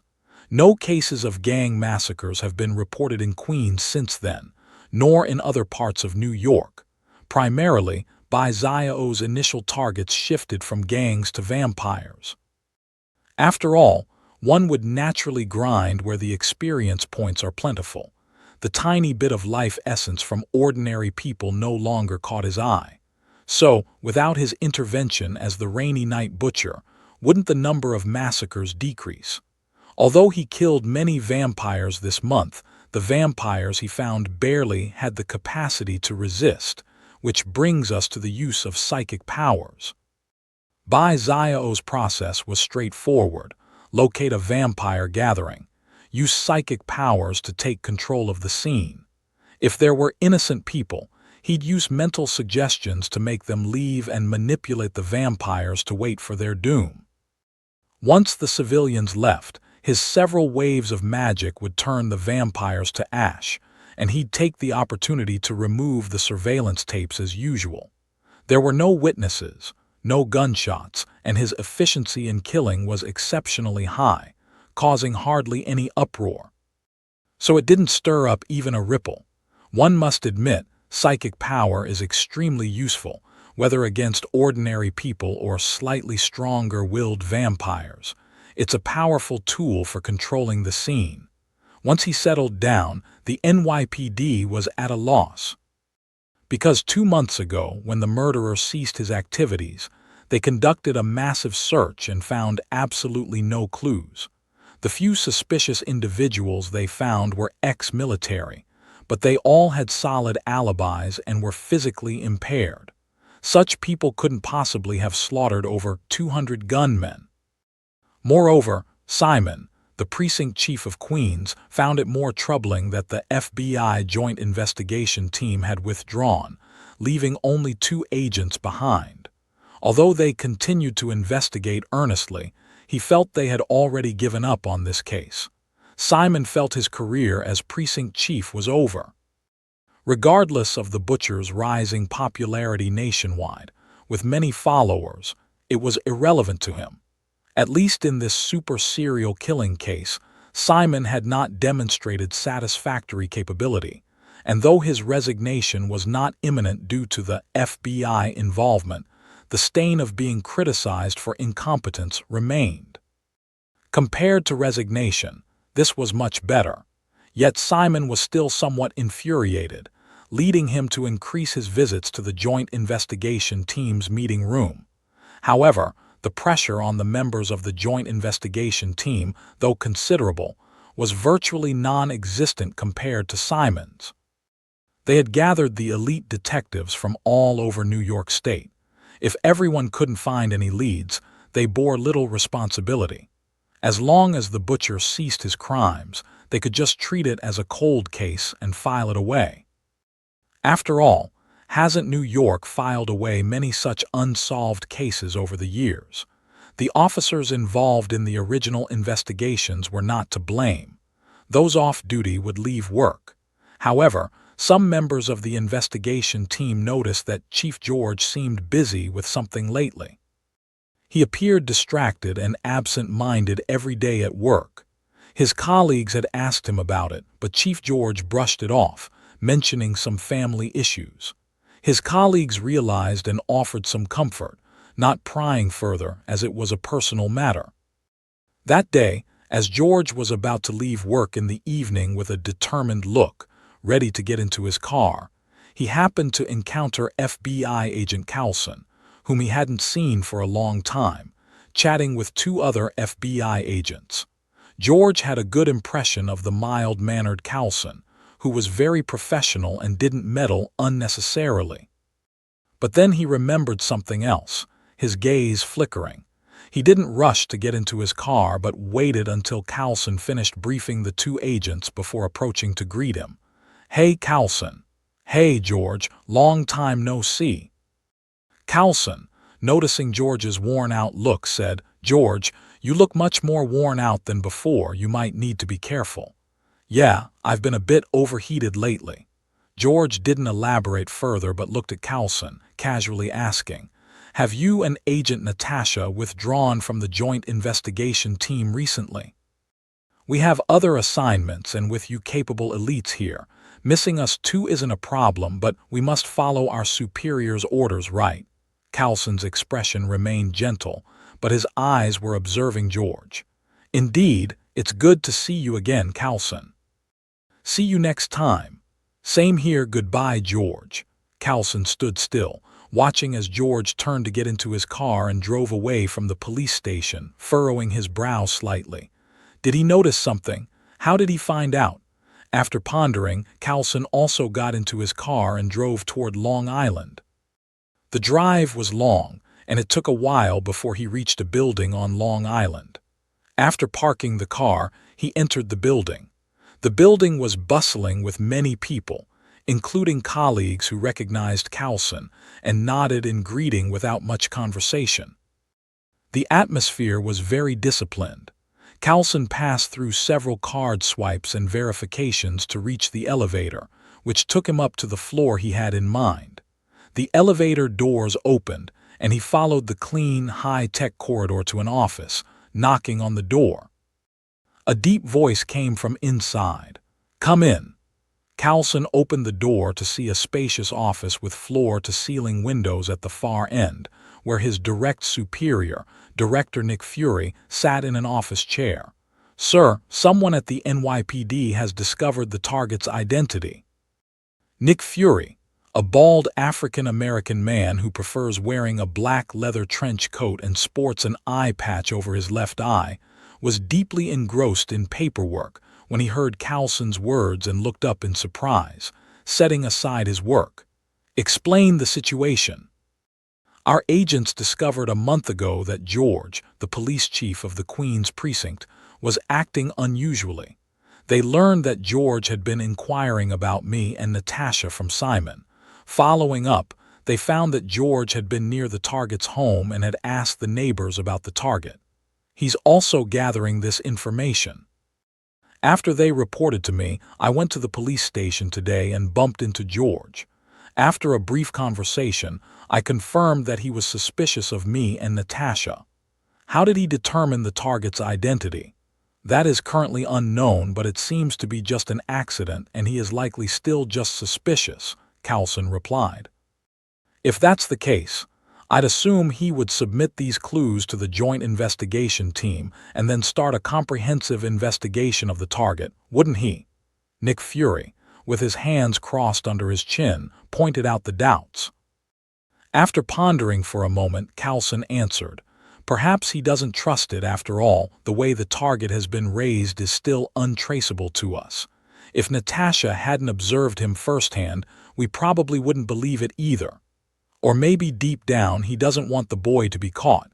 Clearly, he subconsciously approves of the boy's actions," Fury affirmed confidently. Coulson's gaze shifted, recalling his interactions with George. He knew George as a family man who loathed criminals and was extremely compassionate. He is undoubtedly a good man.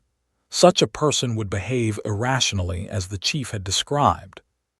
Then recalling his previous encounters with George, from his determined gaze, Coulson realized. He plans to take the information he's gathered home, submit it to the Joint Investigation Team, and officially start the investigation of the target. George is a good person and also a good cop. He has the awareness of a policeman, believing that crime should be adjudicated by law. His subconscious may approve of by Zio's actions, and he might hesitate, but ultimately, his police duty overcomes any hesitation.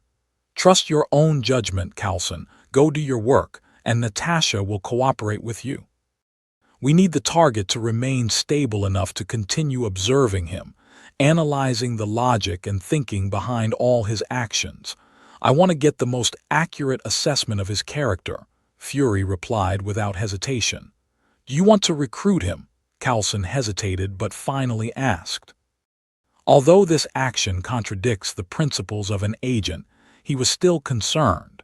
Fury has always maintained trust in his old partner, although this trust is relatively more compared to other agents, as his nature is to be skeptical of everyone around him, keeping his subordinates close. But he understood Coulson's character and his concerns. Fury pondered for a moment, hummed at the desk, and the highest authority privacy function in the office was activated. He then said to Coulson, "Both of us have lived through the events of 1995, which taught us that Earth is not alone.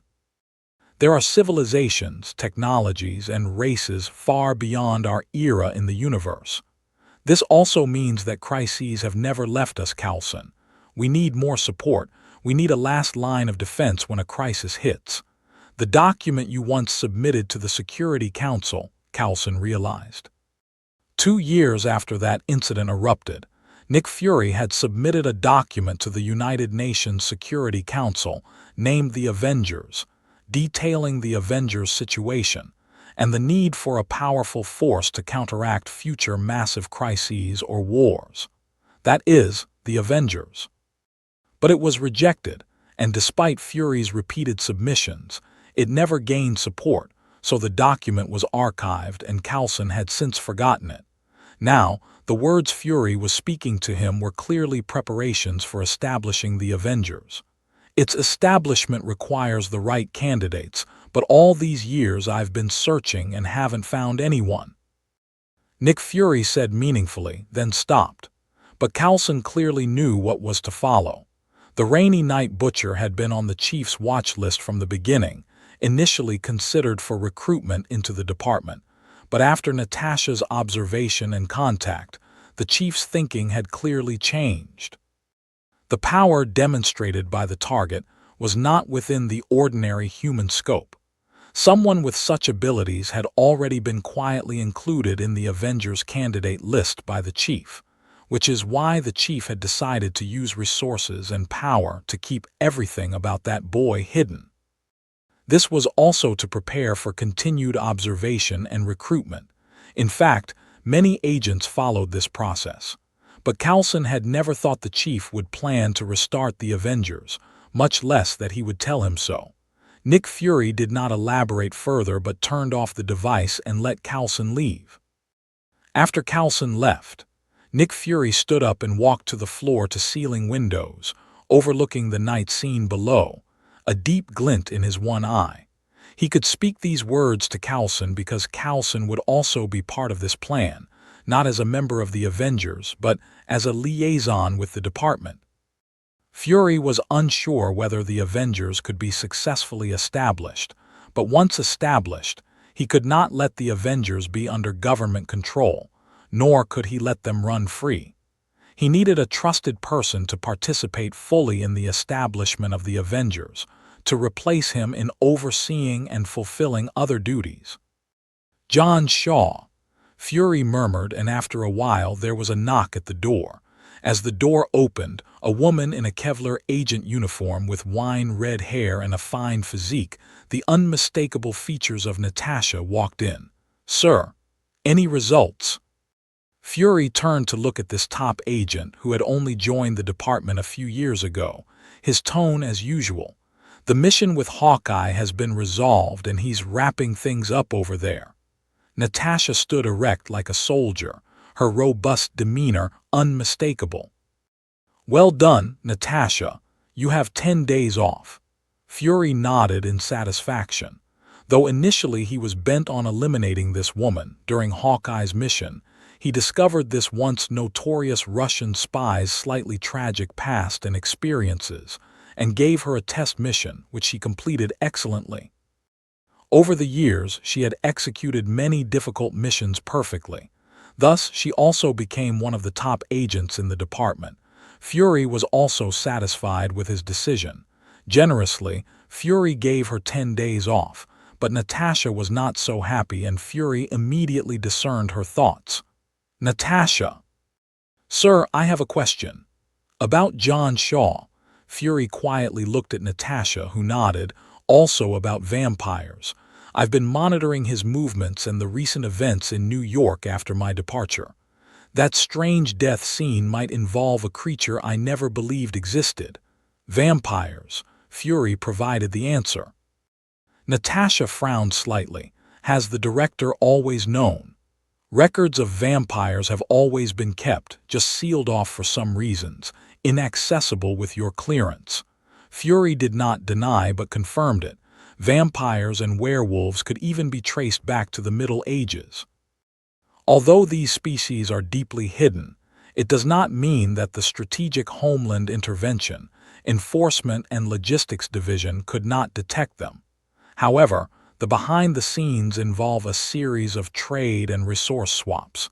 He also received instructions from the previous director to let them be, provided they don't cross the line.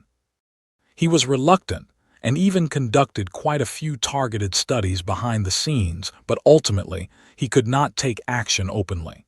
Since the vampires kept a relatively low profile, at least not threatening public opinion and stability, they could be ignored. This highest-level secret was only known to a very few, and Natasha, being new, was even less aware. After Coulson reported that Bai-Zio had created silver-coated weapons, Fury knew Bai-Zio must have also detected the vampire's presence, but he still silently observed, or rather, it was also a test of the other's capabilities and temperament. After the Stonewall Bar incident, Fury finally confirmed to include him in the Avengers recruitment list. The discovery and destruction, Bai-Zio's abilities and character, perfectly matched Fury's philosophy. Fury has always believed that the world should be led by humans. He was not capable of advancing humanity's progress himself, but human progress required a stable and harmonious period. Any species that threatened this stability and peace was a potential threat. Fury was very satisfied with Bai-Zio's execution, especially since discovering the vampires. He focused solely on that, even foregoing his previous enthusiasm for combating crime. Fury liked such a person. Isn't that the perfect Avenger template? Otherwise, Fury would not have helped Bai-Zio to cover up actively. With the initial investment, the subsequent recruitment would be smoother. Of course, his thoughts were somewhat wishful, but Fury believed it was only a matter of time. Fury's thoughts, Natasha was unaware of. She just felt her worldview refreshed again. Mutants had appeared since World War II, and although there were many powerful mutants exceeding standards, at least in her view, they were still humans, at most genetically mutated. But vampires and werewolves, those should only exist in movies and novels. The transition from legend to reality was somewhat shocking to her. Natasha's will was strong enough, and along with prior suspicions, she calmed down after a brief shock, unable to see her direct superior's heart, yet clear that he was aware of such a species, thus certainly prepared in secret. I need you to keep this highly confidential, Natasha. You know the agency regulations. Understood. Goodbye, sir. Natasha received her answer and left cleanly. On her way out, Natasha began to think about preparing some silver weapons for herself, just in case she encountered vampires during a mission. Without weapons to counter, it would be too dangerous. She didn't want to die young or become a vampire. All those handsome and charming vampires in movies and dramas held no interest for her. Natasha preferred to remain human. With not many vampires left in New York, Zio also entered a vacation period. During the break, he used the money he got from Stryker to buy several apartments in other areas. Of course, they were rentals.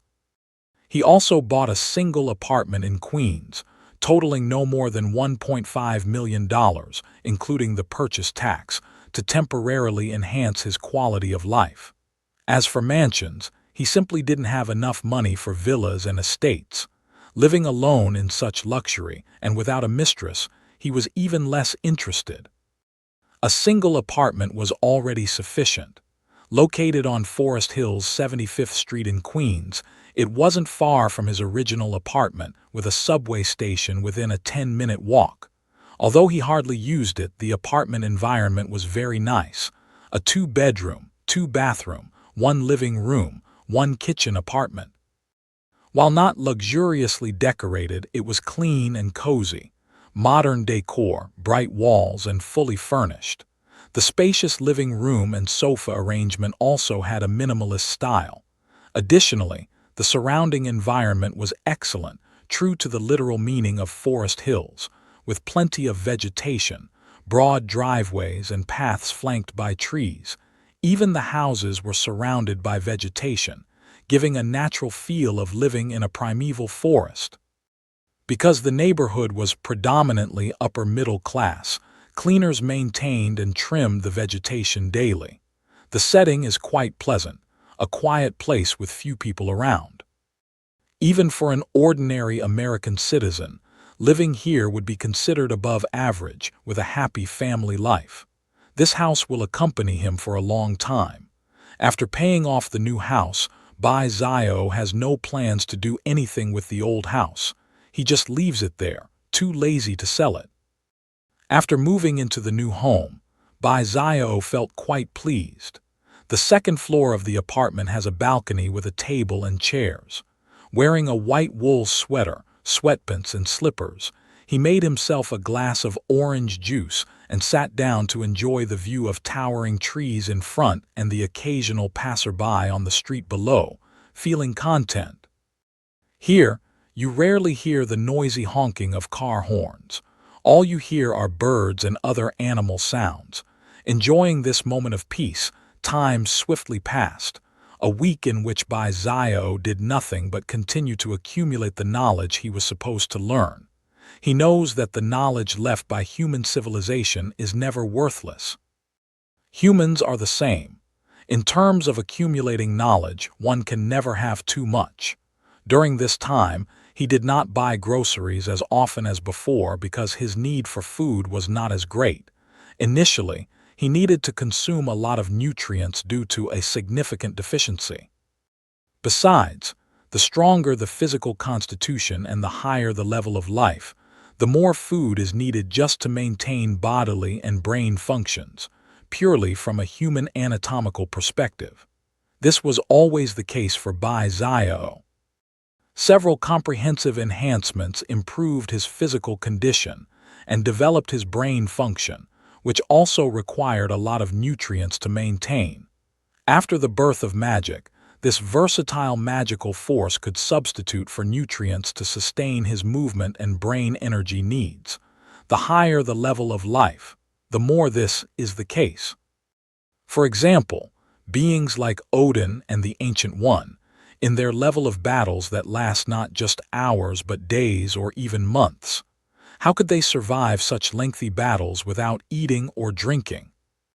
At that level, the stronger the life level, the less need there is for external nutrients. Even if they eat, it's just for the pleasure of taste, unless the food itself contains vast amounts of energy to nourish oneself. It's worth mentioning that the Ancient One's physical strength is not as great as Odin's at the same level, but her spiritual strength and mastery of magic are incredibly powerful.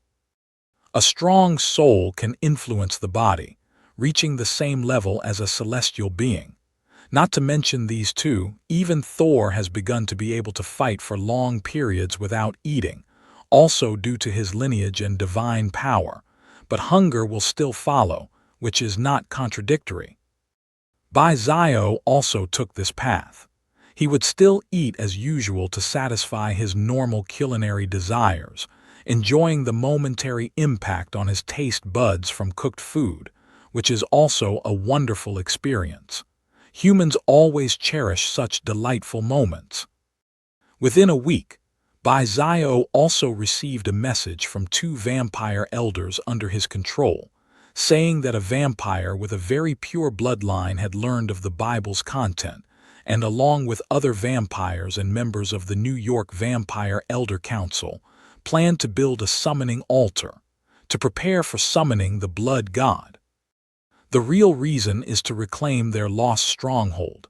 In fact, every city has its own territory, and New York, being particularly special, is the most coveted among all territories worldwide, occupied by vampire families with vast influence and heritage. Compared to other vampire factions, these are the most noble. However, due to Bai-Zio's arrival, they were forcibly expelled from New York, a tremendous humiliation for these vampire families. With their interests and reputations damaged and many high-ranking vampires slaughtered, it would be strange if they could sit still. But they couldn't just contact other vampire families, as the weakened ones would easily be devoured by others. Fortunately, the appearance of the Book of Death gave these vampire families new hope. They united, vowing to fight their way back into New York and to flay and dismember Bai-Zio. As for the message from the two traitorous vampire elders, he could only silently applaud, even cheering them on from behind. Others might see a disaster unfolding, but he saw it as a massive pool of life essence. For this, he specifically instructed the two traitorous vampire elders to diligently complete the construction of the altar and then wait for him to reap the benefits. Bai-Zio was in high spirits, but when he went out to throw away the trash, he encountered an unpleasant situation. That day, as he carried a bag of trash to the communal dumpster and had just finished disposing of it, he suddenly felt a weak but intense gaze piercing toward him. This was not like the casual glance of an ordinary person. This gaze was filled with murderous intent and malice. He remained calm and turned his head toward the source of the gaze. About 1,000 meters down the road, an inconspicuous black sedan was parked on the side of the road, and the driver, wearing a cap and staring intently at him. Suddenly, Bai-Zio turned his head and locked eyes with the driver, who seemed shocked that Bai-Zio could spot him from such a distance and appeared to scarcely believe it. It was quite interesting. After being discovered, the driver did not choose to drive away immediately, but instead drove towards Bai-Zio. Bai-Zio just quietly watched. When the driver reached where Bai-Zio was on the roadside and stopped, the man got out of the car, confidently approached Bai-Zio, and looked him over unabashedly. "Nice to meet you, butcher." The man was dressed simply and modestly. Just a common black jacket and pants, topped with a baseball cap, and a rugged face with a neatly trimmed beard around his chin and upper lip. His body was lean and muscular, and his fierce demeanor made him appear unapproachable, especially those eyes, filled with aggression. Ordinarily, most people would be intimidated or dislike such aggressive eyes, but Bai-Zio, being scrutinized by them, showed no signs of impatience or anger. Instead, he was very calm. However, beneath this calm often lurked a terrible storm, just like Bai-Zio now. His eyes met those of the man, his black pupils as deep as an abyss, seemingly ready to devour souls at any moment. This man, under Bai-Zio's gaze, felt a surge of fear within. His eyes wandered uncontrollably, no longer meeting Bai-Zio's. Finally, the man suppressed the fear rising instinctively within him and forced himself to meet Bai-Zio's gaze again. "Very impressive eyes. Go back and tell Kingpin, if my identity is revealed, I will burn his so-called empire to the ground, and then death will be a luxury for you." Bai-Zio set a subtle mental suggestion in this man's mind with his powerful psychic abilities. As he finished speaking, he turned and walked towards his apartment. As for the man, he stared intensely at Zio's departing figure. Normally defiant, if anyone else had spoken those words to him, he would have responded with brutal violence. But now, he lacked even the courage to act. Those tranquil pupils haunted his mind, making him feel as though his body was no longer under his control. Damn it! After Zio entered the apartment and closed the door, the man cursed under his breath, angrily kicked the tire of a car, and then walked to the driver's side, furiously driving away. He knew that the moment fear emerged, he had already lost, and it was a bitter loss. The opponent was too powerful, suffocatingly so, leaving him without the courage to fight. So, wisely, he left. However, this incident was far from over. As the man drove away, his face gradually twisted into a ferocious expression. This minor episode did not affect Zio. In fact, when the man was discovered by Zio, his memories had already been accessed. Zio never cared for such trivial matters as privacy concerning someone with hostile intentions towards him. He could mention Kingpin's name and naturally knew the man's identity. A top mercenary, an assassin, one of the major mob bosses in New York sent by Kingpin to recruit him. Bullseye, with strong individual combat capabilities, was also one of the greatest enemies of Daredevil. Kingpin was the same, a formidable figure who, upon learning of the slaughter in Queens and the power displayed, wanted to recruit him and thus sent Bullseye to investigate and locate him. But neither Kingpin nor Bullseye ever considered one thing. In their view, Zio was just another player like Bullseye, a top assassin, a warrior, but they couldn't imagine how fast Zio was growing. He had already surpassed ordinary humans.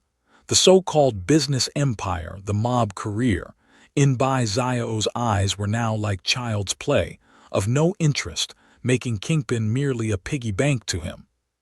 He hadn't sought out Kingpin, yet the latter had approached him first, which Zio found somewhat amusing. Bullseye wasn't killed because he was already doomed. After dealing a big blow to Kingpin, the mental suggestion Zio set would make Bullseye end his own life. Zio couldn't be bothered to deal with Kingpin himself. Considering a fat man could offer so little life essence, better to keep him as a piggy bank. Regardless of how much money Kingpin's business empire made, it was all being prepared for him. As for how Bullseye found him, Zio was neither surprised nor concerned, focusing solely on awaiting the descent of the blood god. Bullseye drove to the Hell's Kitchen building of Kingpin, ignored the security and staff, and took the elevator to Kingpin's office. He knocked on the door and Kingpin's voice came from inside. "Come in." Pushing open the door, he saw the spacious and luxurious office. Kingpin standing by the floor-to-ceiling windows in a white suit, talking to a man in his 30s wearing glasses. Bullseye knew this man's identity, James Wesley. Also Kingpin's most trusted and capable assistant. After James Wesley and Kingpin finished their work summary, he stood aside. "I failed," Bullseye approached Kingpin and said solemnly. "Ha, that's an interesting piece of news. Did you kill him?" Kingpin, holding a cigar and leaning on a cane, asked with interest. "No, I." Bullseye wanted to say more, but then his eyes suddenly changed. A tremendous psychic power inexplicably burst forth, and in Kingpin's view, the world in front of him suddenly twisted into darkness and chaos. Kingpin, as the most ruthless mob boss, had a far stronger mindset and will than ordinary people. He didn't panic or fear, but stood frowning. At that moment in the dark world, a pair of huge eyes appeared, cold and merciless, as if a deity was looking down on mortals. "Butcher!" Feeling the presence of these eyes, Kingpin immediately sensed it and looked up, saying solemnly, "We can talk." Kingpin tried to communicate, but a huge voice like a bell boomed in his ears. "You should hope I forget you, Kingpin." The voice sounded like a demonic roar, shaking Kingpin so intensely that severe, bone-piercing pain surged through his brain.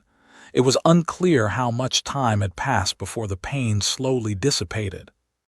As the chaotic darkness faded from his sight, he returned to reality. What appeared before him next made Kingpin's plump face fill with gloom and shock. He saw, right before him, Bullseye, who had been standing there, was now lying in a pool of blood with visible wounds on his forehead and chest, disbelief filling his eyes. Kingpin slightly raised his hand and saw a handgun in it, appearing at some unknown time.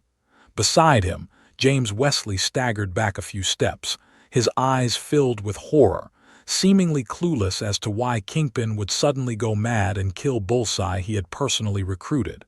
"So, is this a warning to me?" Kingpin muttered through the cigar clenched in his teeth. "Fisk, just now." James Wesley calmed himself and looked at Kingpin, hesitating to speak. But before he could finish, a noisy commotion came from outside the door. James Wesley turned to look and then glanced at Kingpin's grim face, silent. He walked to the office door, opened it, and saw gunmen crowded outside, ready to storm in at any moment. Obviously, they too had heard the gunfire and thought something had happened in Kingpin's office, eager to burst in. "Come in, the rest of you out." As Kingpin's capable assistant, James Wesley held a position of authority over the gunmen.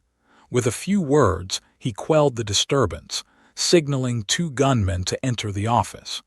The 2 gunmen entered and saw Bullseye dead in a pool of blood, a bullet wound in his forehead confirming his death. Looking again at the grim-faced boss holding a gun, they were almost scared breathless. Fortunately, James Wesley directed them to carry the dead Bullseye down to the building's freezer for preservation. The 2 did not dare to glance at Kingpin as they hurriedly carried the body out of the office. Once the door closed again, James Wesley continued to look at Kingpin, uncertain, and said, "What happened between you 2? Fisk, why did you suddenly kill Bullseye?" He couldn't understand why Kingpin had suddenly taken the gun from Bullseye and shot him in the head and chest without mercy, his expression as cold as if he was a puppet controlled by someone else. Moreover, it was even stranger that Bullseye had not resisted, just quietly waiting for the bullets to come.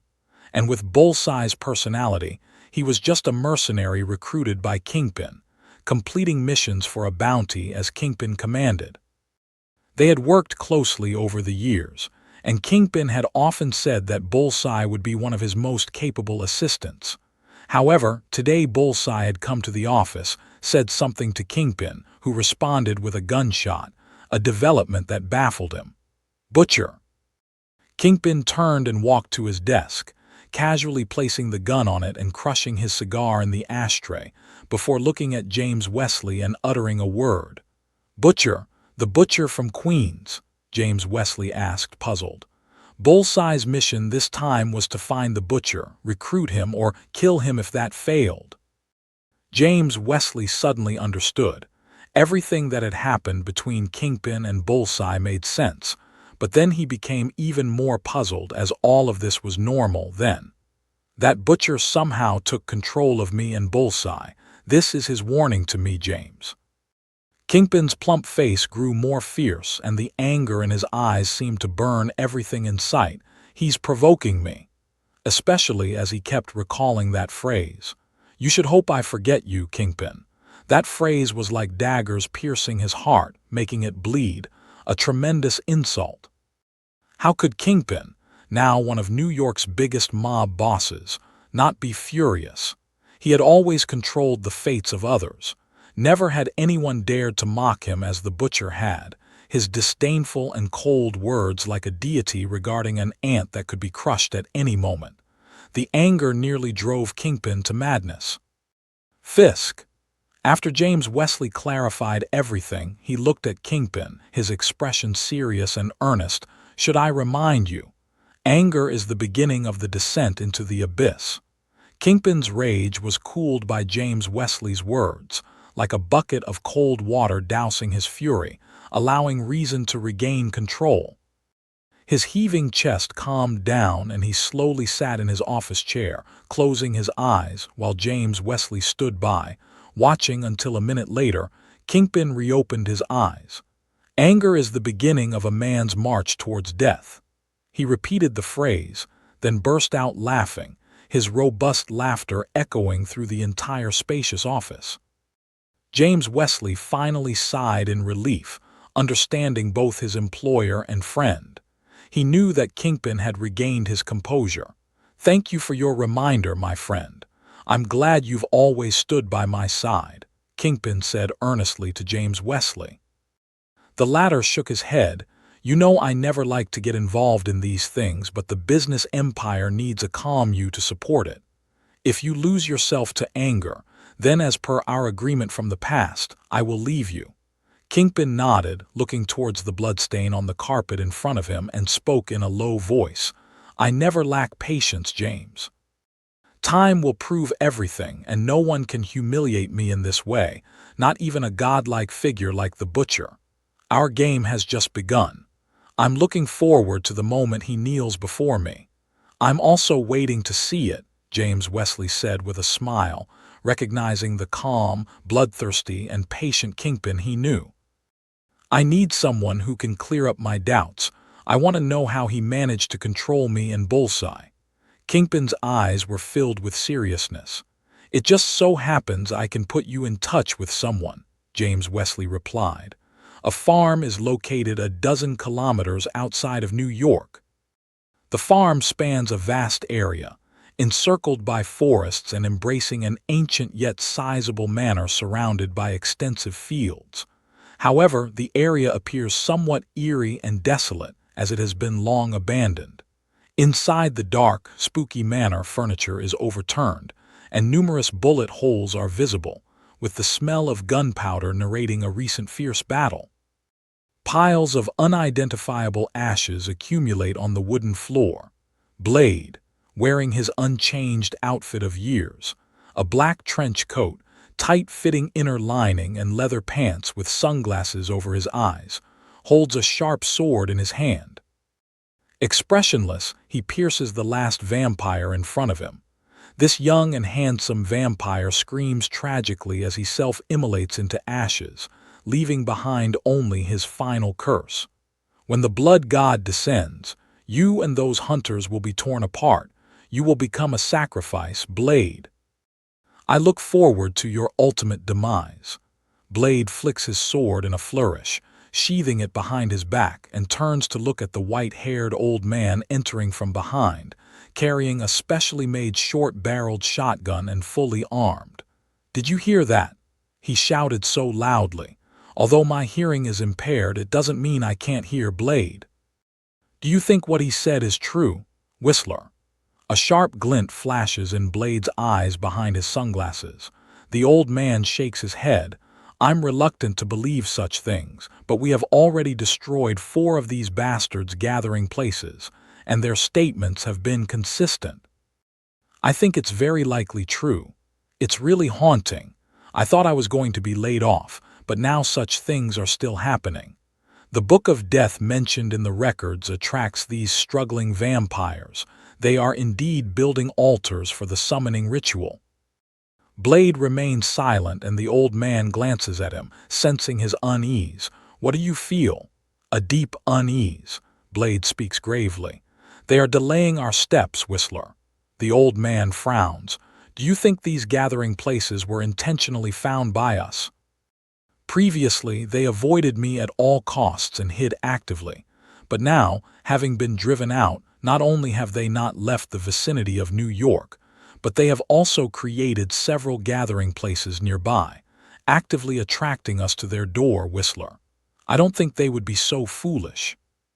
Blade is not a reckless man. On the contrary, he is very clever. His recent experiences have made him aware that something is amiss. He initially thought that the vampire families, having lost their turf in New York, would fight with the vampires in the surrounding cities for survival territories, logically a high possibility. Now, however, this has deviated from such a possibility. Thinking about the content of the Book of Death that he learned from these vampires, it is clear that summoning the blood god is the real truth of the matter. Blade, I feel this is more like a trap. Whistler shakes his head, his expression serious and grave. Such secretive matters should be kept absolutely confidential, yet we can easily learn from these vampires. Don't you find it strange? Even if it's a trap, you know I can't just ignore it. How could Blade not understand?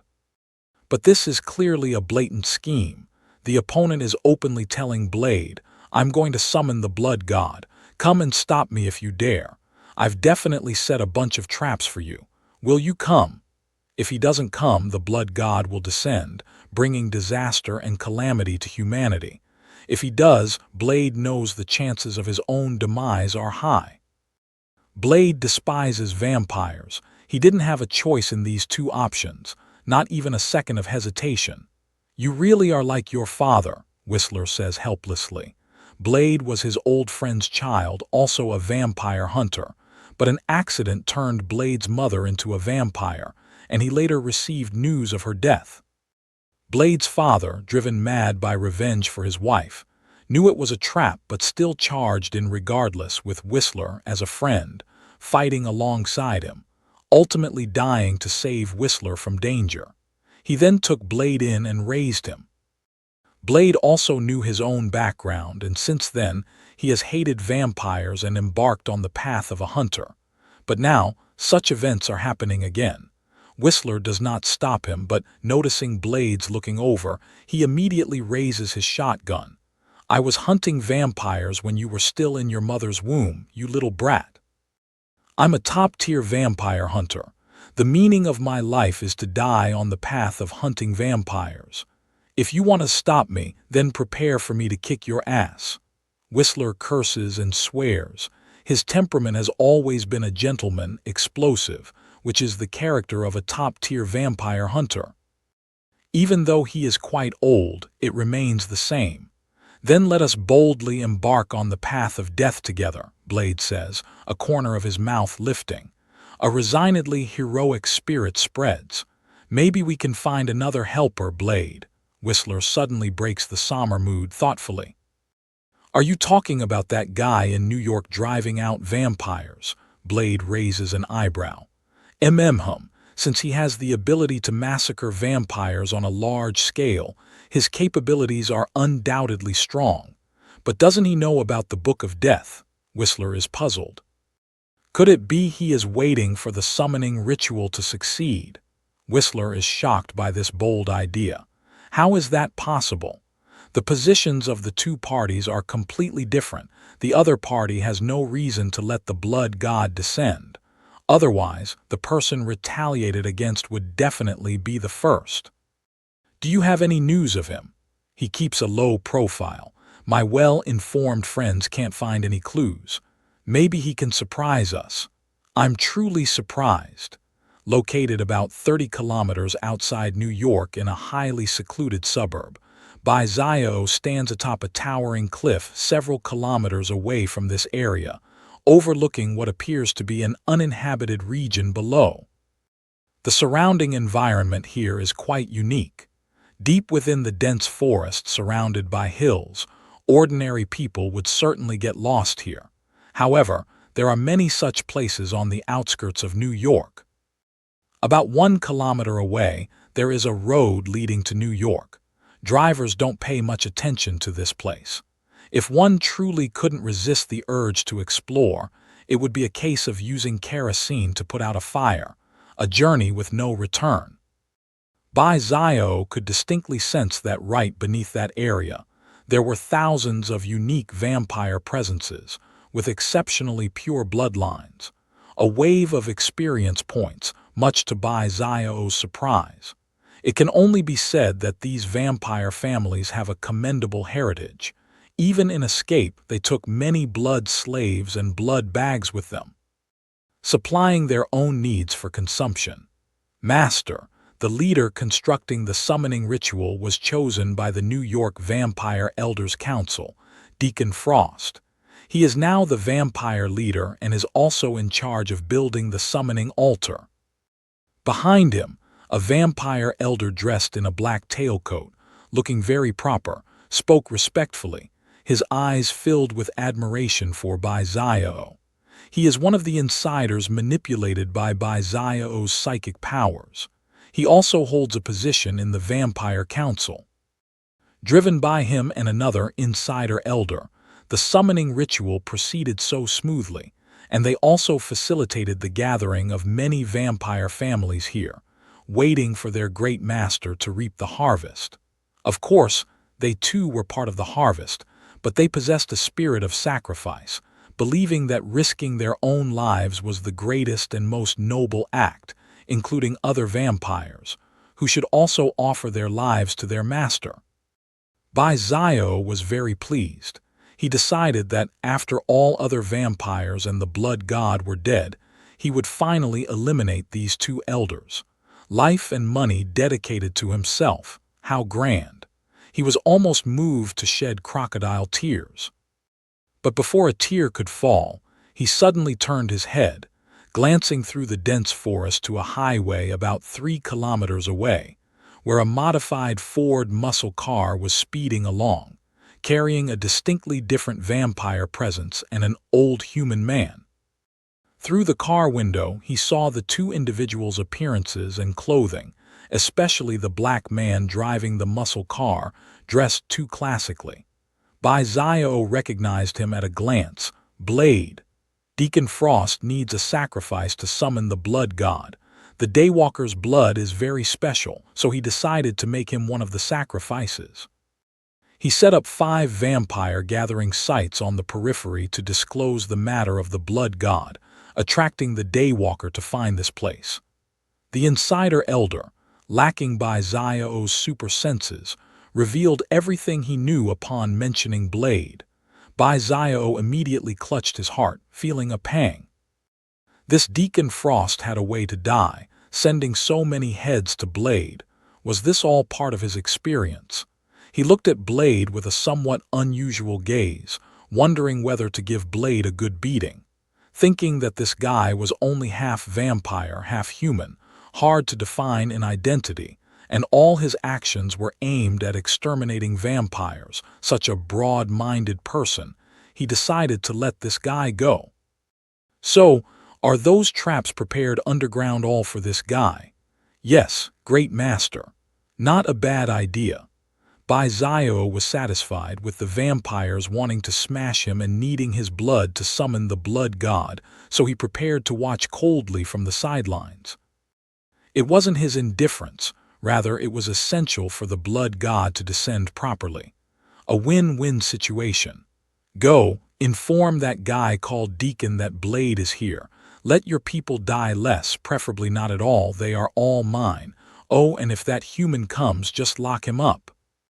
Yes, the insider elder respectfully spoke, then disappeared like a ghost on the spot. It was now afternoon, and perhaps due to the impending descent of the blood god, the weather was overcast with dense clouds. Although it wasn't raining, there was no sun either. That's why the insider elder could move about in broad daylight. Watching the black figure quickly dash towards the gathering site, Bai stood in place, silently waiting. If all went as expected, the evening instance would open today. Another wave of experience incoming. He was all too patient to wait. He glanced at the silver cross sword stuck in the ground in front of him. He cheerfully whistled the beautiful melody of J. Chu's William Castle as he waited. On the highway, the black Ford muscle car sped along, the sky behind filled with rolling, gloomy clouds, creating an especially sinister world. Inside the car, Blade drove while Whistler, the white-haired old man in the passenger seat, was preparing to check the equipment brought along. This weather is really ghastly. Whistler glanced at the sky full of dark clouds outside the window and couldn't help but mutter a curse. They had rushed here today, and the sunless weather was certainly not in their favor. He opened a map, looking at the positions marked on it. Next, Blade would act as the main force, and as usual, he would provide support and assistance from behind Blade. Blade drove with a look of stern determination.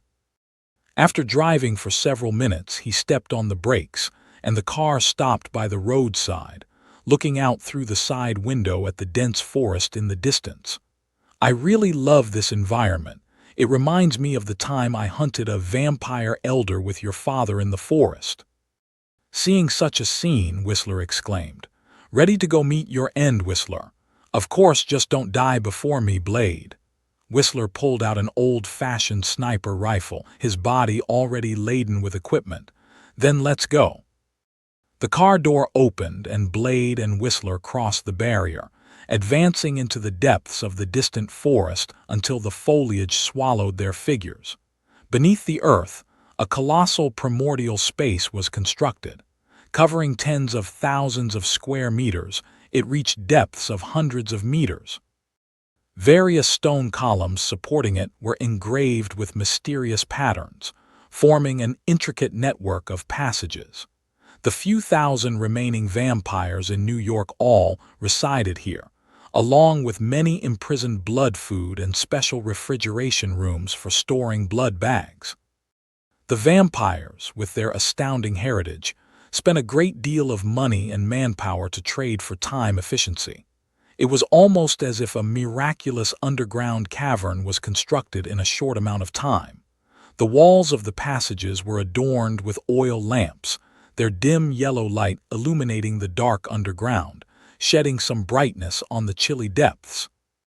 At the deepest part, there stood a moderately sized altar flanked by 12 circular stone columns, with 12 deep grooves carved on the altar. This place was also known as the Temple of Eternal Night. A group of vampires stood around the constructed passages, looking at the altar where now stood Deacon Frost, a young and handsome vampire in a suit and white shirt, his top button undone to reveal some skin, slightly stylish and unbridled. Deacon Frost, full of vigor, stood on the altar, backed by the elders of the council. He slightly lifted his head, scanning the blood brethren gathered along the wall edges of the passages, and passionately said, "My fellow vampires, we are the noble race. We have a heritage of 10,000 years. We were once glorious, spreading the fame of vampires across the world. But since the rise of humans, we started to hide. Our former prey became the masters of this world. Now, a damned human butcher has forced us to flee our home, trampled our glory, forcing us to hide like rats in the jungle. We must reclaim our past glory, summon the blood god to lead us to brilliance, make the world kneel at our feet, awakening the deepest fears humans once had towards us." His stirring words rang like a bell in the souls of all vampires, awakening their pride and arrogance from within. They are the great vampire race, the immortal species. How can they hide because of humans? They should be the true masters of the world. These vampires opened their mouths, revealing sharp fangs, their faces fierce. They let out a thunderous roar. Roar tilde tilde tilde, the terrifying sound echoed throughout the underground.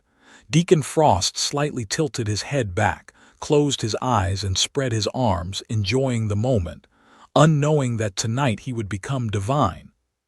At that moment, a vampire elder approached amid the gaze of the others, and spoke to the impressive-looking Deacon Frost. "Blade has arrived, bringing an old hunter." And this elder was none other than an insider controlled by Zio. Deacon was unaware of this. He slowly opened his eyes, turned his head to look at the elder and the other elders, and sneered. "He has indeed come. The last elect is in place. Catch him alive." The vampire elders nodded and turned to leave. The elders, high in rank but also possessing the purest vampire bloodlines, were significantly stronger than ordinary vampires. In a flash, deep underground, the vampires quietly awaited the hunter stepping into the trap prepared for him. Deacon had his trusted aides head to another location, where molds were specially constructed to extract fresh blood from the last elect, at the entrance to the underground passage. Blade and Whistler stepped in. The long corridor was empty. the wall lamps on either side automatically lighting up. Blade and Whistler exchanged a glance, stepping down the stairs one by one, advancing along the passage, and when they reached the end, they faced an extremely spacious area. The elders and thousands of vampires had already been waiting there, not giving us even a slight chance. "Huh," Whistler helplessly said. His and Blade's original plan was for him to find a suitable spot to hide and provide long-range support for Blade. But the plan hadn't even started before they were blocked by a large group of vampires. Click! Blade cocked the tube magazine of his shotgun, loading the ammunition. Whistler placed his sniper rifle on his back, pulling out a shotgun from his lower back. In this densely packed combat, without a doubt, the sniper rifle was less effective, while the shotgun, a godsend for crowd control, was always the divine weapon. The battle was about to begin, but suddenly the insider elder stepped on a raised part of the ground. Blade and Whistler's expressions changed, instantly sensing danger. Both of them swiftly rolled to the sides. Unfortunately, Whistler, being older, was not agile enough, and the floor stone where he had been standing sank, revealing a deep pit. Whistler still fell downward. Below was a long sloping slide. Whistler slid uncontrollably downwards. Blade dodged the trap, instinctively reaching out to grab Whistler, but it was too late, and he also paid the price for his unnecessary action. Just as the whooshing sound reached his ears, Blade turned his head, barely having time to be angry about Whistler falling into the trap, as several vampire elders had already dashed towards him with ghostly speed.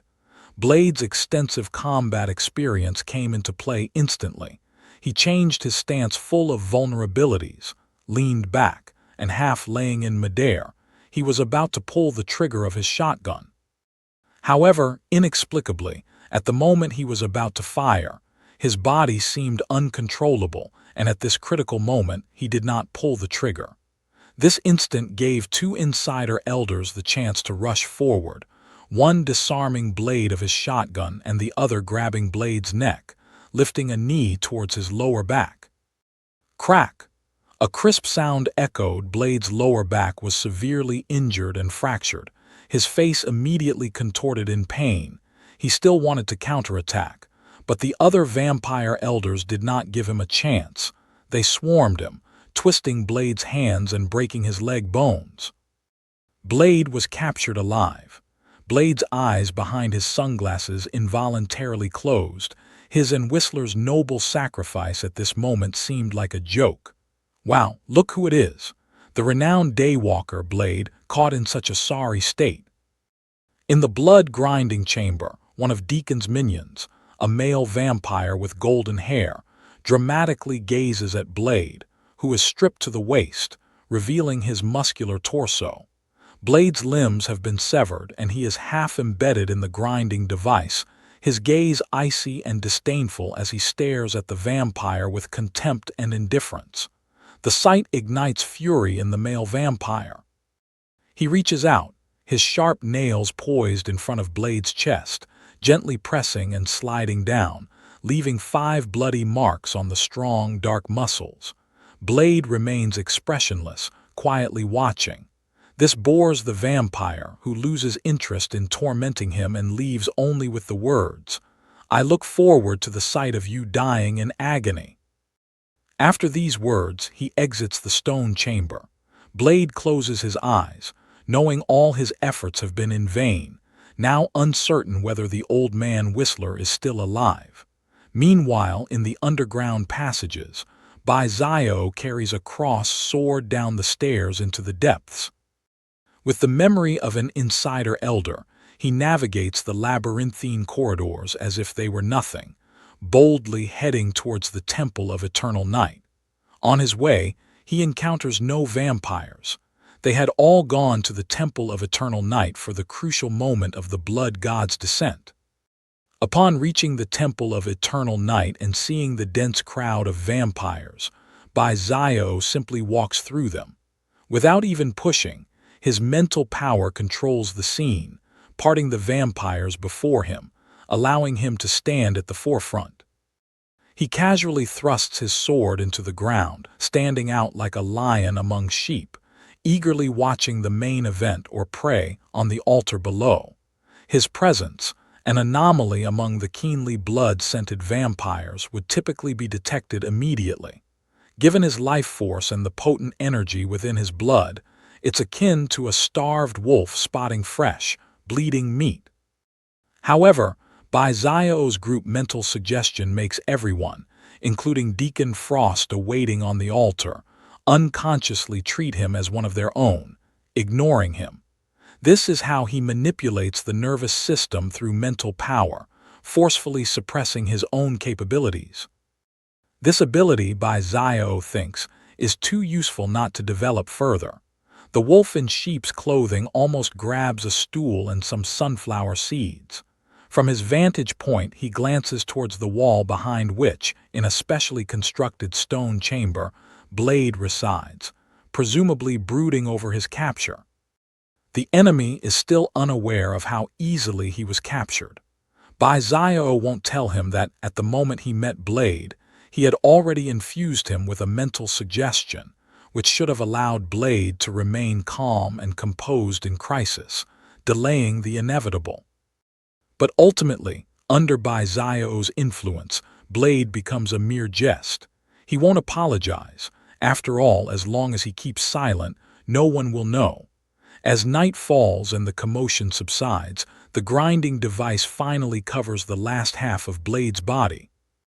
Only his hands are visible as the device's spikes penetrate his body, and with a dull thud, blood flows from his wounds to the ground.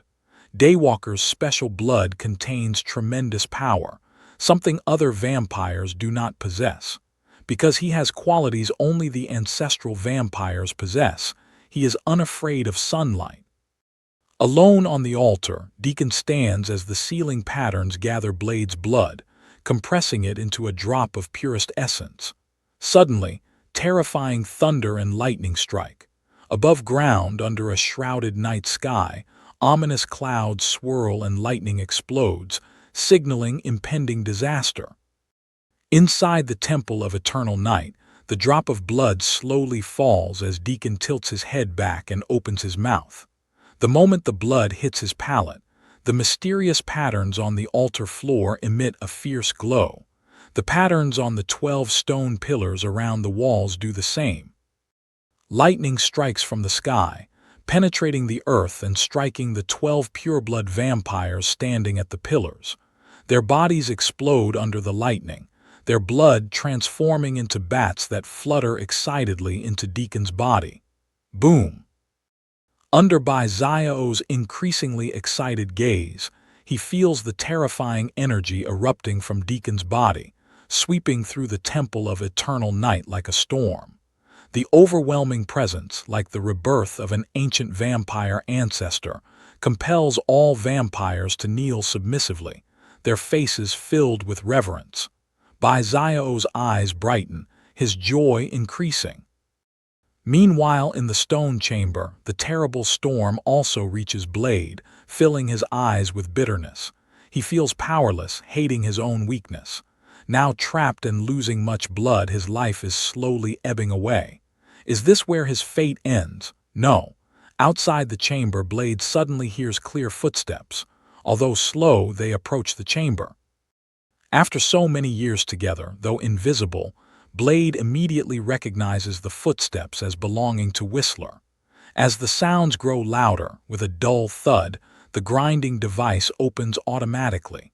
Blade is still embedded in the other half of the device, but Whistler's figure also appears in front of him. Looking somewhat disheveled and dirty, Whistler limps on an injured right leg, but he holds 2 blood bags in his hand. "Happy to see me, you little brat. Every critical moment you always need me." "Well said, old man, I've always needed you." For the first time in his life, Blade reveals a bright smile. Whistler rolls his eyes, unfazed by the terrifying pressure of the storm, and struggles forward. Following Blade's indication, he finds the mechanism to release Blade from the grinding device. As soon as he is freed, Blade collapses to the ground, weakened from the loss of much blood. Whistler quickly stuffs the blood bags into Blade's mouth. "We haven't completely failed yet, Blade." Blade frantically absorbed the blood from 2 bags of frozen donated blood to compensate for the blood he had lost. Soon, revitalized by the fresh blood, Blade's punctured wounds healed themselves. Blade stood up. Whistler handed him the katana that belonged to Blade, which he found behind him. "Kid, it's not a good habit to scatter your belongings." Besides the katana, there were also 2 guns and several vials of serum specially made for vampires. However, without any clothes, Blade had to fight in his skin, but Whistler didn't care about that. This old man, having sought out Blade amidst an aura of blood-fueled vigor despite his injuries, had exhausted all his strength. He leaned against a grinding tool, breathing heavily. Pain was etched across his aged face. "Do what you must, Blade. This is all I can do." Blade nodded, wrapping the serum vials around his waist, holding the katana in one hand and a shotgun in the other. He turned his neck, feeling a surge of vitality within him, and then, with a look that Whistler thought was insane, he accelerated madly. Like a tank, he smashed through the thick stone wall with his shoulder, and with a loud crash, his robust figure, along with a cloud of debris and dust, plummeted heroically towards the altar below. "Is jumping really supposed to be this brutal?" "Damn it," Whistler muttered under his breath, far from envious of Blade's superhuman body. There Blade roared, Deacon Frost. With the shotgun in his left hand, he aimed at Deacon below and pulled the trigger. Bang! A burst of sparks erupted from the shotgun, and a dense spray of specially made silver pellets scattered like petals. However, to Blade's astonishment, Deacon, looking up with blood-red eyes, disdainfully watched, unmoving. A blood-red barrier enveloped Deacon's body. The silver pellets struck this barrier, creating ripples before being dissolved by the surging blood energy into molten droplets. Blade landed on the altar, staring at Deacon, who looked at him as if he were a clown, gripping his katana tightly. The overwhelming presence, the pure, terrifying pressure, triggered the vampiric fear inherent in Blade's blood, a traditional vampiric lineage suppression, the unconditional dominance of the higher over the lower. At that moment, Deacon, having become the progenitor blood god through the ritual, represented the origin of all vampires. Blade, being half human, half vampire, was naturally suppressed. While not as completely dispirited as other vampires, both his fighting capability and strength were greatly diminished. Yet Blade, fearless, stared at Deacon, his eyes revealing a chilling murderous intent. He was the bravest warrior, the Blade Warrior. Deacon, faced with Blade's fierce momentum, did not immediately respond. Instead, he slightly tilted his head towards another direction, towards the only person in the hall who had not knelt, a stranger. "From the beginning you were there, waiting for my arrival. Should I call you foolish or clever? I can offer you a chance, human. Kneel before me, and I can grant you eternal life."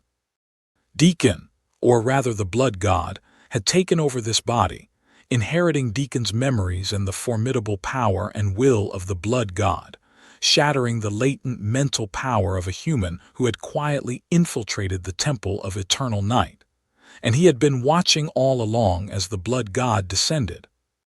The unusual aura from the human signaled danger, yet the blood god was supremely confident in his power, believing no mere human could be a threat.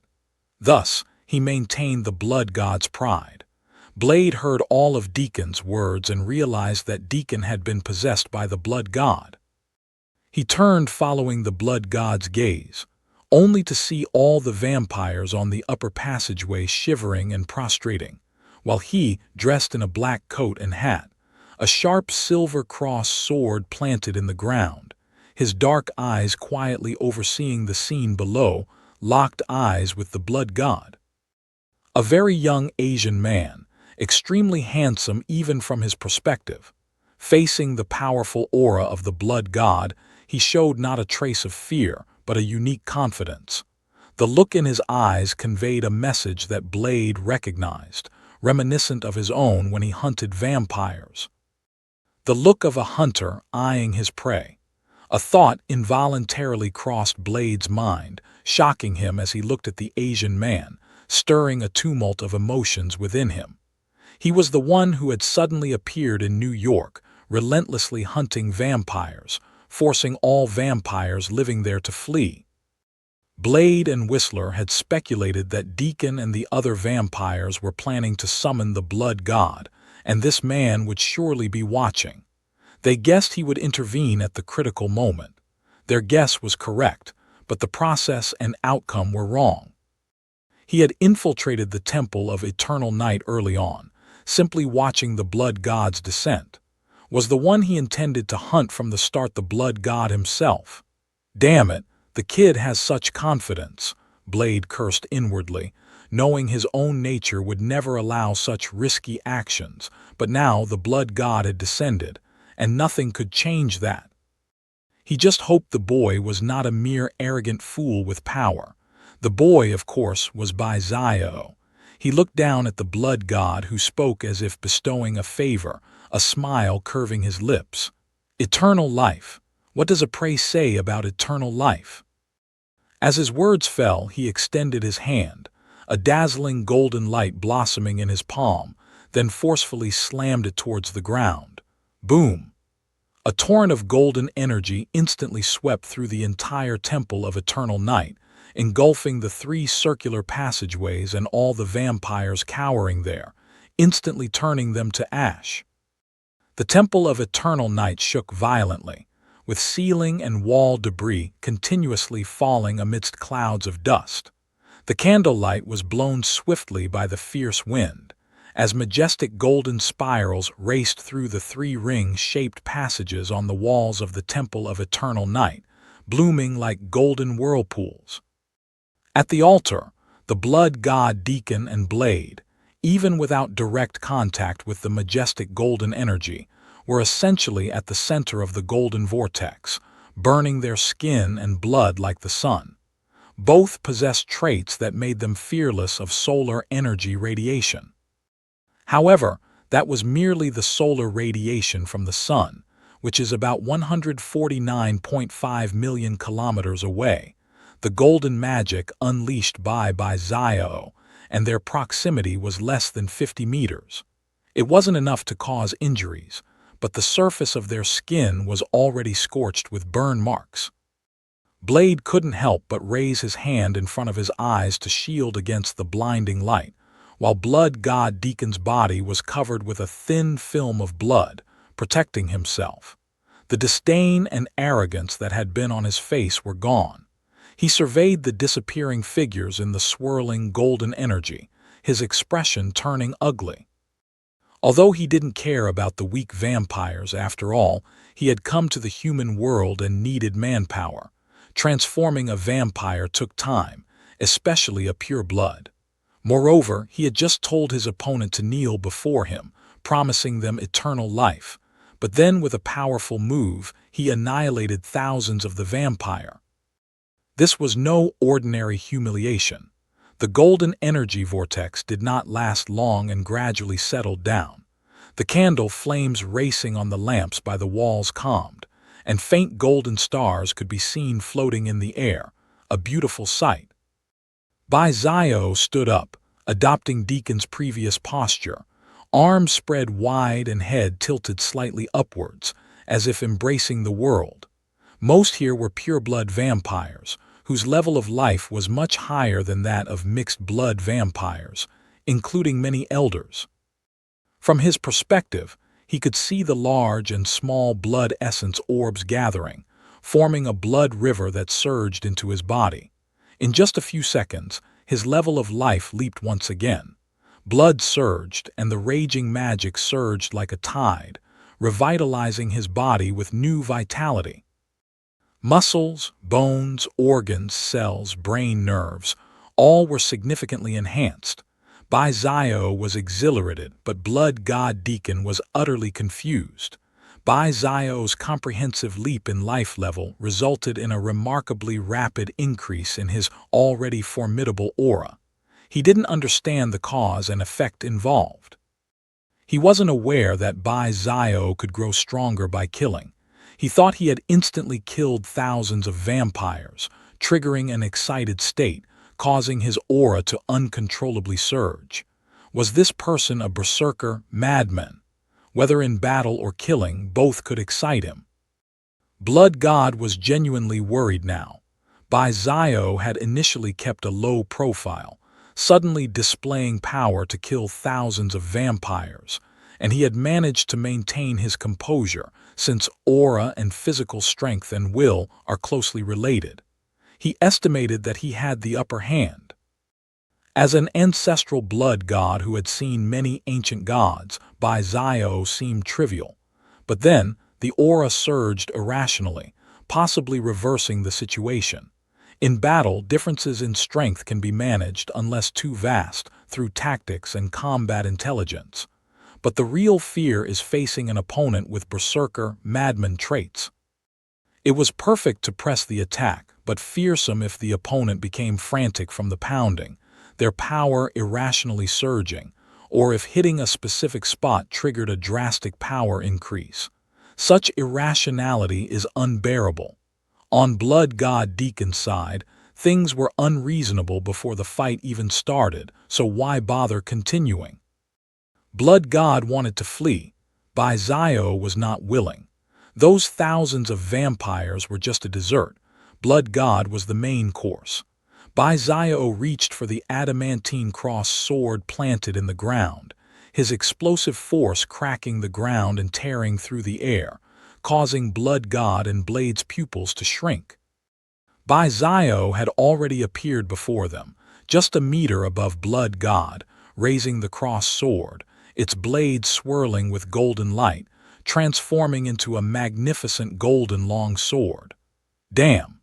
Blood God tilted his head back, his blood-colored pupils reflecting the opponent's indifferent face and the raised cross sword, his hand spreading instantly.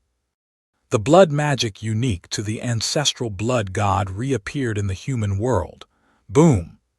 On the altar floor, a giant circular pattern drawn with flowing blood appeared, cold, mysterious, and eerie, seemingly capable of draining a person's blood with a glance.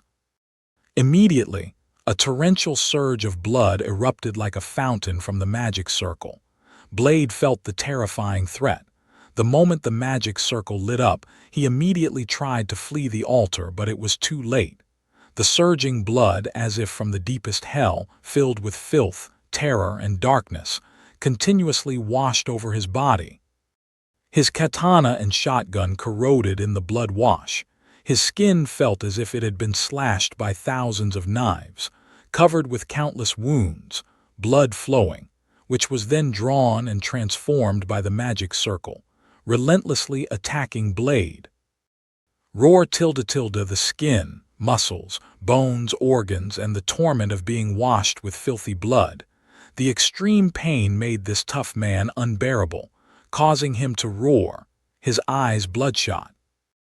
Blade was merely affected by the overflow, while Bai Zio, the target of the blood magic, faced the emerging blood tide without hesitation, channeling magic into the adamantine cross sword, its blade fully turning golden.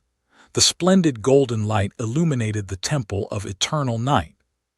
He hovered in mid-air, raising the golden divine sword like a god-slaying figure, while below, Blood God looked up angrily at the partially visible figure enveloped by the blood tide, and Blade, in agony in the blood wash, appeared almost frozen in that moment.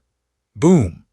The sky was filled with rolling thunder and endless lightning, covering the vast expanse of dark clouds with a sea of thunder. The endless flashes of lightning exploded wildly, causing the space between heaven and earth to cycle between darkness and light. On the ground, the hills suddenly shook with a loud roar, as if a major earthquake had struck. The mountains and the ground split open, and countless cracks spread wildly like a giant spiderweb. Animals and birds from within these cracks screamed in terror and fled in panic. Instinct drove them to escape the dreadful forbidden zone. At the source of all this, within the temple of eternal night beneath the surface, Blade seemed like a cannonball smashing upward, hitting the wall of the second-floor stone cavern corridor, creating a huge dent. His entire body was embedded in the wall, soaked in filthy blood, with his face, chest, and all exposed skin horribly mangled. It was as if he had been scorched by flames, ghastly and terrifying. Especially his face, which was no longer recognizable as Blade's, resembling a dreadful demon instead. Blade, embedded in the wall, vomited blood profusely. The blood flowed down his body and the wall, forming a pool on the ground. The severe impact and turmoil had severely damaged his body, especially with the massive loss of blood. It was a testament to his willpower and strength that he was still conscious. Even so, Blade now realized that he had lost his ability to fight. Any movement caused intense pain in all the burnt and bloodied parts of his body, continuously stimulating his brain nerves.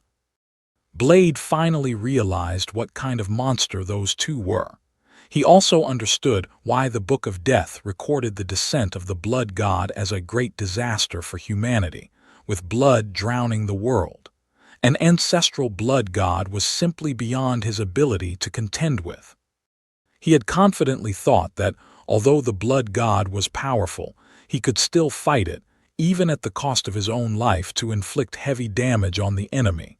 But now, he realized how wrong his assessment had been. He wasn't even close to being a match. Firstly, there was too great a gap in their underlying strength. Blade was still using weapons like samurai swords, silver bullets, and garlic, which were supposed to be effective against vampires. His combat style was close-range fighting, but what about the blood god? A single spell of blood magic could annihilate Blade in an instant, with the disparity in strength vast as a chasm. However, Blade was not disheartened because he saw in the blood-enshrouded temple of eternal night a dazzling golden radiance like a blazing sun, burning away all filth and darkness. The gushing blood evaporated. Zio held a cross-shaped longsword, standing resolutely on the altar, facing a grim and uncertain blood god. The altar under his feet was cracked from a violent collision, with intricate patterns, and the 12 surrounding stone columns broke and fell chaotically. The intense vibrations caused the ceiling and surrounding walls to continuously shed dust and debris. "You are very special, one of the most special humans I have ever seen. How did you obtain this power? Was it bestowed, borrowed, or contract?" The blood god asked, his bloody pupils reflecting the image of the human boy opposite him, dressed in a black coat and shirt, and wearing a round hat like a noble prince.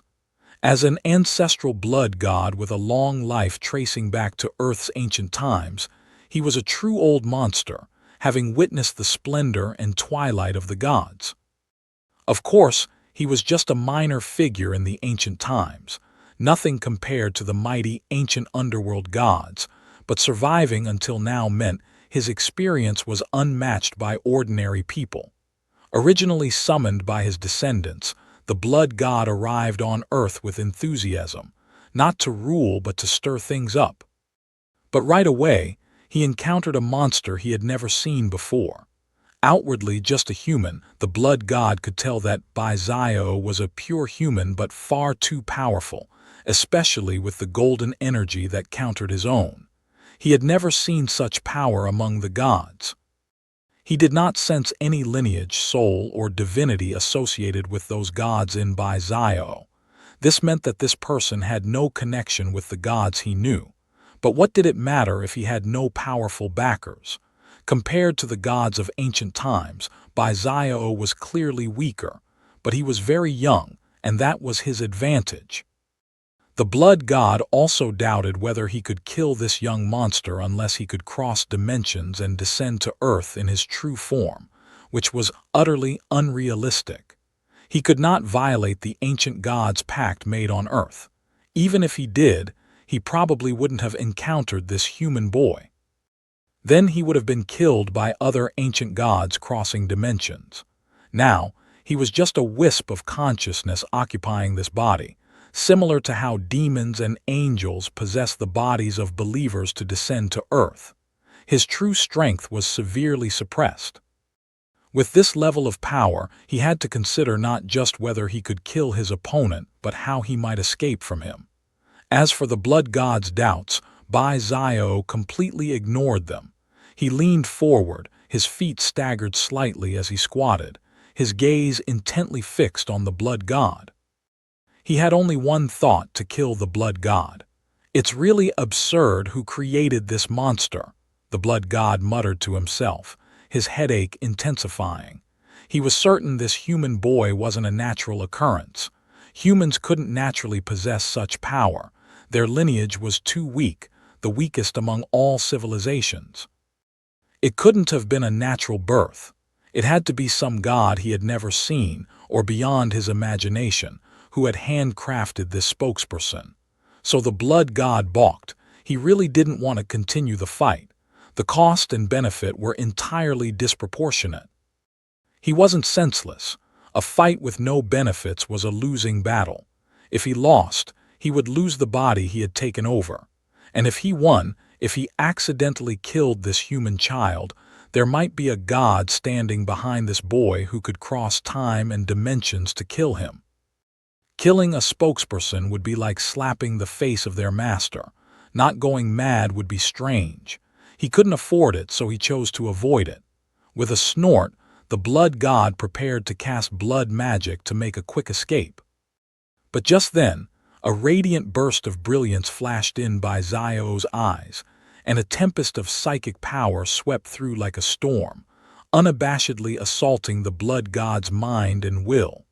The ancestral blood god, strong in mind and will, or not, certainly strong, as he is a being capable of traversing dimensions. He is one of the primordial vampires, embodying the very concept of vampirism, manifesting merely as a strand of consciousness. Yet it is just a mere strand of consciousness. This strand of consciousness does not bring a strong defense of mind and will, especially under the overwhelming assault of Bai-Zio's tumultuous psychic storm, where the complete mental barriers built by the blood god himself are breached. Bai-Zio cannot control or access the memories of the other, nor does he dare to take risks, for at this level of existence, who knows how much complexity one might add to his own mental world. What Bai-Zio seeks is to control the situation. A terrifying psychic storm, mental bombs mercilessly bombard the blood god's mental realm, rendering him unable to escape using his blood magic abilities. Taking this opportunity, Bai-Zio suddenly charges towards the blood god. The surging magic infuses a cruciform sword, its blade coated with golden magic. Beneath the brilliant gold lies the energy potent enough to grievously injure or even kill the blood god. Sensing danger, the blood god simultaneously calms the raging storm in his mental realm with his consciousness and power, while controlling Deacon's body to fight Bai-Zio. Before Bai-Zio arrives, the blood god extends his right hand, blood spreading from his skin to form a long sword, which he thrusts forward just in time to protect himself. Boom! A sound like metal striking explodes, golden and blood red clashing to produce spectacular sparks. A thunderous noise reverberates throughout the Temple of Eternal Night, as terrifying power bursts from the golden crucifix sword, assaulting the blood god's body, causing it to tremble violently as the force spreads outward. A domineering power impacts the ground, shaking the entire altar and the Temple of Eternal Night, and even the ground beneath. Walls crack and collapse, terrifying cracks appear on the ground, large chunks of stone fall from the ceiling, and the ground finally gives way. Through the collapsed surface, the churning dark clouds above unleash continuous thunderbolts, bombarding the Temple of Eternal Night. as if intending to destroy everything within the temple. Except for Bai-Zio on the altar, the blood god disregards the thunderbolts striking around him and the falling boulders as the two grapple with each other. But when gods clash, mortals suffer. Blade, sensing the vibrations in the walls and the temple of eternal night, feels a terrifying danger and knows he cannot stay any longer, or he might die from the repercussions. He then remembers Whistler in the stone chamber, his will as strong as steel, ignoring the pain his body endures. Thankfully, his physique far surpasses that of ordinary humans, and his strong regenerative abilities allow him to recover considerably. At least his previously grotesque face is mostly healed. He forcefully extricates himself from the wall, stumbles, and nearly kneels on the ground. Stabilizing himself, he slowly makes his way along the corridor towards the stone chamber. Just as he exits the corridor, another terrifying explosion resounds within the Temple of Eternal Night, signaling the intense battle between the human boy and the blood god has begun. Blade, anxious, feels the massive waves of impact and pressure urging him to hurry, quickening his pace towards the stone chamber. As expected, Whistler has fainted in front of the chamber, his forehead stained with blood, a stone pressing down on him. Clearly sensing the danger, Whistler had tried to leave the stone chamber with his aged body, yet he was still affected. Blade strains to move the stone, hearing Whistler's heartbeat and breathing sounds, not as vigorous as a healthy person, but at least not close to death. Expressionless, Blade lifts Whistler onto his back, enduring the burning pain on his back skin, and hastens along the corridor towards the surface. They must leave quickly. Boom, boom, boom. The explosions grow louder and the vibrations stronger as the vampire-built underworld gradually begins to collapse. Stone pillars, walls, and corridors densely cracking, with large stones occasionally falling from above. Blade, relying on his superior physical condition and danger perception, dodges the falling stones. After passing through several corridors, Blade finally sees the only exit, stepping onto the teetering steps, carrying Whistler, the thunder growing louder around them just as the surface world's vibrations reach a peak. Blade escapes to the surface with Whistler.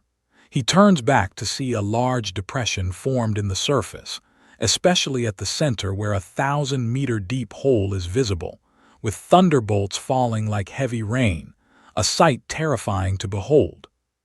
Blade takes a deep breath, his strength nearly depleted due to significant blood loss, yet he clenches his teeth, carrying Whistler and trying to run further away. Before running 1,000 meters, a earth-shaking roar and the sound of metal clashing follow, accompanied by a surge of overwhelming air waves that lift Blade and the carried Whistler into the air. Blade and Whistler were hurled tens of meters away, with Blade's back even slamming into a tree snapped by the blast wave. Most unfortunate of all, his body was impaled by a broken tree branch, and the already scant amount of blood flowed from the wound. As a tough guy, Blade remained expressionless.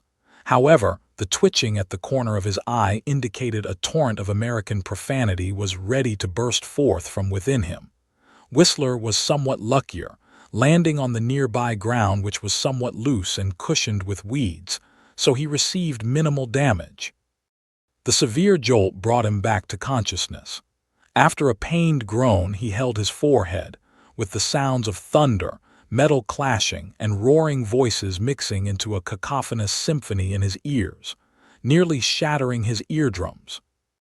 Whistler shook his dazed head, lay prone on the ground against the fierce wind, and looked in the direction of the source of the noise with one hand shielding his front. He faced the direction of the vampire underworld. The evening was pitch dark, but fortunately, the constant lightning brightened the area considerably.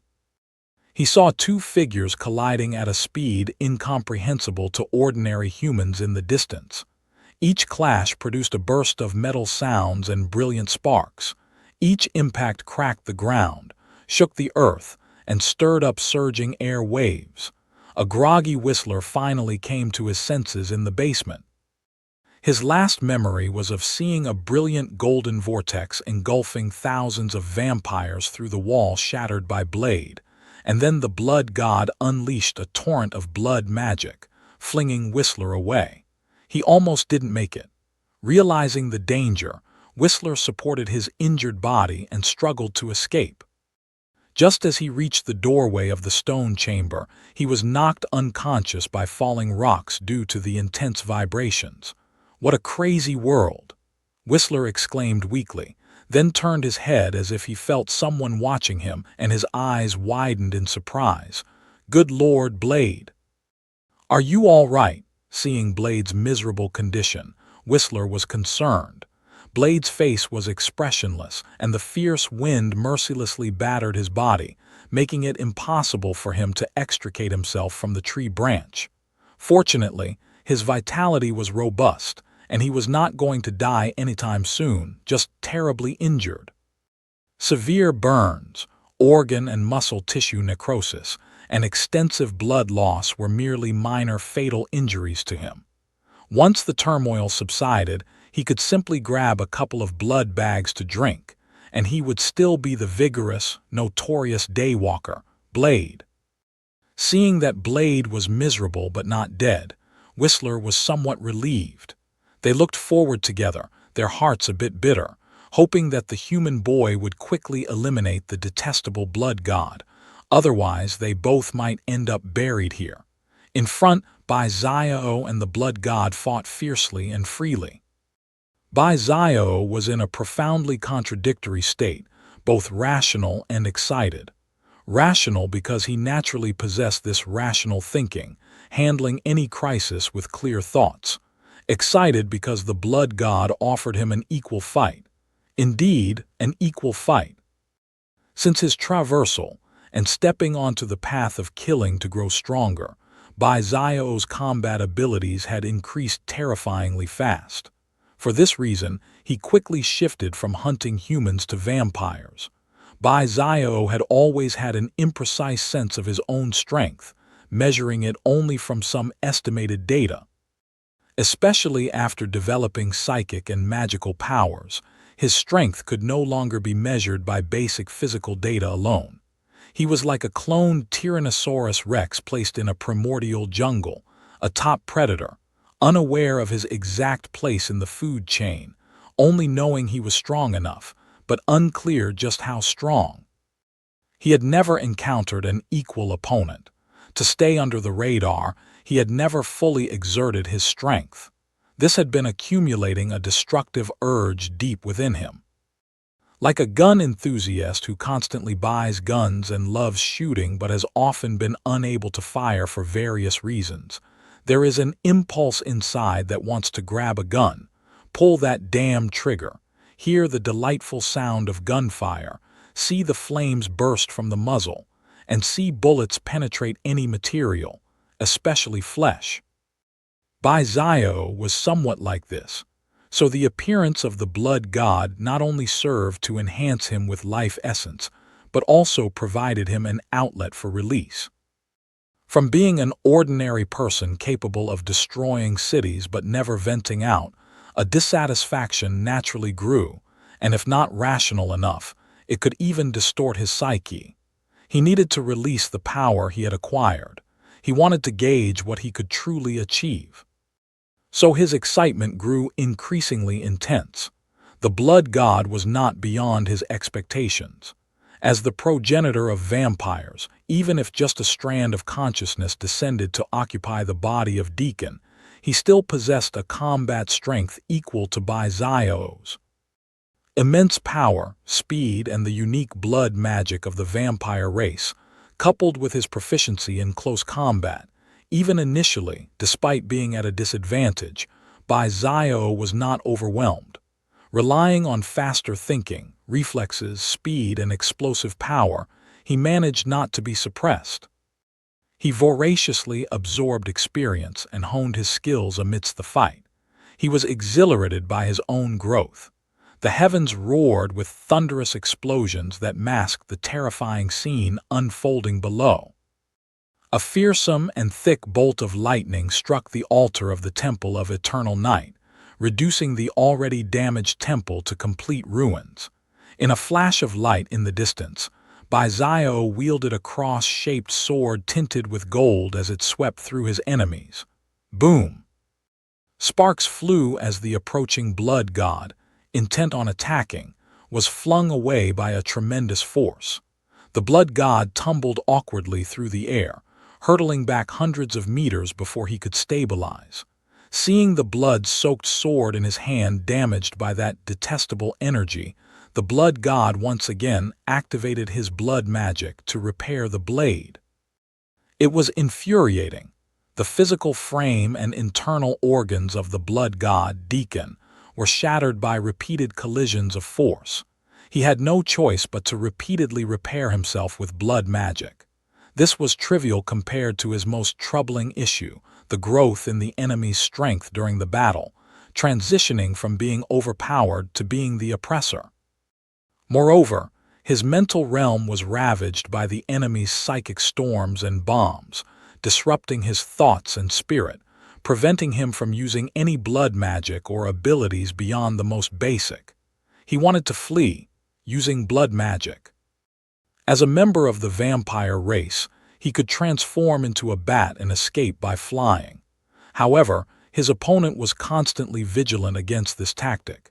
Any hint of escape and the opponent would aggressively suppress him like a madman, engaging in intense close combat.